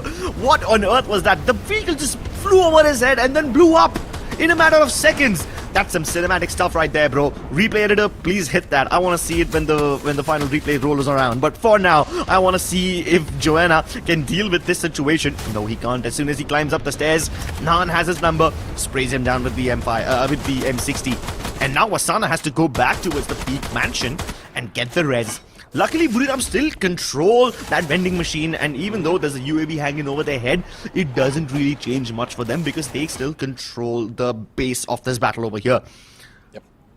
And this is one thing that the WAG might have been waiting for. They know peak is occupied by Brim United, but they are waiting for a third party to distract BRU. On our side, BTR! No need for distraction. If you have a combination of a Drogon plus that AWM from C-Bank, up close and personal, long range, it doesn't matter. And they might be back to their double sniping ways because Koja is back in play. So this is how they start off the day, and I think they can capitalize on this to catch up on the points, because the first time they had in this, they have only 2 elimination but 6 in the placement, so now they might be able to get more. But unfortunately, on the other side of the map, more is what Bordeaux United is asking for, but they got more opponents that take down Getna. Yeah, they just mowed him down. Getna gets caught by 4 players of Team Flash. And here, look what we have. It's WAG forcing the battle against RRQ. Dot surviving on 1 HP. How did T-Koi not finish that battle? Now he finally does. It was a bit labored, but WAG keep it clean. All 4 players still standing, and RRQ down in the dust. After their momentum in the previous game, it's only fitting that they have it stolen away from them, because a lot of these teams have been having that problem, right? They have one good game and then they just falter in the next immediately. Even Aki has been a victim of that inconsistency. Let's see if the Flash can force those mistakes out of Aki once again. Nades landing right beside them. Mink almost got away, but Fix has the knock, and he's gonna close in the distance. ABCD finally with that Trogan puts Fix out of his misery. The Trono battle also doesn't pan out for them. ABCD has been able to acquire a knock, and the Flash, they reset everything. But Team Akeem badly miscalculated that. They thought they would have the advantage, but no more. Reset has to get to safety. He cannot. The God is watching him. Yeah, the God is watching him, and he's watching everyone in this gameplay, and he kept this distance knowing that he trusts his teammates for Team Flash to deal with the rest of Team Aki. But what's questionable is the position as well as how Team Aki has been taken down there, because I thought they had the advantage, they had the aggression, but this is where they falter more. It might be a chance of like accuracy in some cases, because they do have the best weapon, they have good skills to deal with those CQCs, but dealing with some of the teams, some of the players like Team Flash, seems like they are not strong enough from that fight. So hopefully that's just a day 1 jitters. That's one thing that we only see in this kind of gameplay as well, with this kind of pressure, and moving forward we'll see them differently. But Getna, solo mission after being revived, but no view of where the rest of the squad is. Yeah, I think while Getna is over here in Clock Tower, the rest of his squad is still hanging out near the Observatory and Graveyard region. Still way outside the zone, but it's only the second circle, right? So I think you can tank the Blues on damage at this point. No harm, no foul. That being said, though, I do agree with you about these being first stage jitters, because these are some mistakes which we don't often see from players of this caliber. But then again, this is a rather long tournament. It's gonna scale all the way into September, so they have plenty of time to get their bearings right. One bad day doesn't necessarily put them in danger.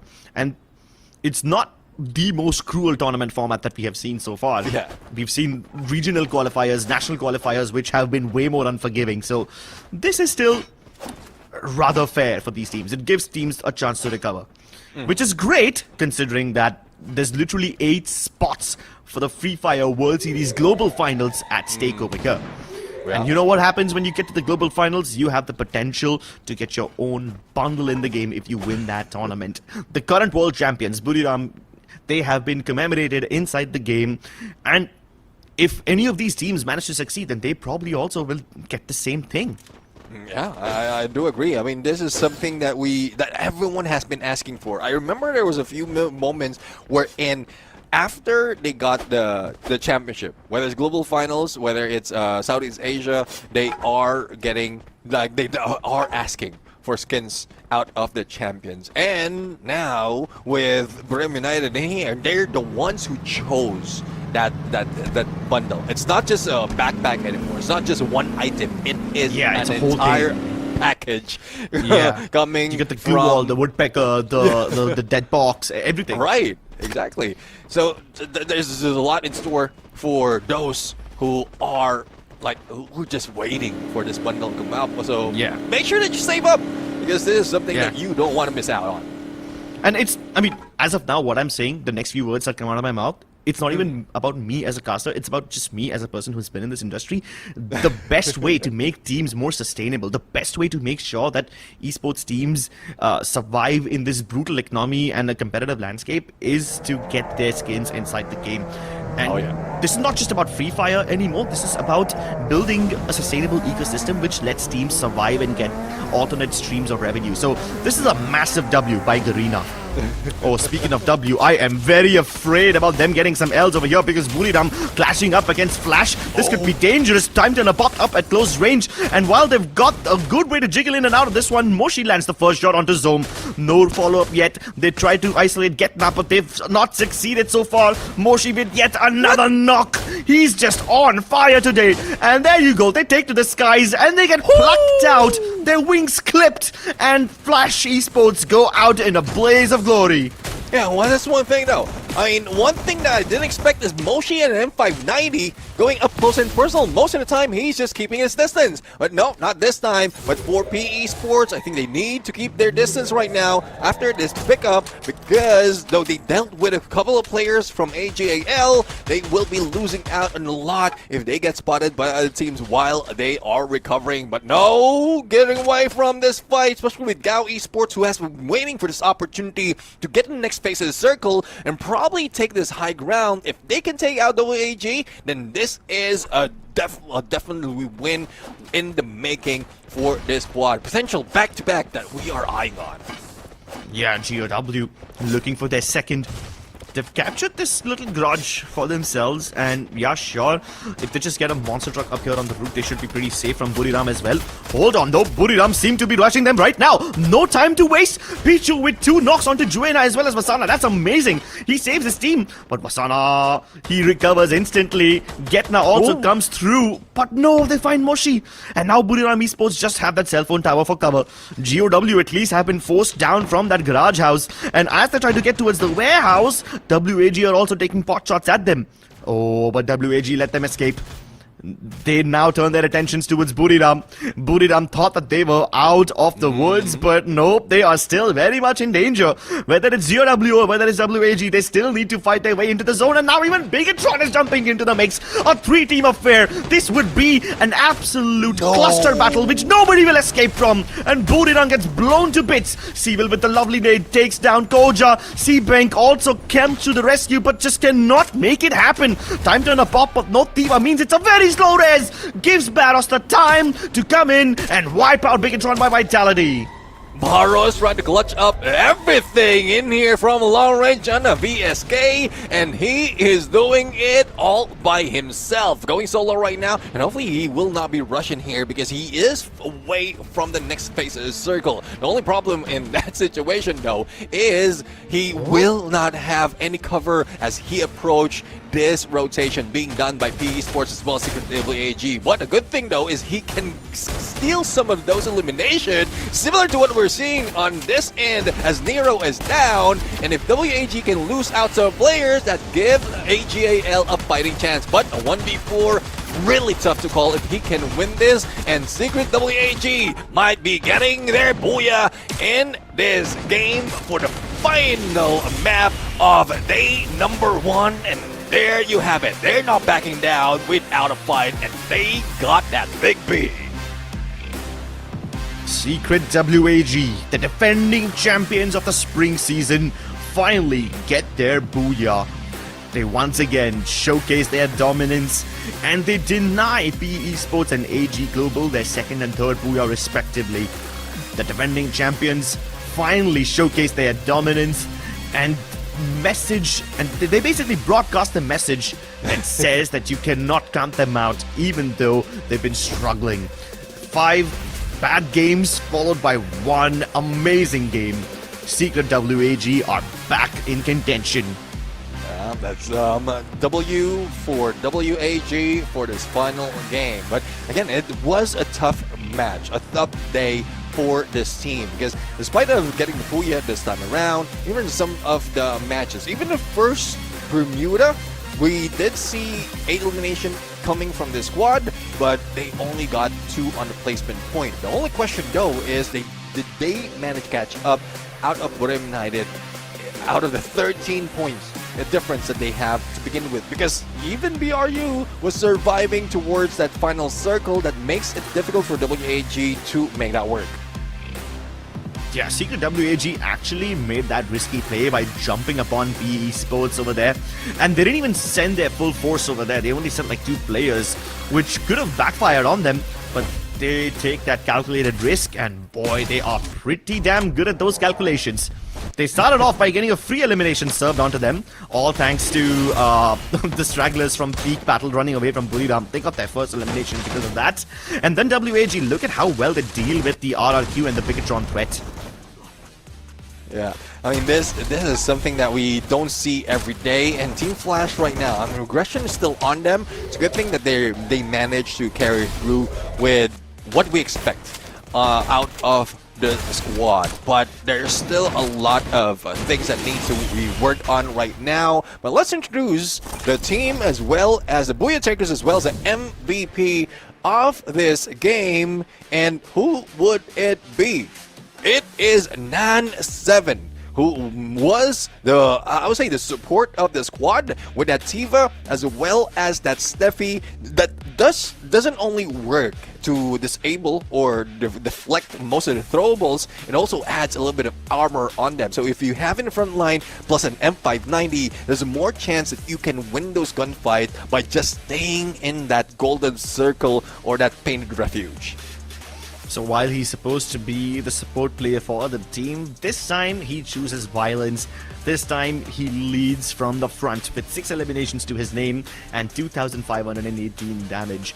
A good loadout by him, but I must also say that there was some really good decision making by WAG, because they seem to target all the teams when they are at their weakest. When Bigotron as well as GOW are fighting, WAG just swoop in and get all those eliminations. And take a look at this, with Nan7 getting majority of the eliminations, 50% of the eliminations of his team, all his other teammates also contribute equally. Everybody having a 16.67% contribution, almost everybody having 1200 to 1500 something damage, and 2 eliminations each. This is very well distributed. Yeah, I mean, I'm really loving that kind of distribution, and everyone is putting so much of effort so that they will be going as a team. But also, in terms of their active skill usage, so there's not so much of aggression expected out of the squad, only a Tikui who have that potential. But look at where PLS1 is bringing magic into the table, because the moment you clear those glue walls with a Riptide Rhythm out of the Skylar, there's an opportunity as well that you can use the combination of A124 and Steffi to get close and then disable the skills of the opponent and then armor yourself with a Painted Refuge. But for Secret WAG, there's no question. The balance of both elimination as well as placement point is on them, and the AGAL though still roll on scoring high despite of not getting a booyah, but they are in there always in the top 3. Yeah, they've always been in the top 3. That's some crazy consistency coming out from AGAL. Secret WAG are also one of those rare teams that do not use a Morse, so they don't have those flanks, but they will stick together and play really well if it's a 4v4 team fight. This time they didn't even have a 4v4. They were always in a 4v3 advantage or a 4v2 advantage, so that's crazy. However, there's a massive draw between Bigotron, GW, and P Esports, all of them having 14 points each. Buriram also, decent game with 13 points. So all in all, it is a pretty good day for all of these teams and an exceptionally good day for AG Global, who have reached the 150 point marker. That's ridiculous. They have 101 eliminations?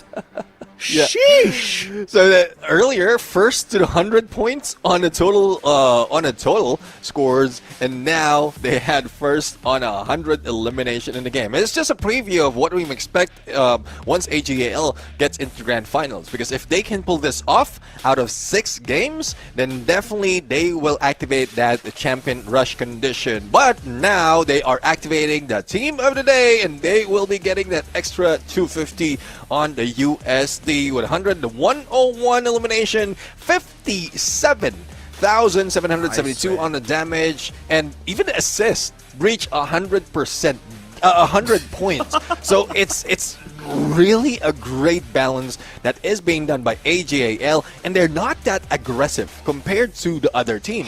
They're on and off, I would say. They're aggressive for a moment and then passive. So passive-aggressive approach definitely works for them. I was very surprised when you said that they're not aggressive. I'm like, how do you have these kind of numbers and you say that they're not aggressive? I guess they are super aggressive when they need to be, but they also know exactly when to turn off that aggression and retreat back to safety. That's why they were able to win those 2 booyahs. Because we've seen plenty of teams be super aggressive, but then they burn out because they overheat. We've seen P Esports do that. We've seen teams like Aki fall victim to that super aggressive mentality several times, but AG Global know how to maintain that balance. Yeah, well, in a bit we're going to see a couple of teams right here on an interview, because we were talking about, especially in the beginning of the show, we did bring out Brim United and WAG on that challenge. Now, WAG did a final laugh in terms of booyah takers. Against Brim United, like BRU didn't get any booyah. But the question is, what would be the response of BRU right here during the interview?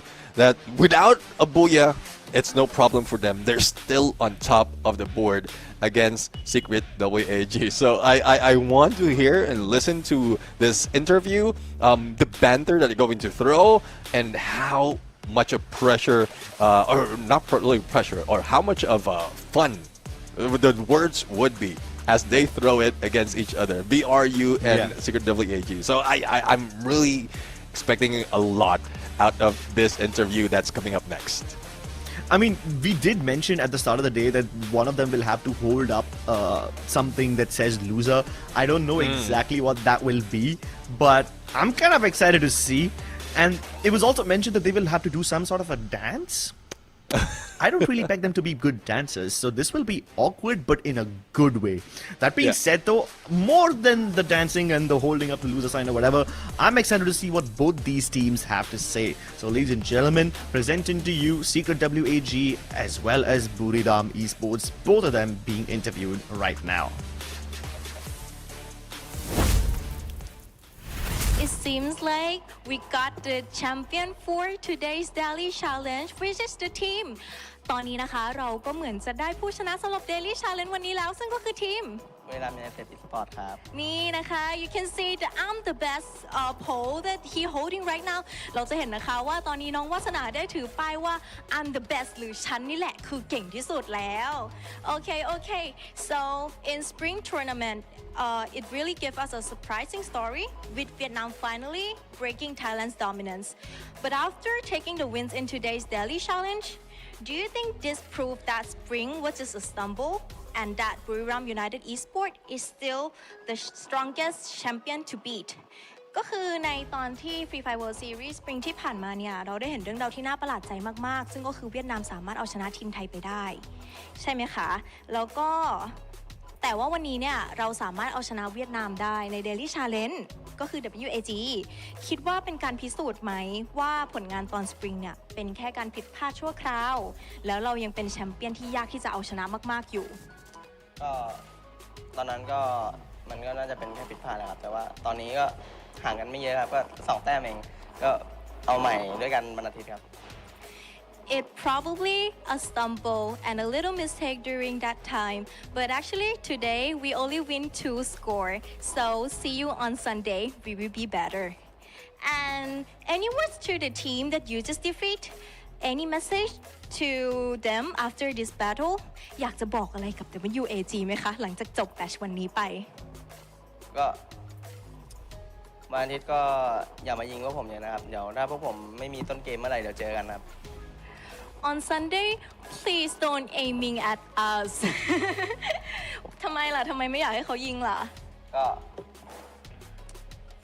ไม่ได้ไม่อยากให้ยิงครับแต่ว่าผมมีลงแทบต้นเกมไงแล้วโดนแจมแบบนี้หลายทีมเกินมาหาแต่ก็ถ้าไม่มีเมื่อไหร่ก็เดี๋ยวเจอกันนะครับBecause in the beginning of the game, there's many other teams that landing in the same place as him. So it's probably hard in the beginning of the game. But if there is no one that land in the same place, probably they will have a chance to eliminate them. And for the last question, to all the other contenders in this tournament, after seeing what you just did today, what do you want to say to the rest of the region? แล้วก็สำหรับทีมอื่นๆที่ร่วมทัวร์นาเมนต์ในครั้งนี้เนี่ยหลังจากที่เห็นผลงานของเราในวันนี้อยากจะบอกอะไรกับพวกเขาไหมคะก็อ่อนให้ผมบ้างครับก็เดี๋ยวพวกผมไม่เข้ารอบพวกผมขอเข้ารอบก่อนนะครับ Please have mercy on us. If you guys don't have any mercy, we might not get into the next round. So please be kind. And that is the interview from our side. For now, let's hear what WAG thinking about.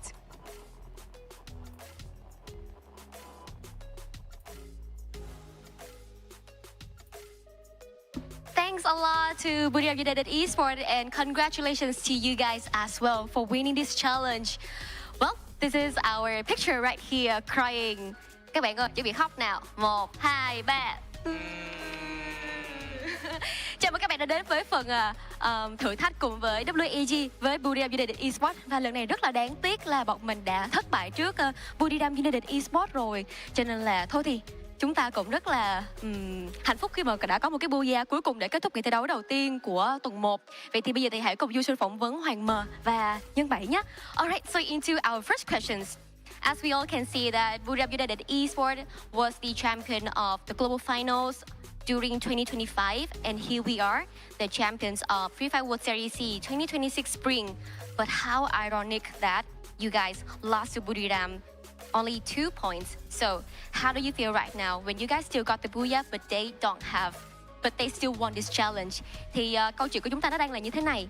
Buriram United Esports chính là nhà vô địch của giải đấu thế giới vào năm 2025 vừa rồi và chúng ta là nhà vô địch của Free Fire World Series SEA mùa xuân 2026. Nhưng mà rất là mâu thuẫn là bọn mình lại thua có Bru có 2 điểm thôi. Nhưng mà bọn mình có booyah, nhưng Buriram thì không có. Vậy thì mọi người nghĩ như thế nào ạ? Thì chắc do tụi em ăn may hơn Bru cái booyah thôi chứ tụi em vẫn thua Bru. Overall, we feel like this is a fluke. This is just only a lucky thing that we got this. But overall, we still lose to Buriram 2 points. So that still count as a lose. Alright, into our second questions. Okay, so Nhân Bảy, do you have anything you want to respond to Buriram? Because they said that they want to meet you guys again on Sunday because they feel like winning you guys only 2 points is not enough for Buridam. Thì Nhân Bảy ơi, không biết là bạn có lời nào muốn gửi đến Peru hay không khi mà họ nói rằng là họ vẫn muốn gặp lại WAG vào chủ nhật, bởi vì cảm thấy rằng là thắng WAG có 2 điểm thôi thì nó vẫn chưa có thật sự là đủ với họ cho lắm. Em nghĩ là đêm chủ nhật này sẽ là đêm em và Peru cạnh tranh nhau. Cạnh tranh Peru luôn? Dạ. Vậy là Peru nhảy ở đâu là mình nhảy ở đó hả? Không, là cạnh tranh điểm. Cạnh tranh điểm luôn. Nhưng mà thật sự là có muốn đi đâu đó với lại Peru không? Có muốn gặp Peru ở bản đồ nào không?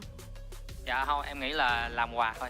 Làm hòa thôi hả? Dạ. Sao mà không đi hai đội hảo hán quá vậy? So overall, for Nhân 7, he said that I think that Sunday is going to be a very competitive day with Buridam United Esports. But overall, I still want to be friends with BRU. So please come down with us as well, and we will meet again on Sunday. Well, our two teams today are not that strong at all. So into our third questions and only the final one. How will you guys redeem yourselves in the rest of the knockout stage, especially against the team that defeated you guys today? Thì các bạn là sẽ lấy lại sự tự tin hay là sẽ lấy lại danh dự cho đội tuyển của mình như thế nào ở trong giai đoạn còn lại của vòng loại và đặc biệt là đối với cái đội tuyển mà vừa chiến thắng các bạn ở trong thử thách ngày hôm nay Tụi em sẽ cố gắng thay đổi lối chơi để thích nghi với meta này và trở lại mạnh mẽ hơn. Bạn cảm thấy như thế nào về cái lối chơi hiện tại? Lối chơi hiện tại thì săn kill khá là nhiều nên là WG vẫn chưa thể làm quen được nên là cần thời gian. We will try our best to adapt with the current meta in the tournament because we are not getting used to it yet, so we need more time. So please be more patient with us and also have mercy on us as well. We will try our hardest in the next game. Thank you so much. Well, this is the end of our interview in our daily challenge today. And overall, I'm still very happy that WEG got our booyah in the last game. So I think it's still a win-win for both of us, Buridam United Esports and WEG. Thank you so much for your listening, and we hope to see you guys again in our next day. Now, let's head back to the caster. Cảm ơn các bạn khán giả rất là nhiều vì đã theo dõi và Yusu cũng cảm thấy rất là vui bởi vì dù sao chúng ta vẫn chiến thắng được, có một booyah vào cái ngày cuối cùng ngày hôm nay. Vậy thì chúng mình sẽ cố gắng hơn vào ngày hôm sau nha mọi người. Fighting! Cảm ơn các bạn khán giả rất là nhiều vì đã lắng nghe. Bây giờ chúng ta hãy cùng quay trở lại với bạn caster nhé.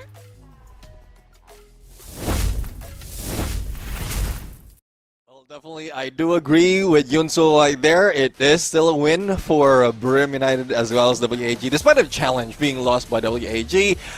It's just a sport, but thank you very much, Yunso, as well as Michelle, for the interview, as well as Buridam United and WAG for being a sport in this day number 1's challenge. But what a day it was, Crips. We didn't expect the results, especially with the performance of the squad, and I'm really looking forward to more of that when this group combination of group will be introduced back again. But I do agree, we might not see this in upcoming or just by next week. That's when the next time we're going to see this. But this challenge, this battle of Group A will be back on Sunday. So I'm really looking forward to adjustment that will be done by these teams. Yeah, I mean, I'm actually surprised that they actually need to adjust anything, right? I was so bamboozled when they said that they need some time to get used to the meta once again, even though they've been doing pretty well today. So it seems like they're well versed with the meta, but I guess they believe that they always have more room for improvement. So kudos to them for recognizing the opportunity to improve. And speaking of improvement, if you guys get your hands on this lovely Red Bull, then you guys might also experience a little boost in your gameplay. So you need to trust that energy. Yeah, Red Bull Zinc and Vitamins from Thailand is supplemented with Zinc B3 and B6, featuring a mild taste that helps players stay highly focused and seize every opportunity to achieve the stylish booyah. So victories definitely comes to follow if you get this Red Bull. So it's not just Red Bull brings you wings, but Red Bull brings you booyah. Yep, and I think I would rather take my booyah. I don't know how to fly. So, ladies and gentlemen, a massive thank you to Red Bull for being a part of this event and empowering these gamers. And a massive thank you to all of you guys as well for tuning in and watching these games with such high-octane action. Keep in mind that this is going to be a rather long tournament, so you better come in and watch this tomorrow as well at the same time and the same place.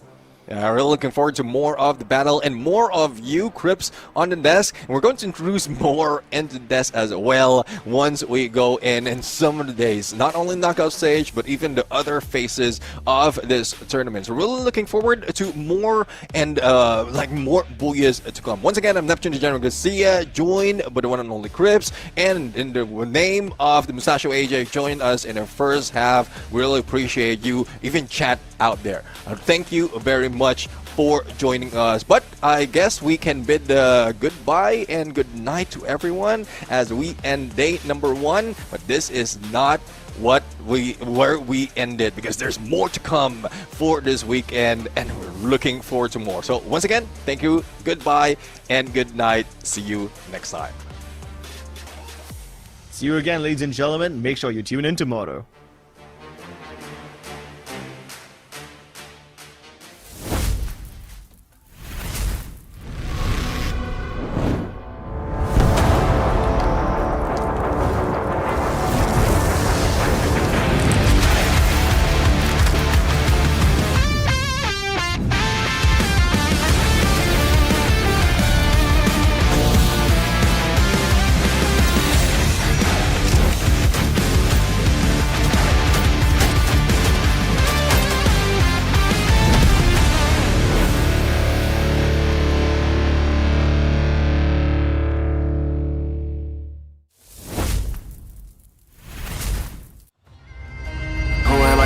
Now. Burn bright, I don't burn out. Crushed out, sick of me now, huh? I can never go reverse now. But I'ma spin it back, A-jump. Wait from nada to the crowd, throw in their hands, base jump. I'ma hit the finish line no matter what. They front, first place, you a runner-up, dominant, but the red and the blues going ruthless. 10 out of 10, 11, I don't snooze. I pursue, don't push it, put me in game that I don't lose. I stay cool, depending on my pen and pennants I choose. Ayy, I'ma show you how it. Got it, loudest. Wu-Tang, I'm a bird of the competition. Told you only way is up, I don't go reverse. I can't entertain. Will you do the same? Cause I've been ready my whole life. Only see my back, I ain't turning back on them. Wings on me, I'm higher.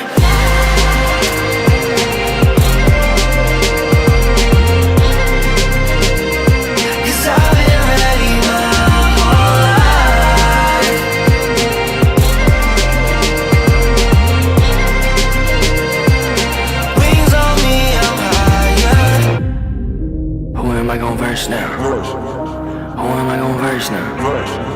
Show me what it's worth now. I pull up in the can't imagine all these people wanna follow, missing in action. Paper planes, I'm a condos, made it from rapping, and I met role models.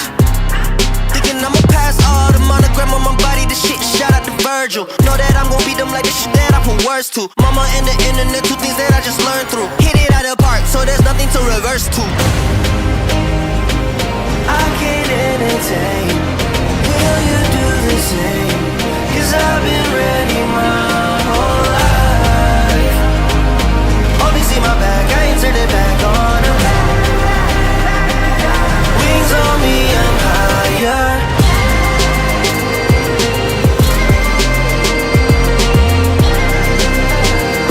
Cause I've been ready my whole life.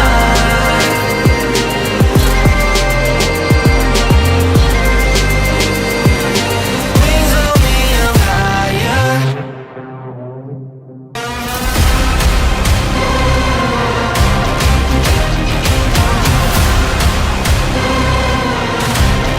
Now I can go reverse now.